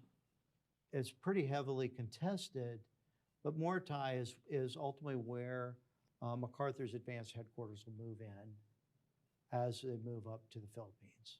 So they're going to take off on 10 December 1944 on a night mission. They'll take off at 0100, so 1 in the morning, 12 minutes later, this Air Corps intelligence officer is going to observe this explosion. He says, I was standing at the shore looking west, listening to our planes take off. At approximately 0112, a large fire with high rising flames suddenly appeared near the top of the mountains west of Petoe Airdrome on the north finger of Halimera Island. As the flames died down, I heard the rumble of an explosion from the direction of the fire. The plane itself has 15 100-pound bombs on it and is also carrying just over 3,000 gallons of aviation fuel. When it hits the mountain, you could see why there would be a pretty tremendous explosion. I mean, So we don't know if they flew into the mountain or if they were shot down or if it was engine failure. it could be engine failure. There's no reports of enemy fire from there at the time, but frankly, I think that'll be unknown. They had an initial search of the area afterwards, and the initial reports, we can't find the crash. So Mike, what was the scope of the mission? This mission's a night mission where they're going to interdict an enemy airfield down on Halimera, so which would, take away the Japanese ability to interdict our airfield in Morotai and then our operations there. So the plane's lost. They can't find it initially, but eventually it's found. This is actually a letter, the Memorial Division, so from the War Department, where it says, we're going to tell you how Fred Harrison and members of his crew were identified. Fast forward now, January 1948, a member of our American Grace Registration Search and Recovery teams arrived in Halimera, where they're presented with a box containing the remains of an undetermined number of crew members of aircraft with tail number that matched the one your uncle's on. And these remains recovered by natives from another town from the mountains on the north finger of Halimera. Now, you kind of go, what's going on? The natives had kind of went into hiding during the operations, but the tribe returned and then say, the party of natives participating in a deer hunt found the wrecked plane and an identification tag that had your uncle's name on it. So this is where they identify that, yes, this is his plane, he's on it with that. Did you ever realize that your uncle's remains were identified? I mean, here they've identified and recovered the wreckage. They have the dog tags with his name on it. Yeah, I really had no idea. I thought he was just MIA. And because my grandparents never really talked about it, I never really knew that there was any kind of remains found. Yeah, it's pretty crazy, isn't it? Yeah, it's absolutely amazing, considering how many years had passed and the location of the accident. Their final interment is going to be in Louisville, Kentucky, at the Zachary Taylor National Military Cemetery. Right. So why Louisville? Well, you didn't know they're in Louisville, did you? No, did not. The idea was they're going to bring together those commingled remains in a place that's equidistant for the crew, so it'd be centrally located for the families. And in this case, the National Cemetery in Louisville. And so, this is the picture of the gravestone there in Louisville. It's amazing. It's kind of neat that the folks who all served together, continue through eternity together. To be together. Yeah, that's pretty neat. I didn't realize that the Army did that. And so here they are. Oh, look at that crew. I believe this is your Uncle Fred. If we think of his earlier photo, sure looks like Uncle Fred, doesn't it? Sure does. So the work these men were doing were allowing American forces to advance. Yeah, absolutely. Well, these guys are heroes. I'll agree with that. That's pretty cool. Yep, your Uncle Fred, his teammates. If you're inspired by Uncle Fred now, you're going to be more inspired as this adventure continues.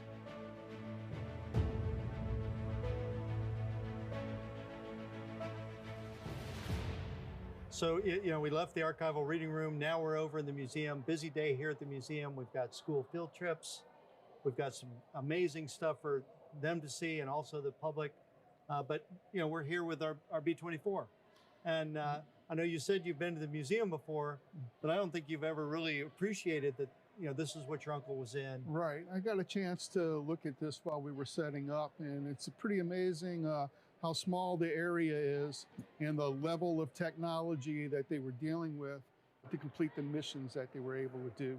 Yeah, so you figure right up front, for some missions, the navigator would be up front, and then the bombardier take over. Some missions, the navigator serves as the bombardier as well.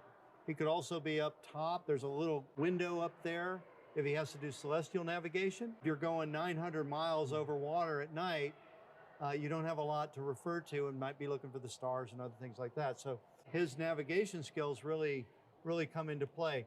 Now, remember, we talked about some of the folks on the crew. Yes. You know, it's pretty incredible here. And, you know, thanks to the 307th Bomb Group Association, you know, one of the pieces here is we can find archival clues, other clues, but also other networks that help us a lot. And, you know, as you recall, we talked about a couple folks from the crew, you know, Robert Podewils, Thomas Wong. Right. But, you know, we got a special guest here. So I want to introduce you to David Wong, his great nice uncle, to meet you. Hi, nice to Thomas meet you. Wong is part of the crew. Okay, and how are you related to Thomas? Right, so I'm the grandnephew of Thomas. Okay. I understand, you know, your relative served as well on the Yes, same exact yeah, plane. my uncle, yes. Your uncle and great uncle Right. are here side by side in this photograph of the crew. It's pretty amazing. Yeah, it's been an honor. I've been learning a little more history about this, actually through a historian from the 307th Bombardment Group, Jim McCabe. So your granduncle was on the crew from the beginning. Correct, right. And I think they actually started serving together as well. Joined the group the same day, joined the squadron the same day, joined the crew the same day, and fly their 19 missions together. And then ultimately, we'll be buried together. And have you been to Yeah. this cemetery? Actually, my family went to visit several years ago. I didn't understand it at the time, but you know, I'm kind of grateful that we went down there and observed their plot. So. Yeah, so this was news to me today.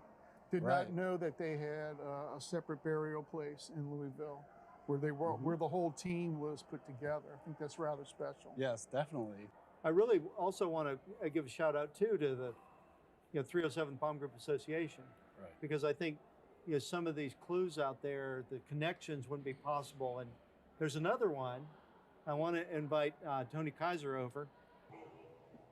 This is the Purple Heart, part of our collection, from the 307th Bomb Group Association. A gentleman found it in their attic in North Carolina, wasn't sure what it was. Right. Got it to the Bomb Group Association. But this is the Purple Heart for Robert Podewils. Wow. So, Tony, if you wouldn't mind, on the back then is this is the presentation one to the family. You can see the inscription on the back. Right. For Robert Podewils. So here's Robert right here in the crew. He's another one of the machine gunners here on the crew. Really would have served right along your great uncle there. But another kind of personal connection between these three crew members that are perpetually on a mission together. So the families of the crew members would have received this. That's right. One of the great things about the 307th Bomb Association veterans and their families is that we have artifacts like this because of their generosity, and it's a great way to help to continue to tell the story of World War II and to tie these types of things together. Kind of a pretty neat opportunity to connect three airmen. Right, from the same group. Really, it's pretty amazing. This all started from just one small story, but merging all three of these people together. Right. It's just fascinating. It's pretty amazing that y'all did a great job on the research.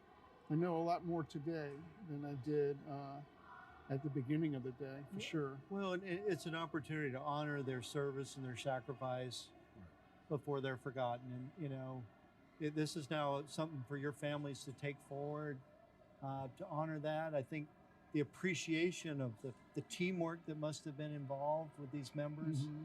I think if we can help, build those relationships, it's pretty powerful. Thanks, Tony. Thank you for bringing that today. Absolutely. Pretty amazing story. Yeah. Nice. And they're part of it. So pretty cool crew. Thanks to be part of it. It's a neat opportunity to try to connect this. I can share you all the information, and I'm actually writing a report from some of the historical data I've gathered as well, but it's a work in progress. I can share that with you. I would love that. And I would like to thank the World War II Museum staff for all their hard work. They're a team working together, keeping these stories alive. Yes. Which is important for future generations. I absolutely appreciate it as well. Thank you so much. Oh, you're most I've learned welcome. so much as well. Happy to be part of it. Thank you, Dr. Bell.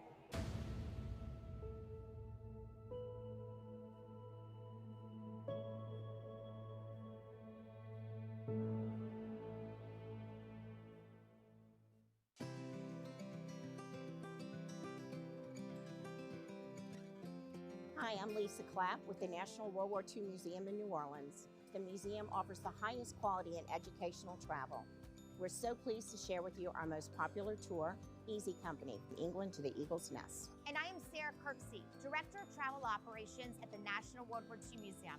This exciting tour starts in England and crosses the English Channel into Normandy, where we spend 4 days immersed in D-Day history and the Battle of Normandy, with a focus on the actions and the stories of the 101st Airborne.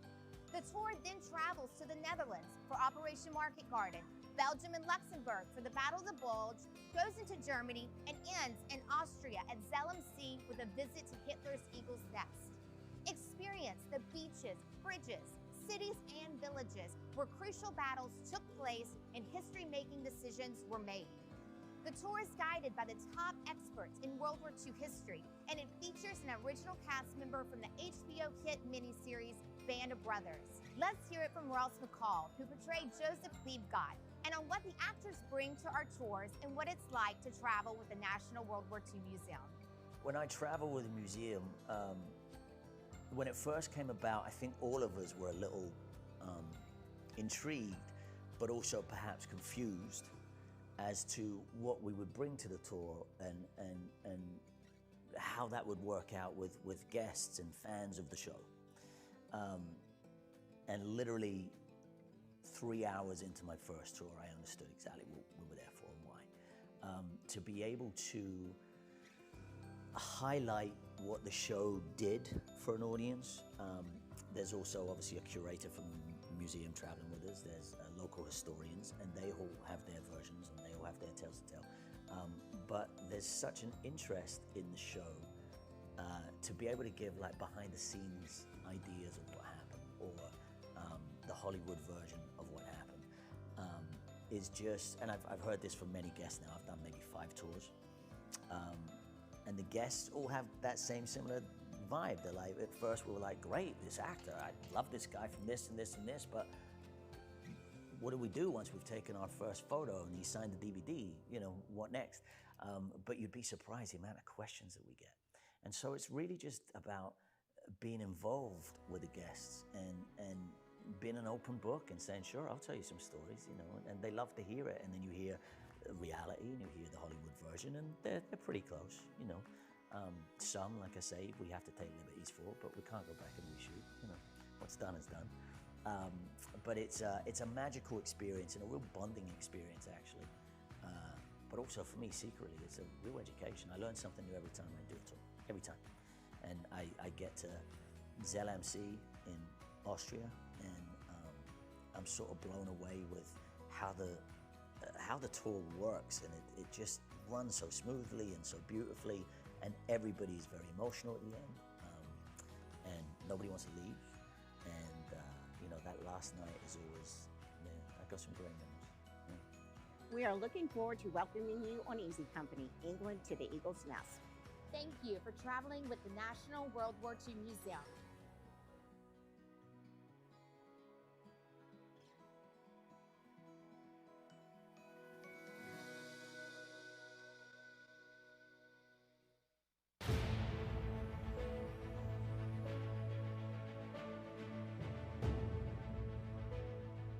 She was in the Pacific Theater? The Philippine Liberation Medal and the World War II Medal. I had no idea he had anything to do with the Pacific at all. Can you imagine seeing what went on in D-Day and saying, I want to get closer to it? How many folks are in both theaters?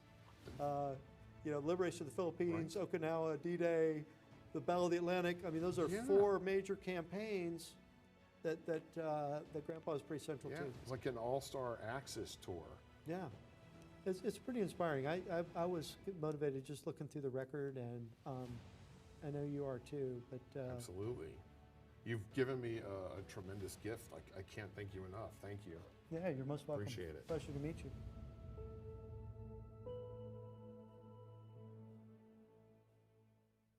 This year, the United States of America is celebrating its 250th anniversary. This important milestone is an opportunity to pause and think about how our nation has been shaped by its most significant events. Events like the Revolutionary War, the Civil War, World War I, and of course, World War II. Before World War II, America was not the economic engine and superpower it is today. In December 1941, Japan launched a surprise attack on Pearl Harbor, Hawaii, and Nazi Germany declared war on the United States. America officially entered what had truly become a world war. The Allied fight against Japan and Nazi Germany required the entire country to mobilize for the war effort, and it did. Our nation would never be the same. More than 16 million Americans served in uniform, 19 million moved to defense jobs, and more than 6 million women entered the workforce. Everyone pitched in, with rationing, scrap drives, war bonds, and victory gardens. This massive mobilization and the terrible war that followed ended the Great Depression and permanently reshaped American society. It created a middle class, advanced civil rights, and brought about medical and technological innovations that we take for granted today. Just as the war reshaped American society, it changed the world and America's role in it. On the eve of America's involvement in the war, President Franklin Roosevelt introduced the Four Freedoms as a way of explaining what America stood for and why the struggle against Nazism and Japanese imperialism mattered. The Four Freedoms were the freedom of speech and expression, freedom of worship, freedom from want, and freedom from fear everywhere in the world. Roosevelt's Four Freedoms were enshrined on the back of the Victory Medal every service member received, and came to symbolize what America represented as the nation assumed its new role as leader of the post-war democratic world order. World War II fundamentally changed everything about America, touching every part of human life. And we must remember the human cost. More than 400,000 Americans perished in the war and left grieving families that would never be whole again. And many veterans who did return home were also fundamentally changed by their experiences. America came out of the war a different nation, one that more closely resembles the one we know today. It came out of the war as a prosperous and confident nation, one that surely faced new challenges, but also great new opportunities. As we reflect on the 250th anniversary of American independence, the greatest lesson of World War II for us is that it was a time when we, the people, became we are all in this together. At the National World War II Museum in New Orleans, we honor the World War II generation, their example, and the lessons they taught us every day.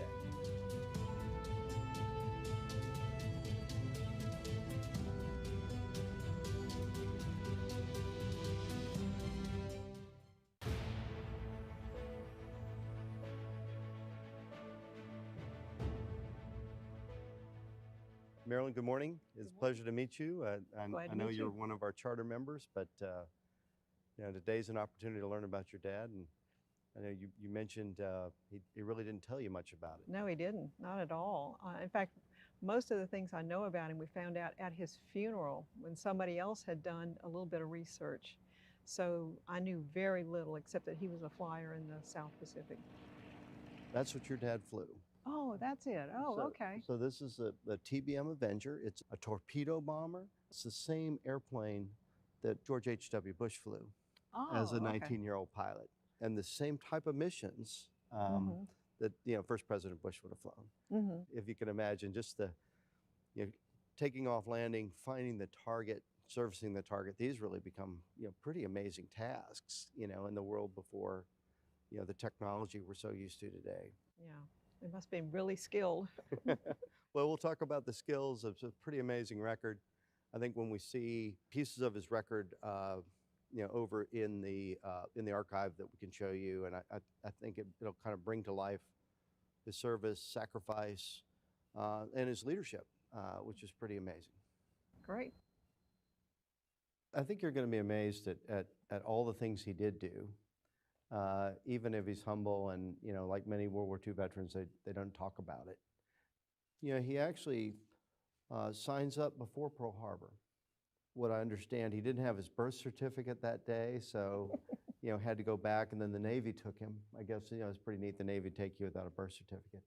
But then just after Pearl Harbor in early January 1942, he's going to start his training as an aviation cadet. I know you were curious what kind of airplanes they would train on. The older biplane, you'd have the instructor pilot with you, and then they'll graduate into single engine planes, and then go through. So this would be the flight instruction that he's receiving until he joins the squadron. And then, he's going to go and join Torpedo Squadron 6, which will join the USS Enterprise. And now he's an aviator, so he'll have his gold wings with a certificate here on 5 November. So now it's, 10 months later, after this rigorous flight training, is when he finally gets his wings. But here's his first airplane. This is the torpedo bomber, same model that we just saw across the way. It's named the Lonesome Polecat. Not sure whose name that was. And so he joins initially the USS Enterprise. He has what he describes as 2 tours in the Pacific. The first 2 ships are on the first tour, and then the Hancock will be his second tour. He'll serve on the Enterprise and the Intrepid, and then in the middle of 44, he's going to come back to the States. He'll join the Hancock, which is a newly commissioned ship. I have one question. The Intrepid, I thought I read when I was looking up that at one point it was hit by a bomb or a torpedo, and it took out the steering mechanism as well as the engine. And to get home, they ran around and got canvas and sailed home. That's right. The Enterprise is also torpedoed.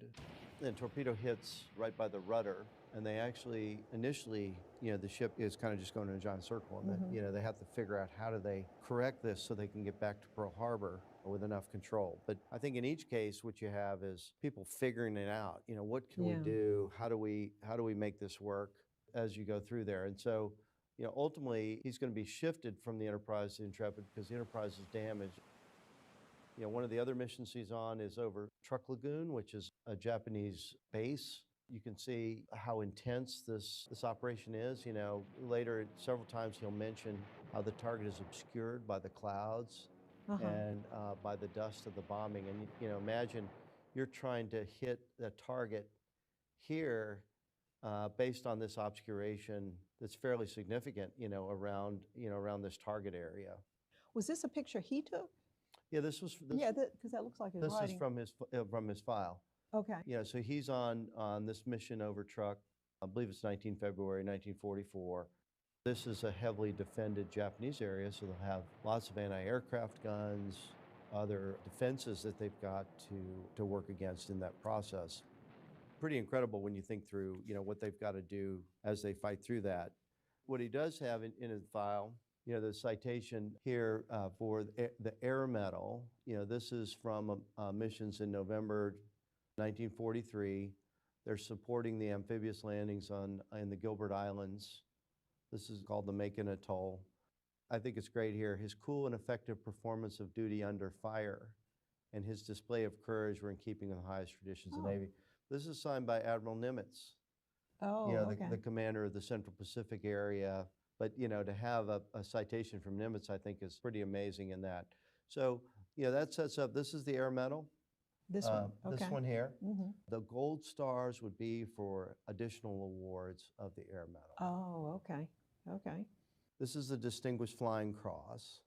Okay. So this is a higher award than this earlier one. And, it's signed by Admiral Mitcher. He's the Vice Admiral in charge of the carrier force. And, here he is, distinguishing himself, heroism, extraordinary achievement, aerial flight against enemy warships. Despite intense enemy anti-aircraft fire, he placed one bomb hit on the bow of an enemy escort carrier anchored in the harbor of Kobe, Honshu, Japan. The carrier was burning at bow and stern where our forces retired. His courage, skill, and devotion to duty were at all times in keeping with the highest traditions of the United States Naval Service. And so, as we thought about with the plane, this probably was with the 1,000-pound bomb, in that Avenger as he goes through. And so this is, the Distinguished Flying Cross, another amazing achievement. going forward, but there's more. Going into July, here on the 18th, says it dropped VT fuse bombs, so there's variable time, so the fuse will go off different times. AA is thick, which would be anti-aircraft, is thick, and there it is, accurate. Hit by 25 millimeter in port wing. So he's hit by the enemy anti-aircraft fire here on his left wing, and he calls it a rough hop. And then, they're attacking at this point at the battleship Nagato. So the battleship Nagato is the one that'll surrender right at the end of the war, right there outside of Tokyo. Okay. Just very cryptic again. Got a hit on a 42,000-ton CV, so that's a carrier, with a 2,000-pound bomb. This is on the Amagi at Kure Harbor. But so for that, he's awarded the Navy Cross. Oh, that's this one. That's this one here. Okay. So the Navy Cross is the second highest award for valor in the United States. Okay. Did you know that? I didn't at the time, but at his funeral, I found out that. Yeah, it's pretty incredible. Yeah. So for somebody who really didn't do anything. Yeah. I know. So, so the citation here, this is signed by Admiral McCain. So if you remember Senator McCain, this is his dad. Oh, yeah. So John McCain's dad distinguished himself, extraordinary heroism in operations against enemy while serving as pilot carrier-based torpedo aircraft, attack on major units of the Japanese fleet, Kure Harbor, consisting of battleships, carriers, and heavy cruisers on July 24th. And so you can see he's been in attacks on all of those in this period. He attacked the battleship, he attacked the carrier, and then attacked the cruiser. So now think about it, he joins up before Pearl Harbor, and then just after Pearl Harbor, he's in uniform, right? Well, where is he at the end of the war? Do you know? No, I don't. There's the big ceremony on the battleship Missouri. There's the Japanese surrender. This is where the ceremony is, right here. This is the Missouri. This is a picture from your dad's file that you had. And you can see the sailors are lined up on there. This is literally where MacArthur presides over the Japanese surrender. Okay. And he has a note here, September 2nd, put on an air show or parade over Tokyo. So he's part of... So he would have been flying around? He's part of the ceremony, flying right above the Japanese surrender. I never knew that. That's amazing. And this is one of his pictures. So you can see this is, part of his group? His group right there. Wow. Yeah, I've never seen that angle for that event. And, here's a world-changing event that your dad's, an eyewitness to. And maybe one of his crew took the photo, because you can see other parts. There's the tail of his plane, right? Oh, Here's another one of their aircraft right there. They're all in formation over the surrender ceremony. I never knew that. That's amazing. Wow. What do you think of that? I'm gobsmacked. That's amazing. Yeah, this is a priceless photo. I mean, if you yes, get that one framed. You got all these, but then it's like at each step there's like a just there when it happened. There's more, yeah. And I think you just there's this little cryptic piece there. That's pretty neat. Yeah. A couple points in here where he'll talk about how intense it was, and he'll note that they were afraid. And what's amazing is, think of the number of times knowing how intense the enemy's going to be, you still have to get in that aircraft, take off, form up everybody, and continue mission. And, day after day. Yeah. I mean, it's not just a one-time occurrence, but you've done it and you've got to keep going. And then I know just amazing to have to deal with all that all at once, Well, Amazing. and for the number of missions, the complexity of it, it's pretty inspiring. I mean, pretty amazing. So questions on That's that? amazing. I mean, no, I mean, I'm just amazed at how they could do this day after day after day. Yeah. Just and month after month and into years. Without going crazy. Yeah, pretty amazing. And then here they are. They left Tokyo Bay for Okinawa 1 October to pick up passengers and head home. And then, so ultimately, even the aircraft carriers are filled with troops to be brought home. They'll call it Operation Magic Carpet. How do we use every available ship to bring troops back home to the United States? Yeah. And so, that's what he's doing here. And then finally, they're given a division of passengers to play nursemaid till we hit the States. Good boys, though. So cradled the hook and headed for home, 6 October, and then flew off the Hancock and landed in San Diego. This is the 20th of October. And then, started on 30-day leave on 1 November 1945. From 2 September, he's over the surrender. Next, they pull out to miss the typhoon. They'll pick up troops on Okinawa that he gets to nursemaid and bring them home, and he comes home himself. So, wow. I mean, it's a neat end to the story. He joins up, volunteers before Pearl Harbor, and then is there to bring the folks home afterwards. He did stay in as a lifer because he didn't retire from the Navy till 1962. No, it's a great service, and you should be proud of what he's achieved and I am. What he saw.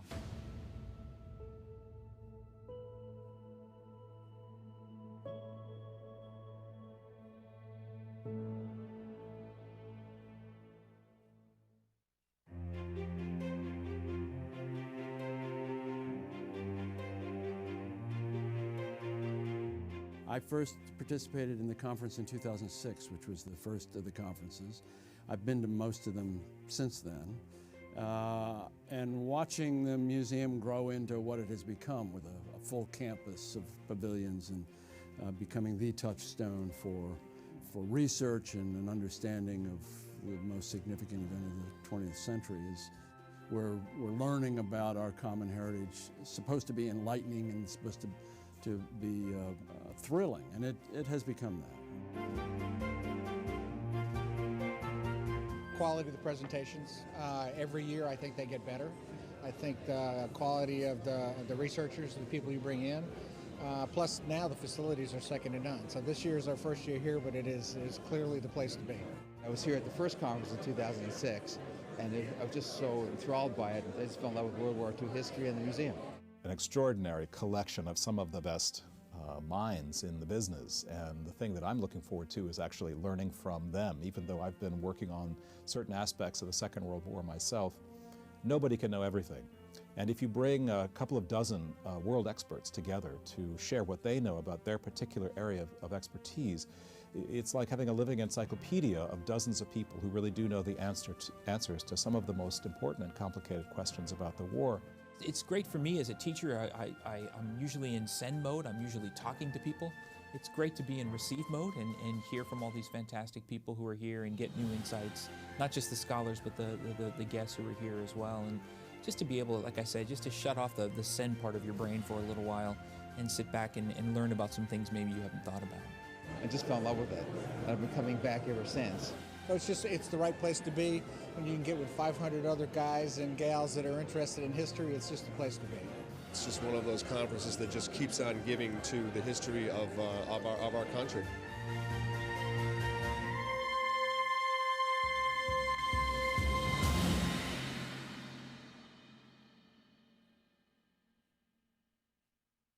For 6 dark years, the world was on fire. A conflict that toppled empires and reshaped the modern world. No part of the globe was untouched, no life unchanged. The Second World War is the largest event in human history. It is massive on a scale no one's ever seen before. They have to fight every climate from the Arctic to the jungles of the Pacific to the deserts of Africa. It's a war of annihilation. This is murder on an industrial scale, but each death is uniquely suffered. Churchill makes an appeal to Roosevelt. We need to stop it.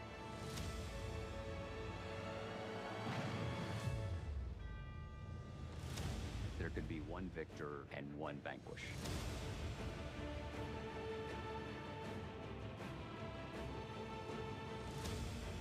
The Japanese commanders ordered their soldiers not to take any prisoners. In Stalingrad, women are very much part of the Red Army effort. They learn to shoot, they become snipers. They saved that which is most valued by us all, freedom. World War II changed everything for all of us. World War II with Tom Hanks. Watch now on History.com.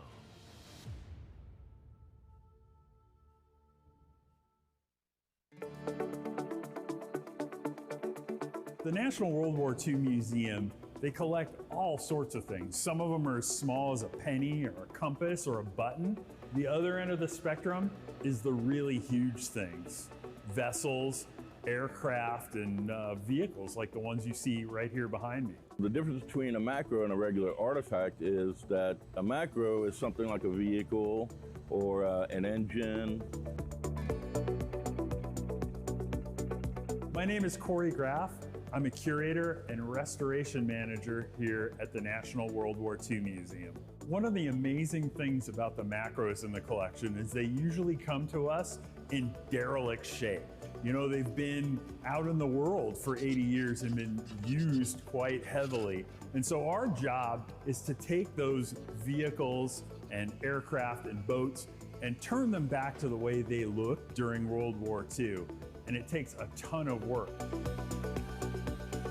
One of the difficulties after 80 years is finding parts that work for these vehicles.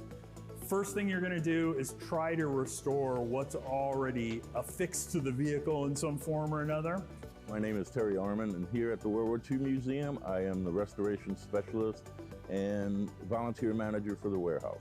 It is a challenge. There's a lot of research that goes into this stuff. We don't just jump on it and say, oh, well, this needs to be changed. We're here to make everything original, or as original as possible.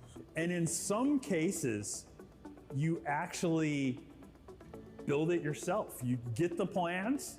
We have amazingly skillful volunteers, and they're using the lathe or the welder, and they're making what we need to go on these vehicles.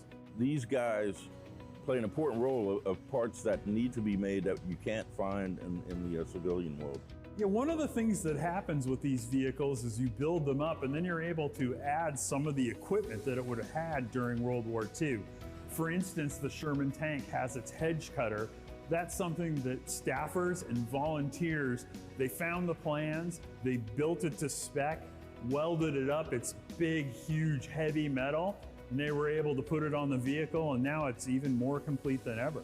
My job here at the World War II Museum is fantastic. This is a labor of love. If I didn't have this love for working on all these old vehicles, I surely wouldn't be here. Also, I do manage a whole bunch of volunteers, and I go through the day helping them figure out the best ways to do things and the most correct ways to do restoration. These macros that we have, they were used all over the world during the war, so they have lots of stories behind them, if they could talk. I don't think you're going to get closer to living history than bringing these vehicles back to life. It's important to preserve the vehicles because, again, it's a living history, and we need to keep history alive. If you want to learn about World War II history, there's nothing better than doing it hands-on. My name is Bob Brockway, and I volunteer at the National World War II Museum about 5 or 6 days a week.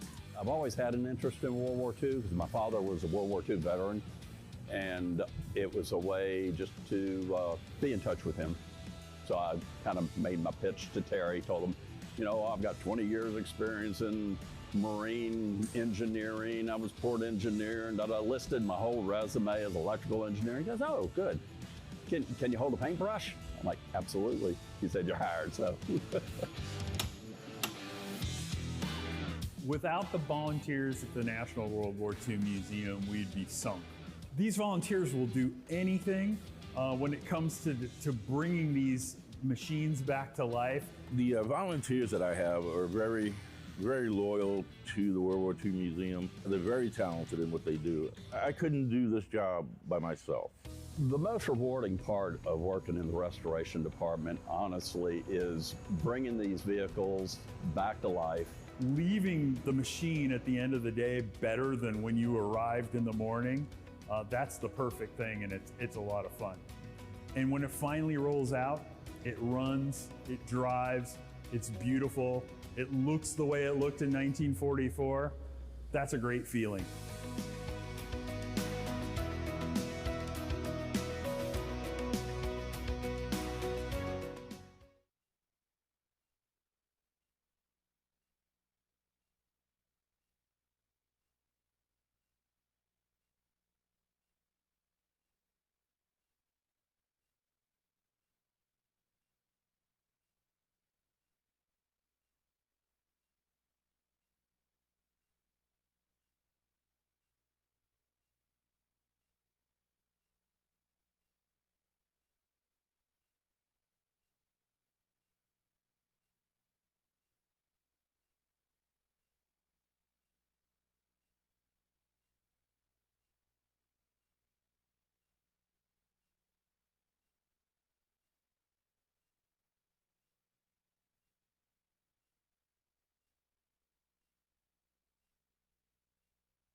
All right, ladies and gentlemen, thank you. Please do find your cell phones, and in between snapping photos of the cast members on stage, please do silence them. We will finish this out, and at the end of this, please do stay seated for some special announcements. But to introduce our final panelists and the moderators, it's my pleasure to pass the podium to Dr. Michael Bell one last time.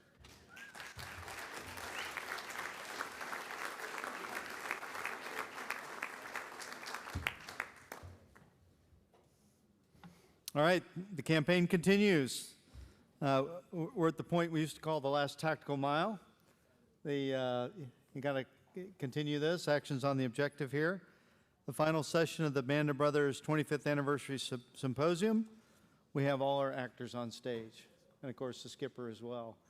I noticed they drafted him here a few minutes ago. To wrangle this rowdy bunch, we've called on once again Michael Cudlitz, portrayed Bull Randaman. Seems an appropriate way to wrangle.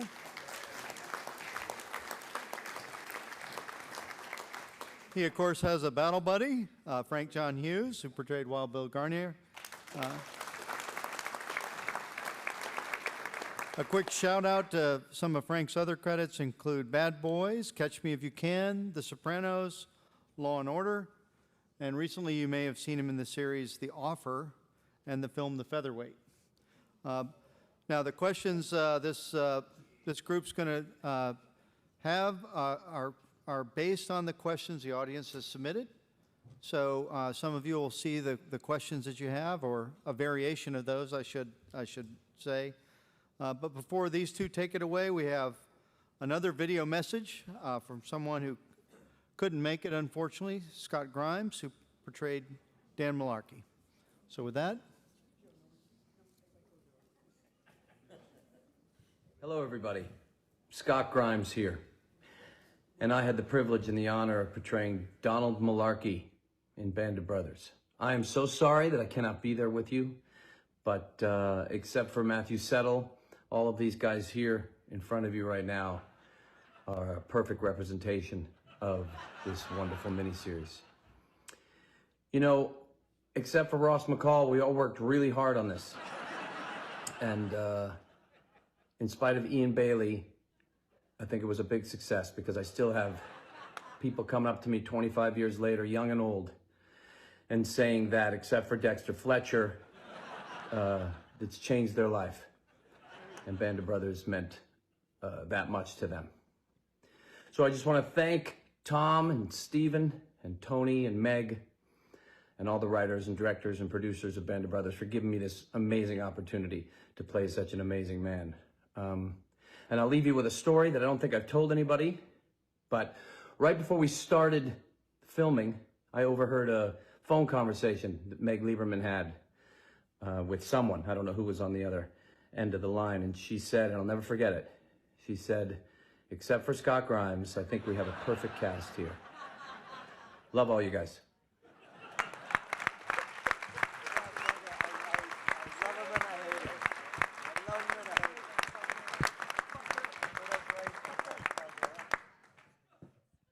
All right, I guess we begin. Good night. We just want to just take a moment to thank everybody for coming and supporting the museum.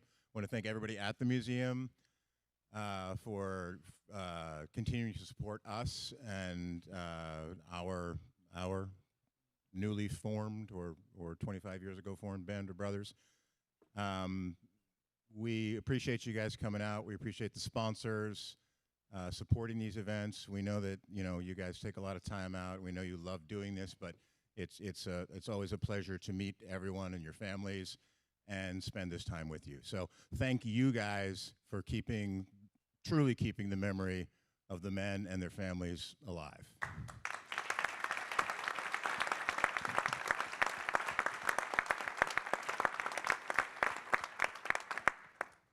So as Mike said, we're going to do something different. You've all heard a lot of different information over the last couple of days. These are all your questions. If you don't like them, you got only yourself to blame. These are all your questions. We're going to answer it, and we're going to try to, we'll pass it around to the group, and we'll just go back and forth. We want to keep it just loose and as if you guys were in we're in your living room just answering these kind of questions and just free flow it. So we'll start with the first question. It deals with Bastogne, and it says, how difficult was it to portray what it was like to endure the freezing temperatures with little to no ammunition, no cold weather gear, and no protection besides a dirt hole, all while inside a studio? So I know none of us were cold during that shoot, but Ian, you want to start it off of Sure. what that was like? Because I was wounded in Holland, I wasn't in Bastogne. but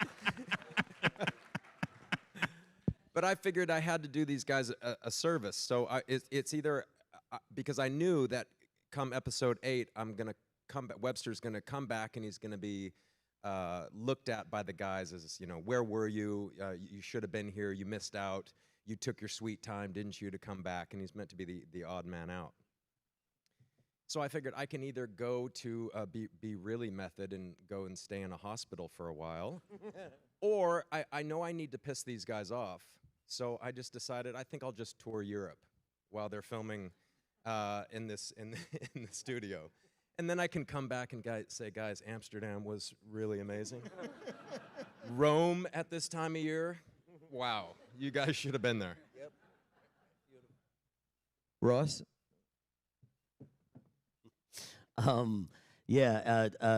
Episode 6. So not many special effects in Band of Brothers. And one of the greatest special effects is the breath, coming out, showing the cold. Because, yes, it was a miserable year of weather in the UK. But actually, when we were shooting 6 and 7, it was probably some of the best weather that we were having in that particular year.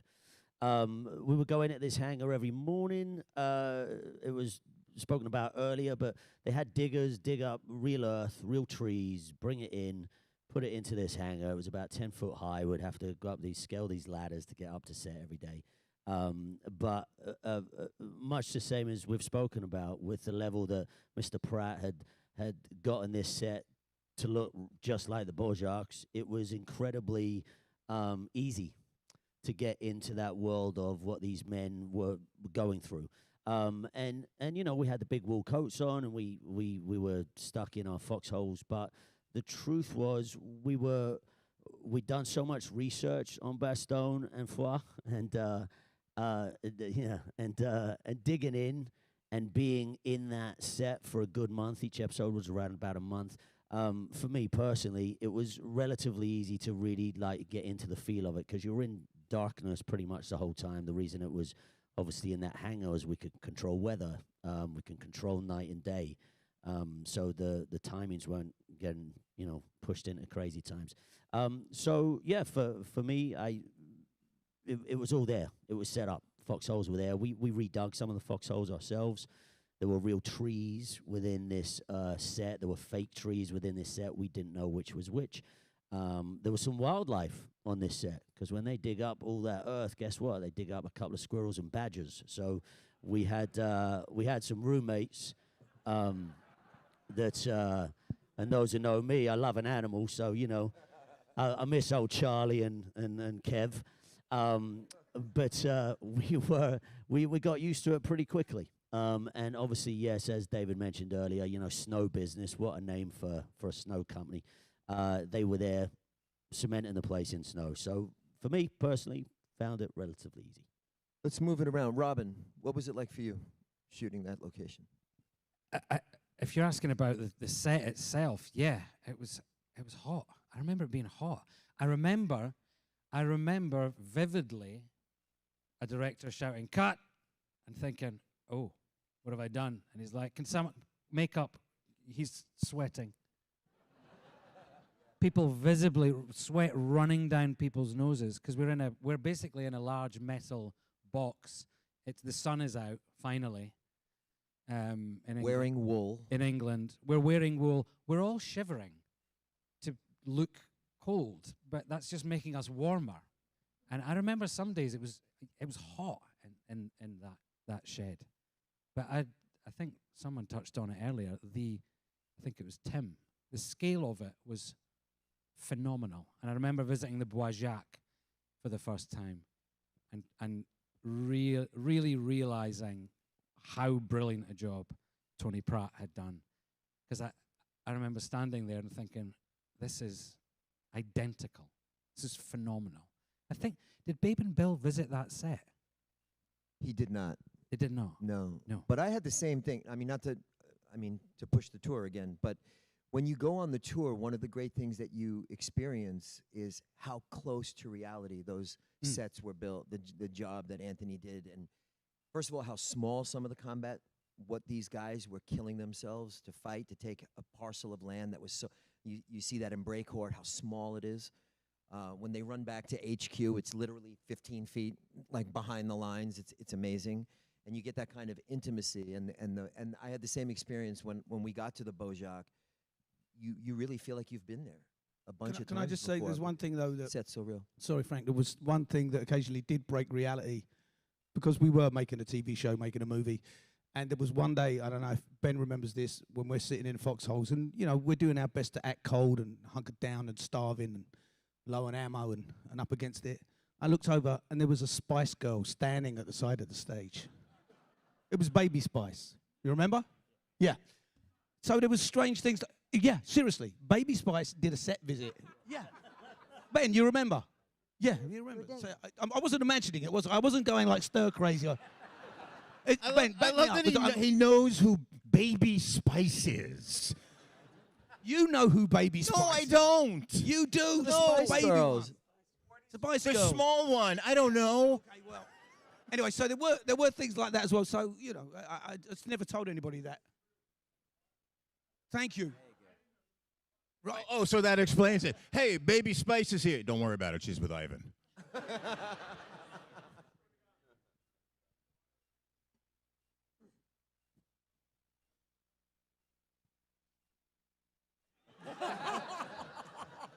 We were very cool and calm about it, I think, actually, Ivan. We maintained our dignity, didn't we? Didn't we, Ben?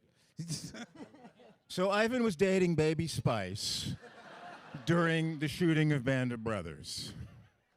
You know, Or I you at remember least all of picked us her being up. a little bit worried about our breath because it was hot outside. So we all worried about I mean, we heard stories about how they're going to put it in post and who wanted ice cubes in their mouth to feel cold or whatever everybody was thinking and trying to do. My main thing with Bastogne was, and this doesn't give anybody an invitation after this, all right, was speaking of those wool coats. Mine was so big on me, dragged on the floor. And I was afraid that was going to be on camera, that this big coat was dragging on the floor, that it shouldn't have been. And anytime that there was a chance for me to, like, hide it so it didn't look so big on me, that was my main thing with Bastogne, was not to be seen in the overgrown coat. It looked great. I didn't notice that. Rick, what was yours? What was your take on that I don't location? know. I can't even remember. But here's the thing. David Frankel just came up to me as we were having lunch, and he said, Rick Gomez, I never got a chance to tell you this, but you shiver like no actor on planet Earth. And now we're talking about this. So I just wanted you to all know that David Frankel thought that. Maybe he said it to everybody. Maybe he didn't. Who knows?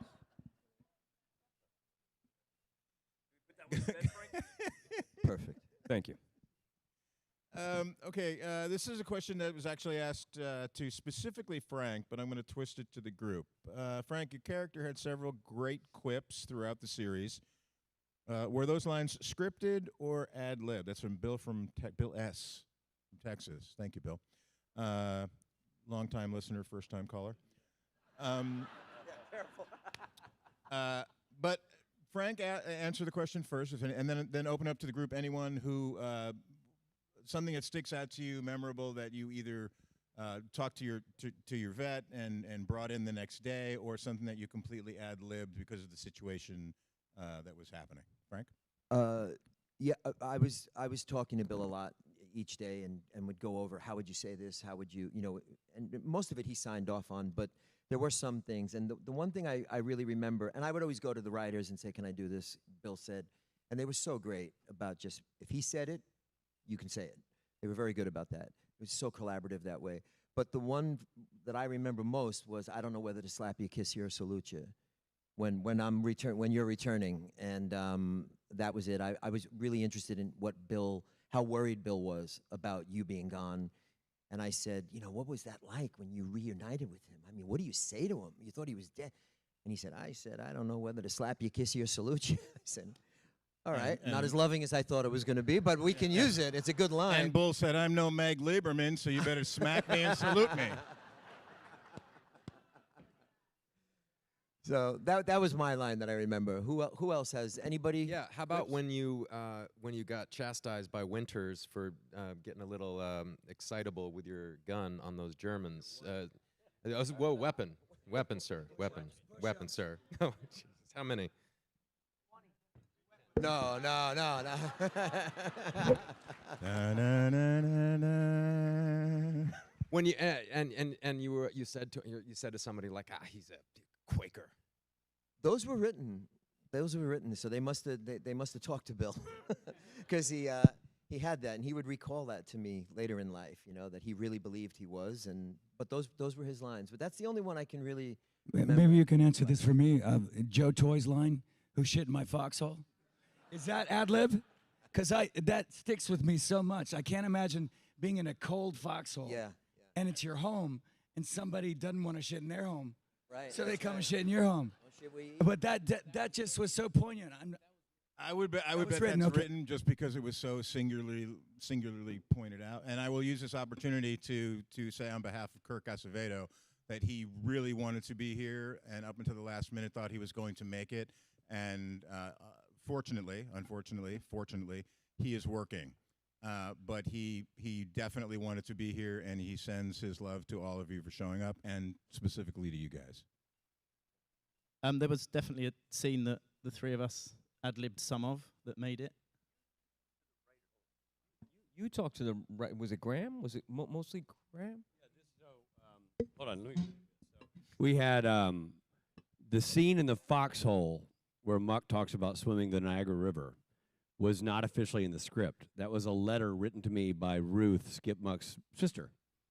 And she sent me this letter about swimming the Niagara River. Yeah. And I went to David and Graham. I'm like, this is kind of dope. We were looking for ways to establish these characters better, especially Muck and Pancala. When, the gentleman we portrayed died, so their story stopped at 20. Yeah. And so we couldn't go back and talk to them. We couldn't, and the recollection of the men was all favorable because that's how you remember your buddies who get lost in combat. So it was hard to find true three-dimensional nuggets for them. And I started a correspondence with the family, and she sent me many letters and stories, and that was one of them. And I said, well, this is phenomenal. Pinky and Rick and I got together and we're like, let's with David's blessing, let's sit in a foxhole and do it. Yeah. So we figured out, and also all of that was improv. Yeah. I mean, and so it was straight from the letter, but then you asking about the barrel. I mean, that was all it was sort of prepared improv. Cause we're like, okay, we'll do this. You'll throw the question in. And then what did you add at the end? That was the part that was your you called me an idiot. Oh, yeah, they had a point. You're an idiot. Yeah, exactly. But with an American accent. Yeah. That was really bad. The other addition I made was because talking to Malarkey, I found out that Skip was from Tonawanda, New York. In one of the earlier drafts of I think it's episode 5, Malarkey walks in the movie theater and says, "Where you been, Skip?"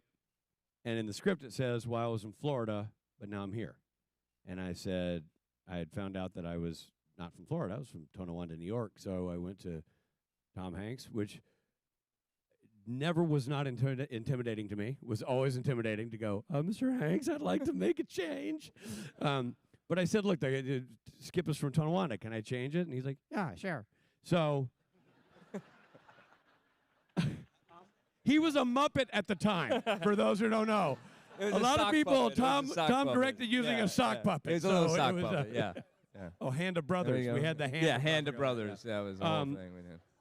So talk to Tom. So I changed the line to the obvious. I just threw in a little snippet. I added, well, I was at home in Tonawanda, but then Hitler started this whole thing, so now I'm here. I added that little tidbit. And just, I know this is kind of not so much improv, but we were on a bus to go do the wire cutting fence, which is that dog just ain't gonna hunt, that whole thing. Right. And I was kind of struggling with that in the moment. I was kind of going like, I don't know exactly what to do, and and Richie really gave me all of that.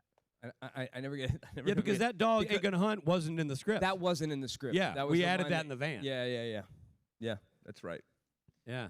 But as soon as it worked, I was like, man. Hey, Rich, I got another idea. Did you see Page 8, I also say, what would you do? I will say that all the writers were extremely, extremely generous with us. There were times where you would come in with an idea, and it was an open door, really, truly. I think you and I actually had a bit in episode 10 when we got up to find the commandant. And I know, scripted, it was there, the story was there, whatever, and we went out to dinner the night before or 2 nights before, and we sat down. Do you remember this? You're looking at me like you don't remember. You don't? Okay. And so, Ian, you were in this show called Band of Brothers. He was in Jesus, Spain. here we go again. My God. He was in Amsterdam. 25 years. When Ian was in Amsterdam, I got on the phone with him. No, we sat down and we were in Switzerland and we sat down and we talked about that scene where we got up to get the commandant. And I remember speaking to Eric Bork about it also. And not all of it was detailed. And some of it they would pull you back on, say, no, not quite this, but maybe this. Yeah, fine. But there was a lot of support from our writers. Cap. There was a quick moment. Can I say something real quick? Oh, Cap, no, you go. Please. No. I just wanted to say that one of my favorite episodes is Bastogne because it was another brilliant performance by Colonel Bob Sink, who showed up.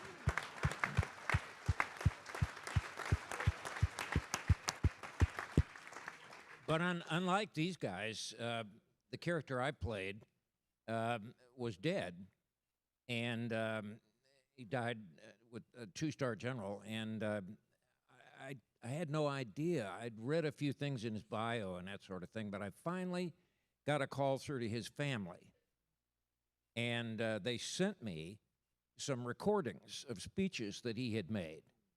And that's where I got that North Carolina drawl, because that's exactly how he talked. And, when you got these bunch of idiots lined up in your office, I'd have y'all shot. I could see it on their faces. They thought I was going to shoot them. And anyway, that's just a reminiscence. There was a moment in 9, and obviously you guys have heard me say this. You're fighting throughout the year internally to try and make your bones and be present and be on time and show that you're ready to do the work and represent the soldier that you portrayed. And hence what Ross was saying, you were able to send information, because I had a great relationship with Frank, so I would send information like, hey, Frank never smoked, Frank never drank, Frank had care packages from his wife, and Frank really took care of his uniform. So some of these lines, blood on my trousers, where the scissors, I think given the producers and the writers, we had a wonderful relationship where we could get that to them. But on episode 9, when I first read the first page of it, I was so excited because it was going to, chew on something for Frank. And the opening scene it says, George Luz and Frank Picano are getting chickens from a thing. There's no dialogue. Just as we're grabbing chickens and eggs.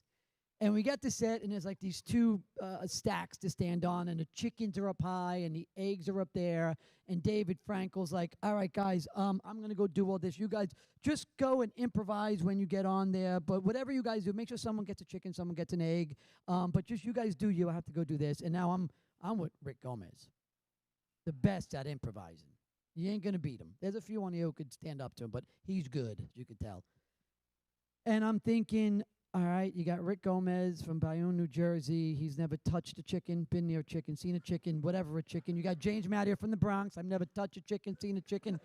I ain't doing nothing. You guys heard this. The claws are this big. I'm staying away from this, right?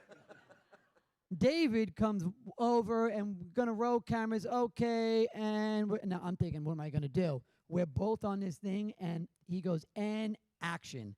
And before he could say anything, I knew I had to be. I go, all right, Luz, you get the chicken, I'm going to get the eggs. And I mean this. If you watch it again, your face, you go like this, Rick, you go. Because you knew I got you, man. I got you. And he had a great, and then he goes, this chicken bites me, Frank, I'm going to kill you. I also think it's funny that Tom Hardy got a sex scene and me and Jim got chickens. Anyone else improvised anything? Or all right. The next question is from Gary Kay from Oregon, and it's directed to Jim. It says, in episode 9, how many times did you have to shoot the scene where you were running back from the concentration camp, and had you seen the set before the shot? Okay, yeah, that's a great question. Thank you. So that's like a twofold. I think, when the writers, and producers are putting together whatever scenes they're putting together, and they go, okay, we're going to need someone to run their ass off all day. They go, who can run all day? Well, Jim Mattia was the fastest in the boot camp. Thanks, guys. He could run all day. So, there was like 3 different setups. There's me coming through the woods, me going over the ridge, and me coming in, and me coming out of the woods. So there was quite a few. But I just always felt when the camera was on you and only you, and it was your time, that there was a lot of pressure on you to get it right. And just going up to Winters and going through all the guys and, telling them, listen, there's something that you have to see. I've never seen anything like it, and having that with them, and just how good Damien was. And I know Damien can't be here, but, he's just terrific in this. And anytime I felt like I could put them in a scene, I looked up to him. He's like the major. So, we had to shoot it. I was like the only guy on the call sheet for like half the day. And you just want to make sure that you get it right. Physically, I was okay with it. But running those Cochrans, and I think I had the Thompson in 9. Some of you guys know that story. But I was fit. I was ready. I knew the importance of it. And I knew the message that it would send. But yeah. And it's one of the great moments when you talk to Winters, after what you've seen. It's just really one of the great moments. On the day when you actually shot that stuff, we had come in later in the day, so you shot that first, and then we were coming in to shoot some other stuff. I think we did the patrol scene where I say hit him up. I said, "Will you hit him for me?" That was part of that day, though. But I remember when you came back from shooting that, you'd seen the set before we had, and I remember you had a moment where you were like, I was like, "What did you think?" And you're like, "I'm not gonna even, I can't."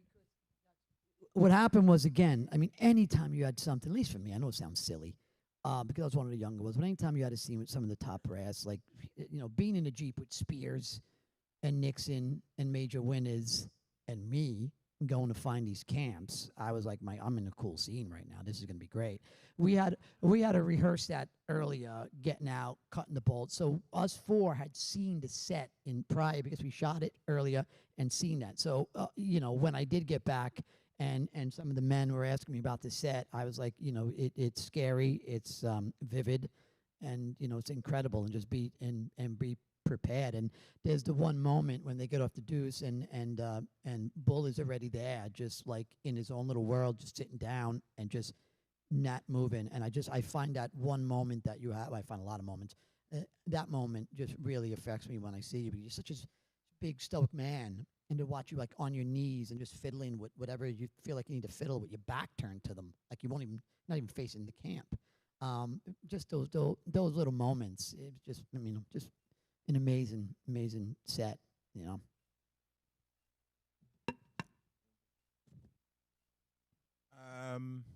Wow. Aaron C. from Texas. Are there any of you in contact with the families of the men of Easy Company? And I'll expand on this as well to ask what was your, even if you are not in connection or contact with them anymore, in my case I'm not because they've all passed away, what is your, and had been your connection to the families and the men of Easy Company? Well, just out of curiosity, let's just do a show of hands to start with. I'm interested to see this. How many of us are still in contact with the families?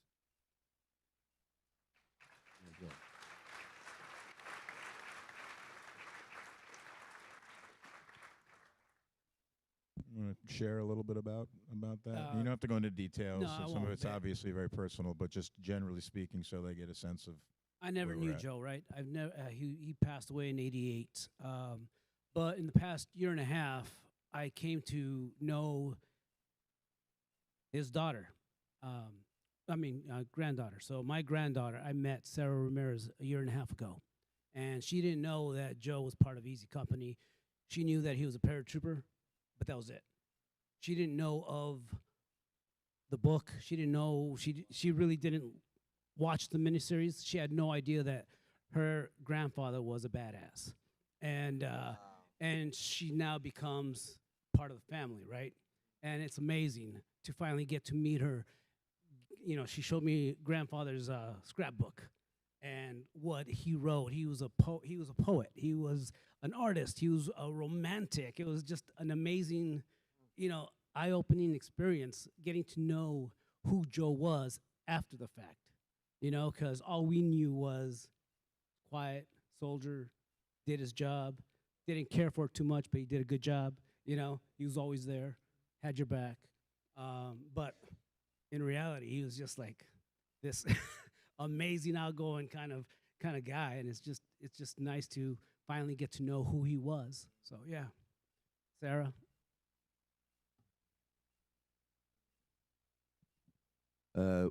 Well, I mean, yeah, I'm to give you an example of where I am with the families.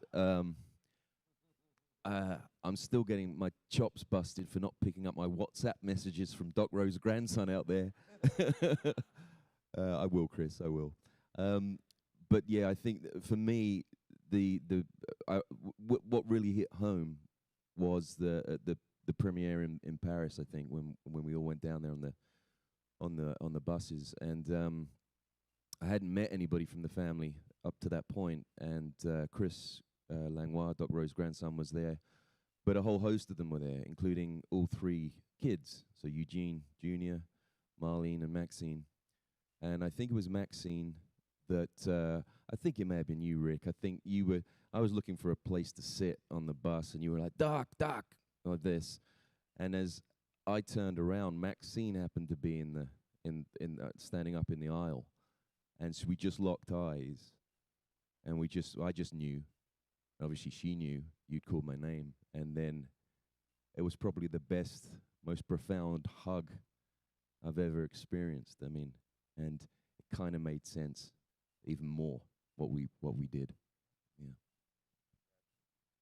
From my point of view, I got super lucky because not only did I get to be friends with the Garniers, especially with Gene and with his daughter Debbie, but because Bill and Babe were so inseparable, I got Trish, Babe's daughter, to be like a sister to me through the whole thing. So I got a bunch of kids when I was adopted by these two different families. So that's really been one of the great gifts.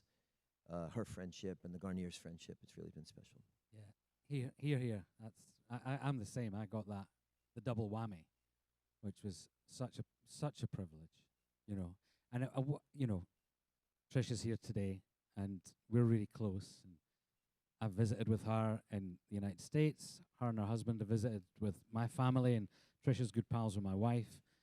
And they've visited with us in Scotland. But what I find most sort of touching and kind of incredible, and it comes back to the unique aspect of this show, is that one time she came and stayed with us for a week in Scotland while she was in Europe with her niece. And her niece is pretty much the same age as my older son. And so they're now in touch on Snapchat or TikTok or whatever the hell it is the kids do. So now it's jumped down another generation, and the ripples have traveled further out from where the stone was originally dropped. And I find that kind of incredible and lovely, that it keeps growing, and like Renee just talked about, discoveries are continuing to be made. It's wonderful. It's huge extended family. I'm still open to meeting a couple of more Garnier kids from when he was on leave in London. Back then, I still could.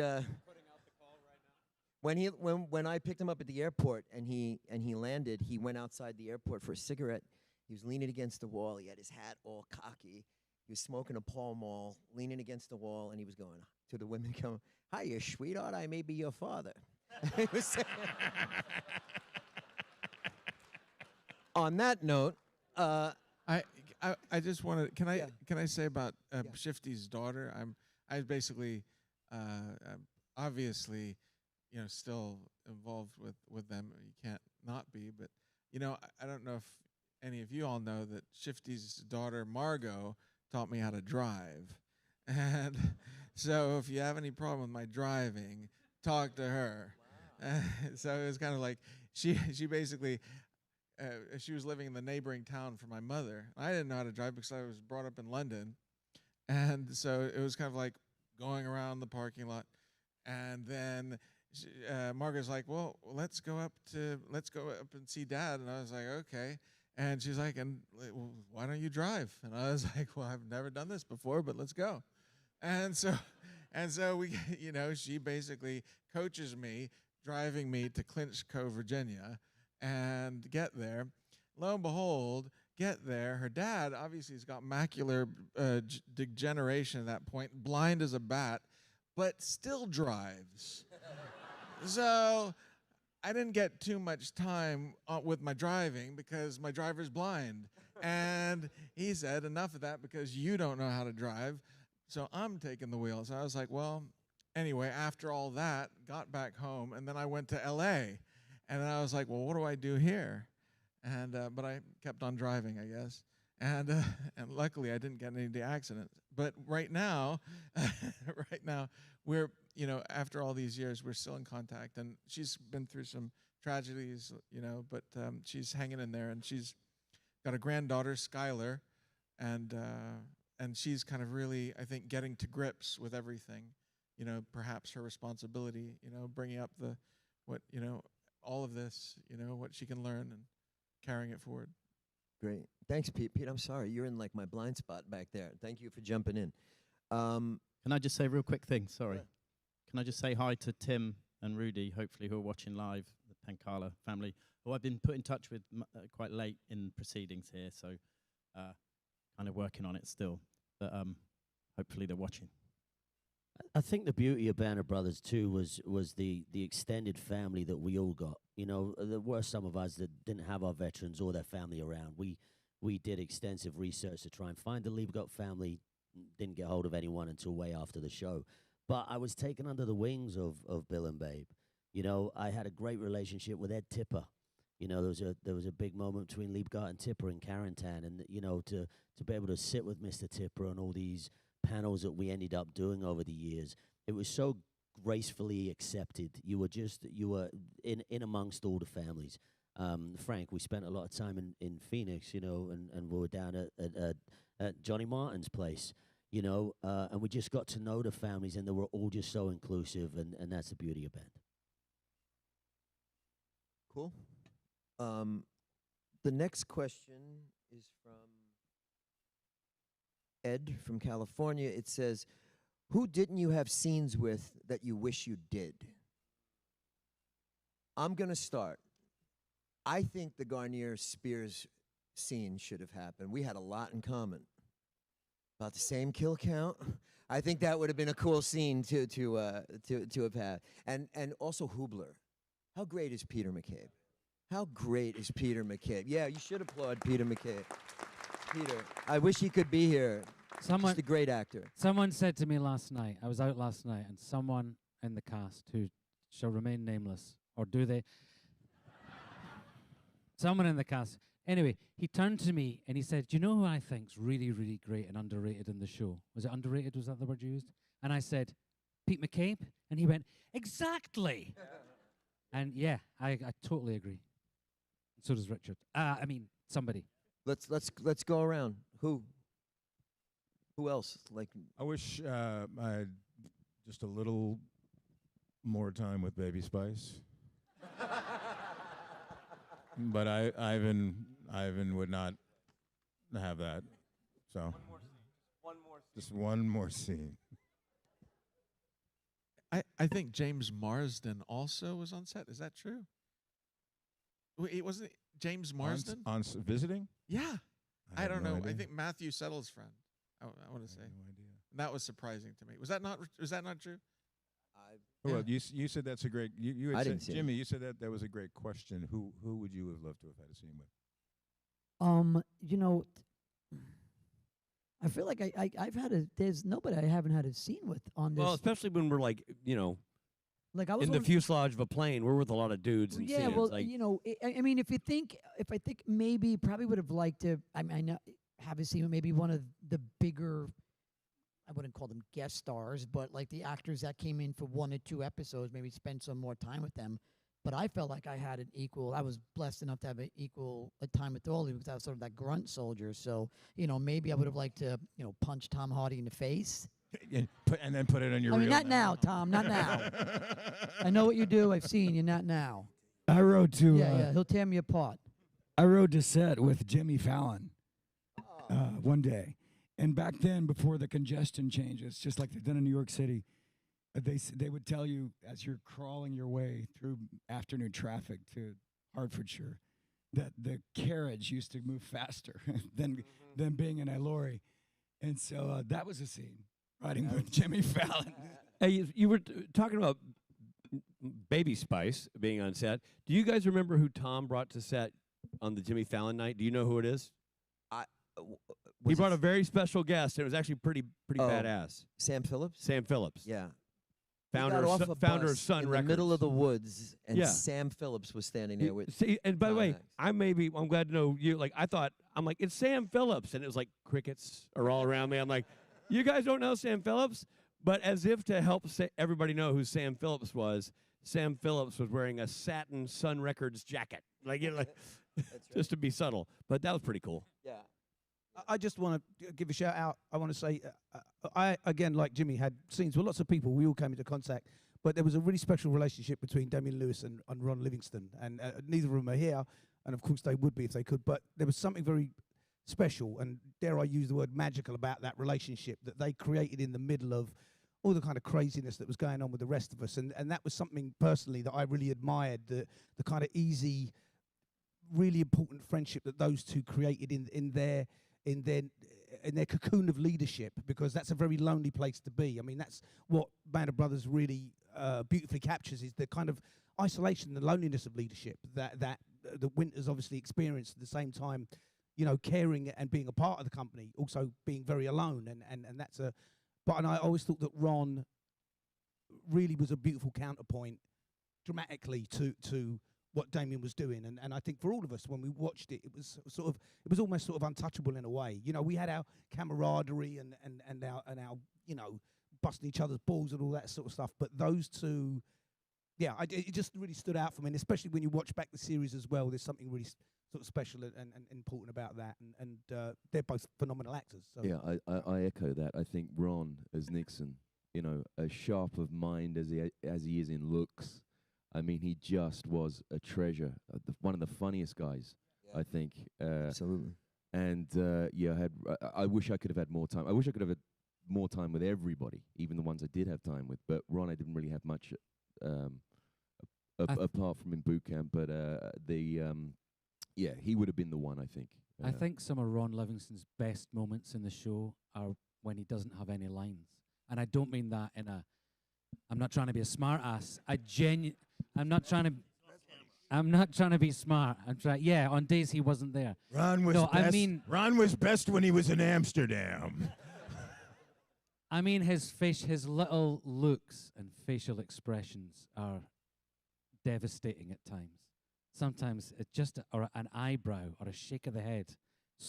His timing is immaculate, and his choices are flawless.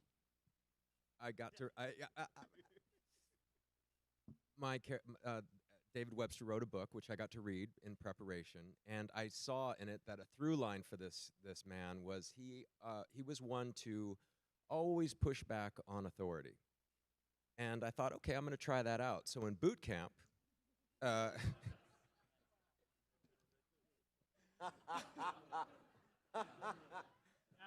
had a special relationship. We all remember this. I had a special relationship with our captain, and I enjoyed that very much. And I would have loved to have had the continuation of that with Webster and Colonel Sink, but alas, it never happened. But I will always treasure the memories of our our time in boot camp, sir.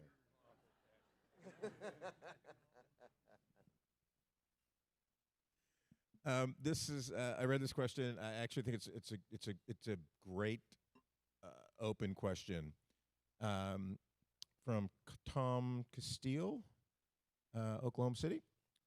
What is your most amazing memory from the show overall? No, it's open, but anything, whether it be shooting, in between, on set, off set. You touched on it earlier. The dike was quite an amazing moment. It's episode 5. Yeah, that we'd done a lot of stuff by then. You know, we'd cover a lot of ground. We'd taken towns and been down and hunkered down and attacked by tanks and all sorts of things. But there was something about that day because we were all together as well, and there was such an onslaught of men coming over that hill. The surprise regiment, right? Yeah, and it did. It took. It took your breath away, and actually felt so real, as real as that can feel in that very sort of heightened and convoluted circumstances that we're in making a movie. But that's something that really vividly sticks in my memory. You know, the kind of fear and panic that you felt, and it's like, it's okay, we're making a movie, you're fine. But just that attack was quite extraordinary.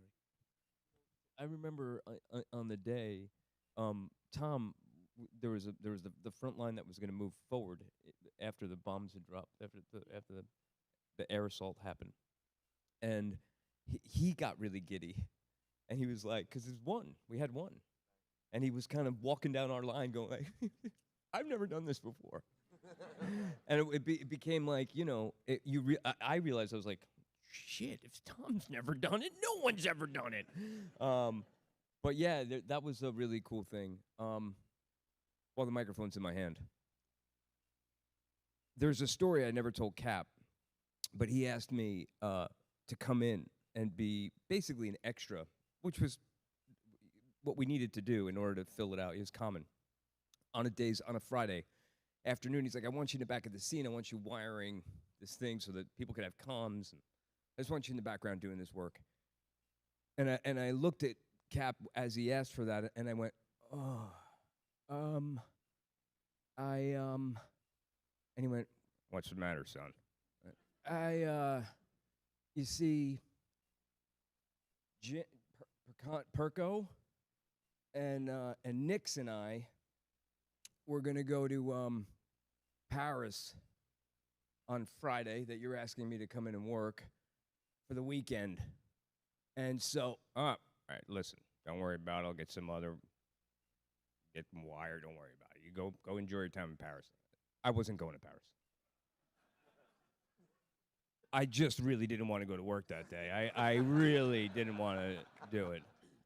But Cap was so gracious, and I had a panic attack like I've never had a panic. And I went to Ronnie, and I said, Nix, yep, but I went to Ronnie first, and Ronnie was like, I don't know, man, put on a beret and grab a baguette and come to work on Monday. And who wouldn't know that you went to Paris, buddy? And I'm like, and then I went to Jim, and I went, it's not enough. The baguette and the beret is not going to work. What am I going to do? And you were like, wait, let's go to Paris. What do you want to do? Go to Paris. Do I sound like that? Hey, what do you well, Luz, hey, Judge, what do you want to do? Let's go to Paris. Who cares? I don't know.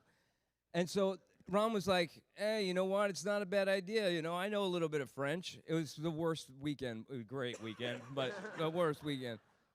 And I won't get into the details of the whole weekend, but you could imagine. And we call that weekend Making an Honest Man of George Luz. And it lives to this day between those three men, me, Ron, and Jim, as one of the greatest weekends. We took the train there, the underground train's first time I've ever been on, and I think for most of us, but I don't know about Ron, but Ron was bragging that he knew French, which later on, it's a long story, he didn't know much French.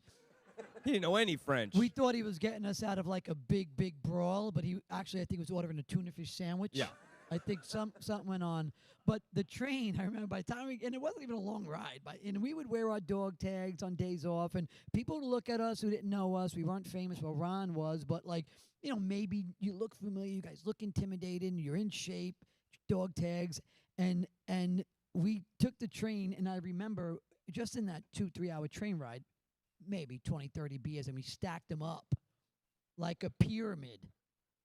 And then when we got there, I think when we finally got there, we just went boink, and they all just fell. I mean, we cleaned it up. We weren't animals, but that was the start of our, fake, how to be real, weekend in Paris. Okay, so I'm going to tell something that is also completely off topic of the question, but more on topic of what Rick's talking about. Something the Cap probably never heard, but was one of my. We're all coming clean. This is one of the great takes joys of 25 making years the to show. come clean. One of the great joys of making the show was the laughter, because we were all under a lot of pressure to do our job right. We all were putting a lot of heart and energy into doing our job right, and physically exhausting as well. But we had some big laughs in there, man, like some big laughs. And early on in boot camp, which was a tough time for a lot of us, myself being one of the people who really found that challenging. At one point, and this is a Scott Grimes story, so an homage to Scott. Do you guys remember when Compton got injured, like cut his lip? And Compton got cut, and there was the debate: do we take him to the hospital? Do we not take him to the hospital? It's a whole big camp-wide scuttlebutt. And Cap was not happy, and he got everybody together. And I don't remember how Compton got injured, but I don't think it was tomfoolery or infantile shenanigans. I think it was like the built-up area when we had to take that town, and that was the SA letter. So we're having a safety briefing from the Cap, which a lot of the words rhyme with luck and smash hole. And so he's sitting there going, and we're in formation, and Scott and I are side by side, and he's going, I'll clean it up. Gosh darn it, the rear called me, and they're not happy. If we have to send Compton to the hospital, the rear says they're going to shut us all down. And at some point, Scott turns to me, and he goes like, wow, the captain's really taking it from the rear.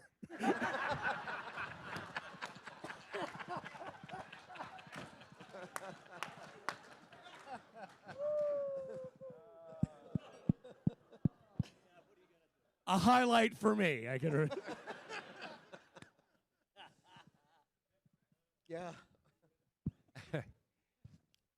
None of this happened. They were all angels and well behaved. But there are certainly moments that you'll always take away with you. And I mentioned earlier on that just seeing the kids at the end of the training session and seeing the light in their eyes and seeing their bodies shaped up, instant obedience to any command, and it got to the point where you didn't have to command them anymore. And it's those moments that you take away because you're their leader, your Uncle Captain, and you got to be proud of them. But probably I never allowed anybody they wanted me to carry a videotape. And I didn't know about this, you horrible. Anyway, they talked Ron Livingston, who plays Captain Nixon. They gave him this little tiny tape recorder, and he was recording various things without me knowing it. So we brought them all home. We were just at the end of the training session. We'd just come back from Bryce Norton jump school, the RAF jump school, and it was our last formation, and I wanted to say a few things to them. I wanted to say, look, you've come a long way. You've driven through a lot of walls. You beat the psychological beast. You are these people. And you have this obligation now not to ever lose it. You got to carry it all the way through, complete the mission. And various other inspirational things I said, some of them actually printable. And I said, geez, I wish we were recorded this. And Nixon says, we did.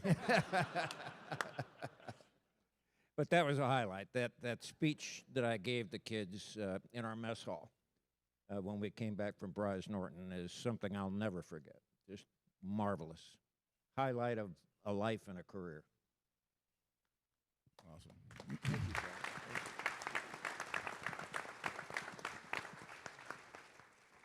I remember this man, Captain, early on, and throughout, but early on in particular, put so much fear into us.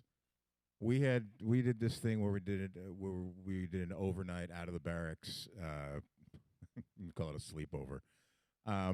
We were all outside the barracks, spending the night in these abandoned buildings, and the rules were nothing from outside, absolutely no cameras. And I remember one night I came in and I do a secondarily good Captain Dye imitation to Rick, and I remember coming in a room and walking up the stairs and seeing, I don't know if I saw a flash or if I saw you, it was Jimmy, with a camera, had a disposable camera and a flash going on. I go, God damn it, who's got a camera?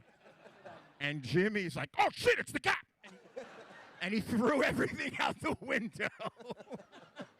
Well, Mike, do you know the story behind the camera? Does anybody know why I had a little flash disposable camera with like 24 pictures on it? No. Meg Lieberman, favorite pictures you're ever going to find. Meg put me, the little Bronx boy, sneaky Bronx boy, said, do me a favor, Jimmy, here's the camera, take it with you today. And I'm like, all right. So I was a mission to go and take little private photos for her. She knew you knew how to handle contraband. I She got knows away it's with not, it. not your first brush up I with got some away with it, contraband. and those are some of the best pictures because those are some of the original no one knew. And the flash went off because it was night, and it's one picture of you like this. Yeah, no, we'll get them And to the you. next thing is thrown out the window. On that night in the field, we had a march to it, and we go through all these woods. And at one point, it was raining, and I remember we were on the ground, kind of in an embankment, and it was amazing how quiet. I don't know how many men we had, but a lot of 60, 80 men. How quiet guys could be. There was dead silence except for the rain hitting your helmet. And while I was sitting there, 1 second later, there was breath on me, and it was Freddie Joe. And I just looked at him, and he goes, I own the night. And he took off. And I never saw him again. You remember that, Gunny? You remember that? Yeah. You know that Bull brings up a great point. He and Rick Gomez could imitate me, and Just they would not do true. it at the damnedest times. And I sit my cadre guys, Freddie Joe and Laird. I said, find out who that little shit is. He didn't know. He didn't know it was two. So he could never kind of get a beat on where we were. So he'd be like, we're going to take a photo. God damn it. God damn it. Right now. God damn it. And it's perfect. And They he'd go, go, it's I over know- there. I know It's who over you there. are. And then No, over it's there. over there. You'll never catch us, Cap. Should we do another question? All right. Can I jump in really quickly with my proudest moment on the whole show, and it's to illustrate as well how keen the replacements were to not impress but live up to the captain's expectations. In episode 8, as we're coming back across the river, there's the retreat from the house, and we were rehearsing, and I was stationed behind a wall, covering fire behind the wall, and we're rehearsing, and I'm firing off blanks, and people are running, and as they begin to run across my line of vision, I lift my rifle and wait until they pass, and then I go back down and I continue firing blanks, and they cut, and I hear the captain begin to say, okay, that worked, that's excellent, that needs to be tightened up, excellent muzzle discipline, Heffron. And that was the proudest moment of the whole shoot.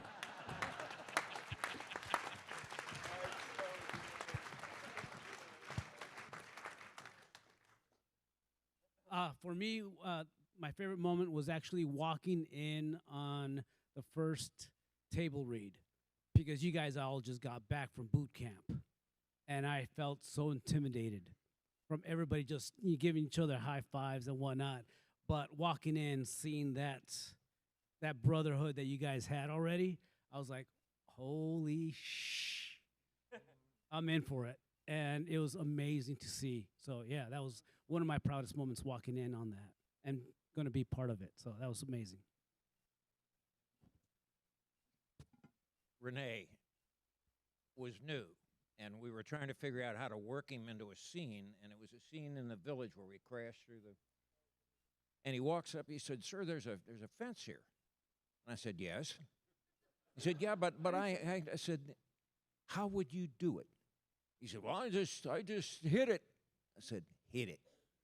And he did, and I thought he tore the whole damn set down. I mean, it was just, and he he hit the fence so hard that parts of it were hanging on his gear, you know. So careful what you tell those guys to do, especially him. One more story. Yeah. My most memorable moment was during episode 5, where we had to do the dike sequence, and we had to go up and over the dike. And in rehearsal, we did this 3 or 4 or 5 times, and I elected to run down. I don't know why. I liked the challenge, I suppose, of staying on my feet. And on the 3rd or 4th attempt, inevitably tumbled head over heels, and all the gear I was carrying went up in the air, and something went whack on my head, and I have a nice scar here. So I landed on the ground, immediately put my hand up, and it was gushing blood, and the blood, I stood up, and head wounds bleed very, very quickly, and I was covered in blood very quickly. And I looked around, and I caught Dale's eye, and he went, "Pancala, blood on your rifle. I'm sexually stimulated."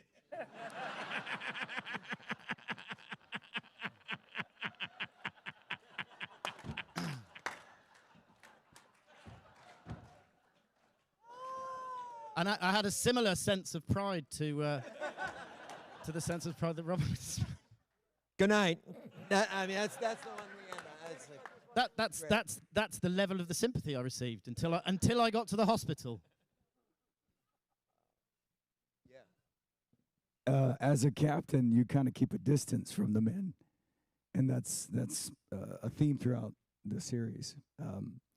So the only time that I really got to feel what they felt all the time was when we sing cadence and march together, you know. And so whether that was on camera or not, you know, at Bryce Norton at boot camp, it was a beautiful thing to be a part of.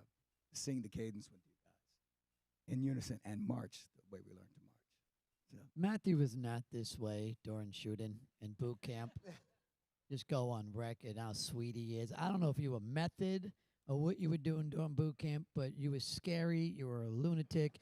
You were unhinged. You were headbutting us, and you were Spears. I stood far away from you. To see you like this is wonderful.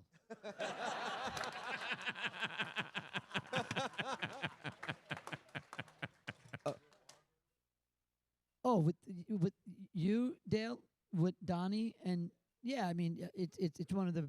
I mean, if we got the time for it, it's one of them boot camp stories where, you know, most of you know, I called him the general. Like I got his name wrong. I called the gun and not a weapon, and he was on me for push-ups. So was Freddie Joe and you know the rest of the cadre, and we were breaking down.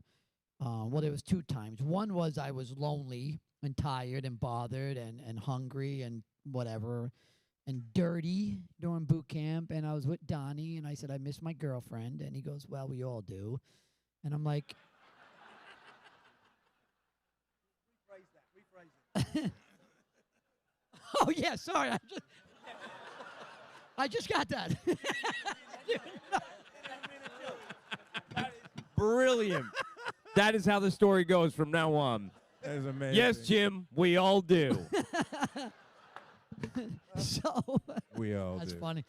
So I said, you know what? I'm gonna go ask the captain, well, probably the general. I'm gonna ask the general if I can call her. And Donnie, like Donnie was a good prankster, one of the best, along with this guy, Dex. And he goes, you know what, Prakani, yeah, why don't you go ask the general if you can call your girlfriend? We were like wrapped for the day. It was kind of night, and I went into their quarters, their building, and as I'm walking down, I don't know which door rings. I've never been in there before, but I hear 2 guys talking pretty loudly, and one of them sounds like him, so I know they're down the hall. And I'm walking, just walking, and I just make a left inside the door, and I go, "Hey, General." And right when I said it, Stokey grabs me, throws me up against the wall, drags me out, puts me up against the goal, and he goes, "When you walk back in there, you salute, you go out of attention, you tell him permission to speak." So I'm like, all right, yeah, I'll do it. I got it. And he goes, and so I'm thinking, all right, take two. So so Stokey goes in. I'm like, I take my breath. I go in, "Sir, permission to speak." "Yeah, Picani." And he goes, "What do you want?" I go, "Sir, I'd like to call my girlfriend." And you just see him look at Stokey, and I shit you not, I've never seen, it was like a cartoon, smoke come out of his ears. And I knew I messed up right away. And then he goes, why do you want to call your girlfriend, Picani?" I said, "Well, sir, I'd like to let her know I'm alive." And his exact words were, "Is there a goddamn reason that she thinks you're dead, Picani?" And I went, "No, sir." He goes, "Get the hell out of my office." And I went, "All right." And I went, "All right, bye," just like that. And he goes, and I walk out, and all of a sudden I feel my collar and Stokey. He tells me, back up against the wall. He goes, "You son of a bitch." He said, "Listen, go back in there and salute him and say goodbye properly. Don't just wave and say goodbye." I'm like, "Okay, take three." I'm like, okay. I go, I'm like, "Sir, leave him," whatever I said. I just walked out. I remember walking down the hall going, "I'm going to kill Donnie. I'm going to kill Donnie. I'm going to kill Donnie." And I went back, and Donnie he already had a shit-eating grin on his face going like, "That didn't go well now, didn't it?" I was like,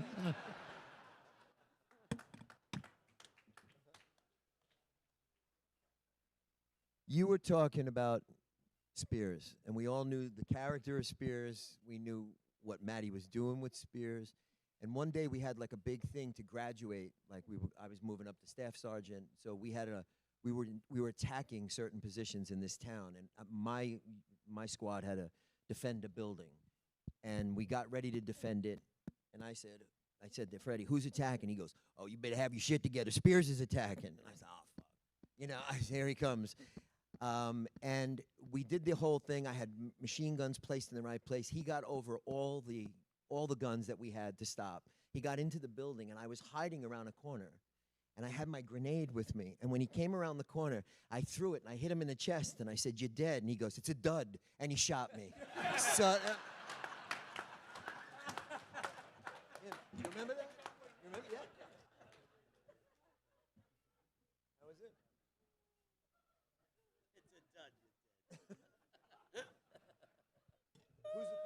I think Wait, it's you. Did you remember when Webster came in boot camp with his M1 around his shoulders like it was Vietnam? Remember you just walking around, you were tired, you had it over the shoulder like, just stretching over at Vietnam. And I think you tore into him going, "What kind of war what war are you in?" Because you two used to have some fun. He used to push your buttons. And you would just kind of go, "Well, we're not filming yet, Captain.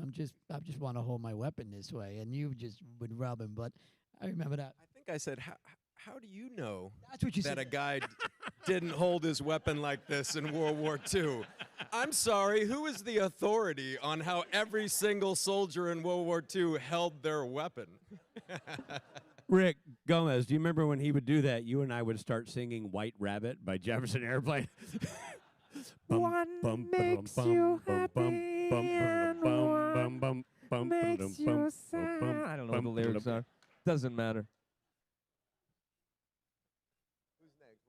I think you're next on that. All right, so we have another question from Carol from Boston. What was the last scene you shot? Do you remember what the last scene you shot was, and what the last day of production was like? That's different for everyone, but send it around, everybody.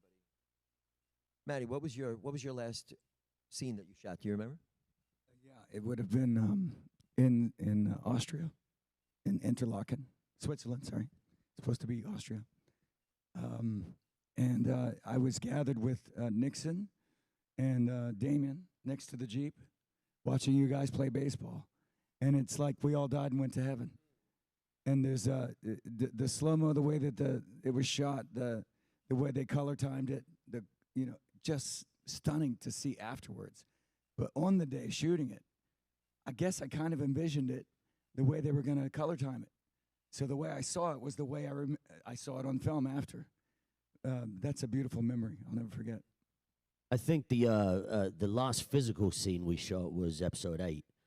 and it was the last shot of the show when Hagenau actually starts getting blown up, and we're leaving, and we're on the back of the deuce and a halves, and Webster and Liebgott's falling out, becomes friendly again.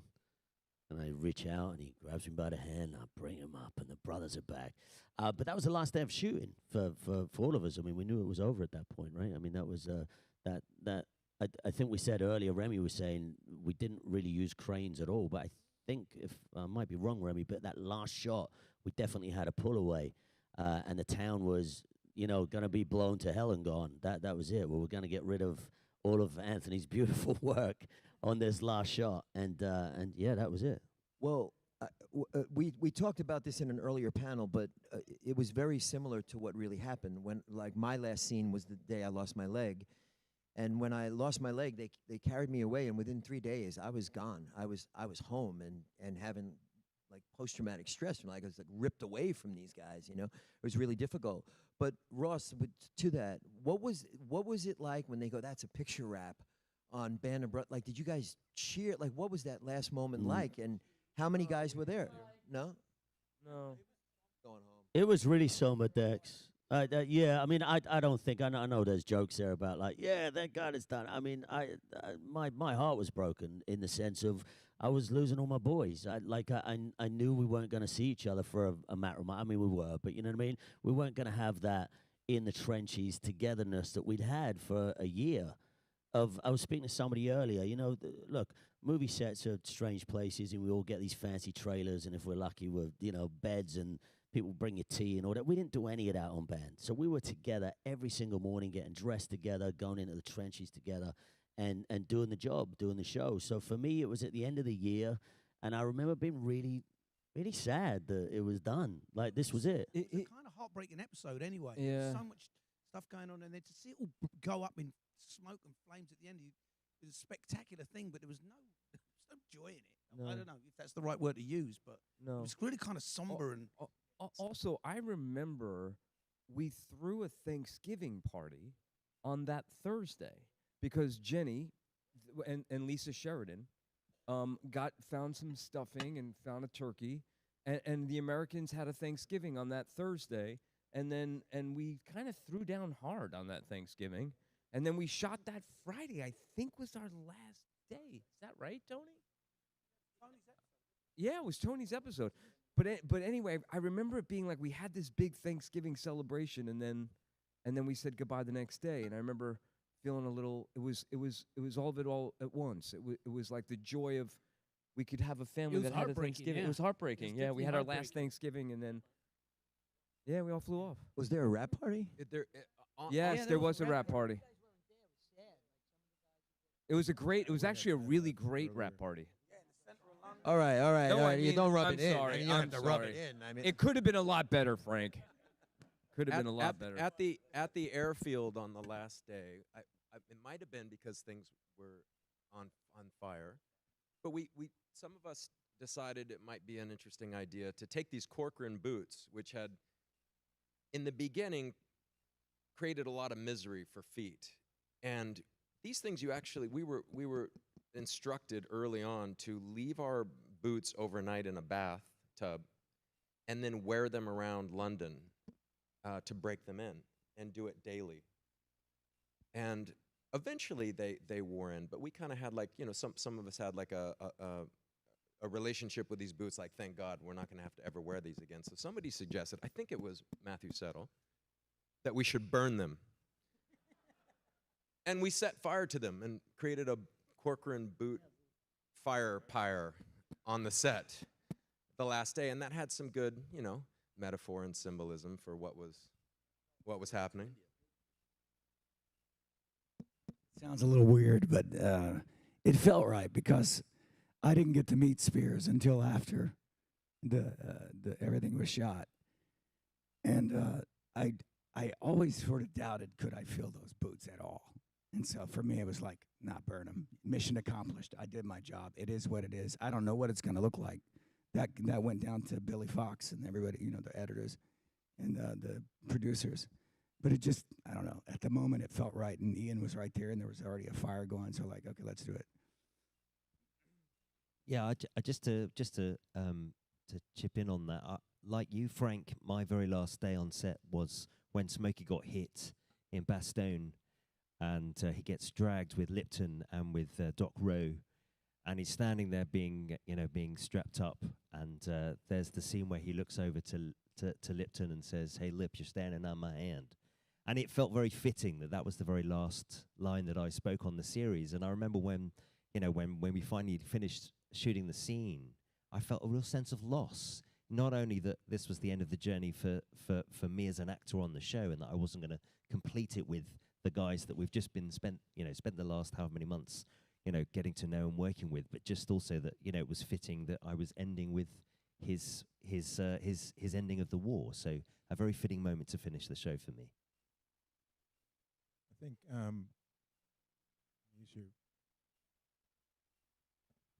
my last moment was the baseball game. I think when we all, which is the end of the show, where we sort of get a recap on where the guys are today and where they were today.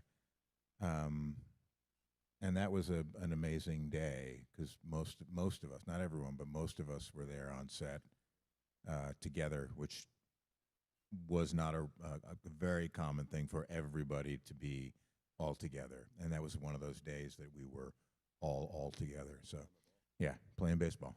It just couldn't have been better. And it was an amazing, gorgeous day. It was. No, that wasn't the last day for me then. No. But that's the last memory. No, but that's the last memory. Yeah, I'm literally talking. It was a beautiful day in Switzerland. It was not our last day.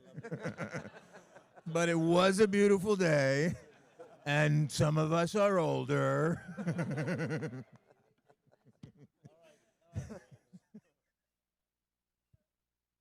It was still a fun day. Can I just say something? Sorry. Are we still? What are we on? Are we still on? Like last day, Yeah. Well, I think it was episode 8. That's our last. That was what we filmed last, and I think we were basically last patrol, so we're coming back, and we have to get in these boats. We have to cross the river, and it was all like pretty chaotic. And Nolan Hemmings, he has his weapon. He's firing. He's waving his weapon around. At some point, it burns my arm, and I get really angry, and I raise my M1 over my head like I'm gonna do something. Obviously, I wasn't. I was just angry about the whole thing. But it was like this. The point of Nolan Hemmings, I always think about that, is that he meant I don't know if you know, Nolan Hemmings, his father is David Hemmings, and David Hemmings, one of the great English actors, and Nolan had such an incredible history in the theater before that, and I found out that he had worked with Peter Brook. Now, Peter Brook was this incredible theater director, and he had basically been part of his troupe of actors, and they had gone around and performed the Mahabharata, and it was like one of the most epic, incredible theatrical events ever, that we've known, and this incredible, masterful director that he had worked with, and I was so amazed so inspired, with Nolan, and this moment kind of always brings me back to what he gave me. Was a scar? Well, a scar, and it's funny because I'll bring it back home because it reminds me of all of us. Is that Peter Brook took these actors out to Africa, and this troupe of actors, and they went around to all these tribes, and there's a book called The Conference of Birds, and they were trying to find the universal language, what bonds us together. And they went and they did all these different ways of what makes a people bond with you if you don't know them, And for me, this whole story is what is it that brings us together? And Peter Brook talked about the flamenco tradition. And it talked about basically, essentially, what is it that brought us together? You know, and so whenever I thought about Nolan burning me, I kind of was like, well, maybe it's pain, but it's certainly the inspiration that comes from pain. Do you have a question? Do you have a question? You know, I'll tell you something where are about we at? my experience was Frank was shot in Foy, and Frank was not in episode 8. He was not in Hagenau at all. I told you this earlier, Tony, and I don't know if you guys know all this, but I was wrapped.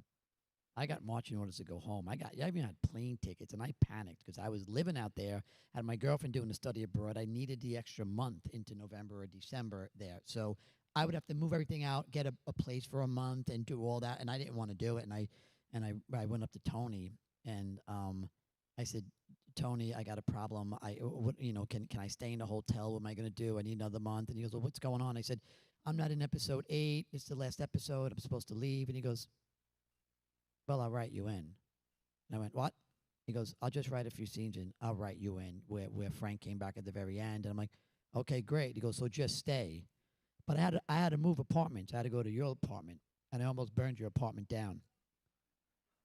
The fire brigade came because I had hard-boiled eggs on the stove, and I left to go shopping on King Street. I think with you. And all of a sudden, I get a call from the guy, Tom, the front desk guy, Tom, who you went to go see. You went to go visit him. I went to go try and see him, but he had the day off. I brought my son. And he goes, hello, James. I do a great British accent. Wait till you hear it. Hello, James.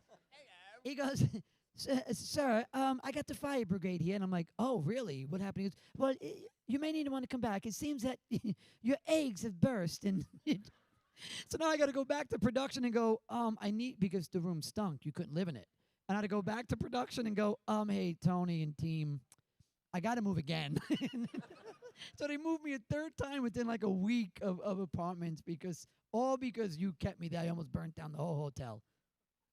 And that was my exit. You know, one of the things that the end of Band of Brothers, the end of the shooting, which was different for all of us, as we said, because for Tim and myself, it happened after episode 7. Same thing with Acevedo and Frank. People in different stages had different exits. You know, we weren't all there for the end. And the thing that made me the saddest once I was gone was not only that I wasn't going to see this group of guys in that same context again, because it was a life-changing event, but that we would never be equal again. That it was, what was great about Band of Brothers is, even though it was a big production, Hollywood wasn't involved, or it didn't feel involved. We were in our barracks. We dressed in a tent. We had triple bangers we never went into, trailers we never visited. We marched to set sometimes. We roomed together like college roommates. We were there together. We spent our breaks together. As Rick Gomez said earlier, we met each other's girlfriends. We met each other's children. And the call sheet was done in alphabetical order by character. It wasn't done in order of importance the way Hollywood or writers or producers might have viewed it. Because we, producers, writers, everybody, treated it the way it was meant to be treated, which was a company of men. So Winters was number 143 on the call sheet, or whatever he was. He was W. Ron Livingston used to always make the joke. He would say, number 77 on the call sheet, number 1 in your hearts. Skip Muck, everybody. But it really was, and this is a bummer, but it was the last time it was equal, because after that, it became a show. After that, it became a process. After that, certain people did photo shoots. After that, certain people got flown places. After that, certain people got singled out for necessary reasons. That's not a sour grape statement.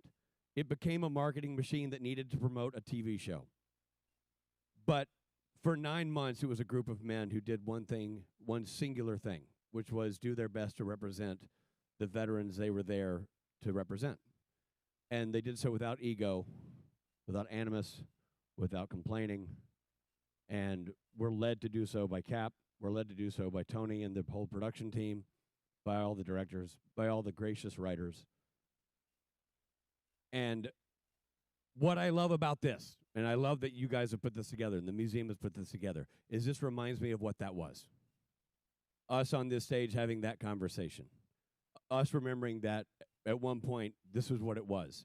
And this is what made it work.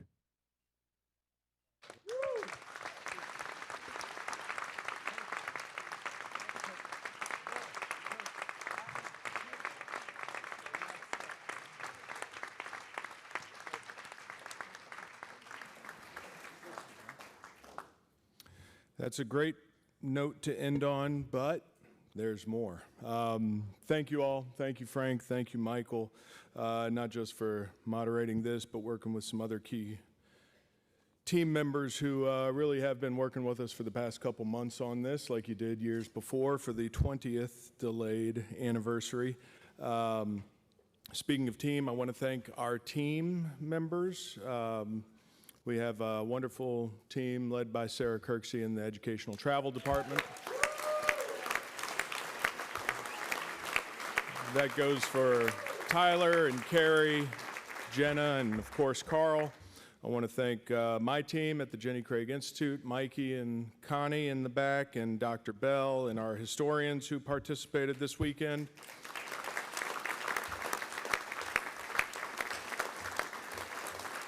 And I really want to give a shout out to the AV team whose job is not done, which is why you all will want to stay seated. But thanks to Steve, thanks to Royal AV, thanks to C-SPAN. Round of applause for those guys.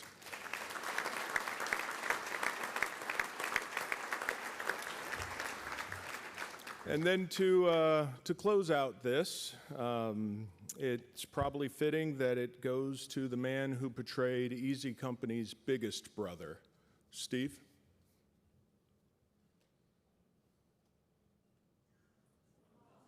That we were given in boot camp was for me to commandeer 50 men, Easy Company, and sweep a small town, 2 or 3 streets, whilst receiving hidden sniper fire from first floor windows and doorways, etc. I was in the middle of giving a presentation to the men before we set off on our mission, and discussing the virtues of keeping your weapon on safety, until I gave the order to discharge your weapon. As I was saying this, my own finger crept towards the safety catch of my M1 rifle just to check that it was on, but instead of flicking my safety catch, I pulled the trigger and nearly blew my own head off. After about 30 seconds, when my hearing had come back, I was greeted by the dulcet tones of Captain Dale Dye coming over the ridge. What horsecock discharged his weapon? Sir, Captain Winters, sir, just demonstrating to the men, sir, how important it is to keep your weapon on safety until I give the order to discharge your weapon, sir. He looked at me. He hadn't believed a word I said. And he scowled. He went, "Arr," and he left. I turned back to address the men, to see 50 dudes holding onto their weapons for dear life, while every single one of them peed their pants. And there were 50 guys doing this.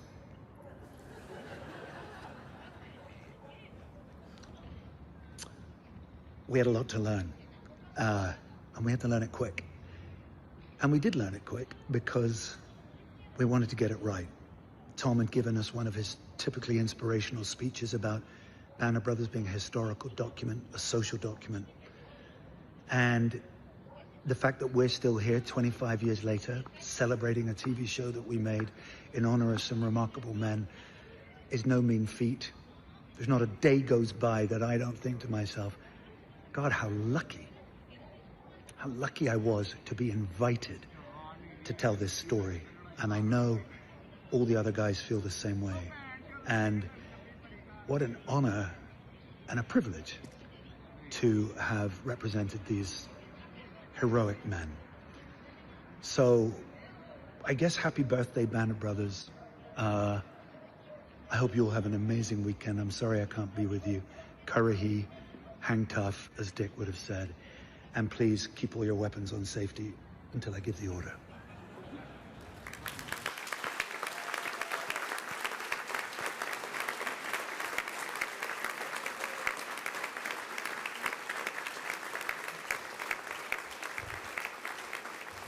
I want to thank everyone for attending, for being here. This is special for me, but more importantly, I think it's special for these guys to see how much impact this has meant on you all, not just here in attendance, but also those watching at home.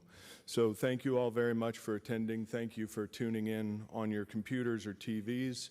And with that, we conclude our 25th anniversary of Band of Brothers Symposium.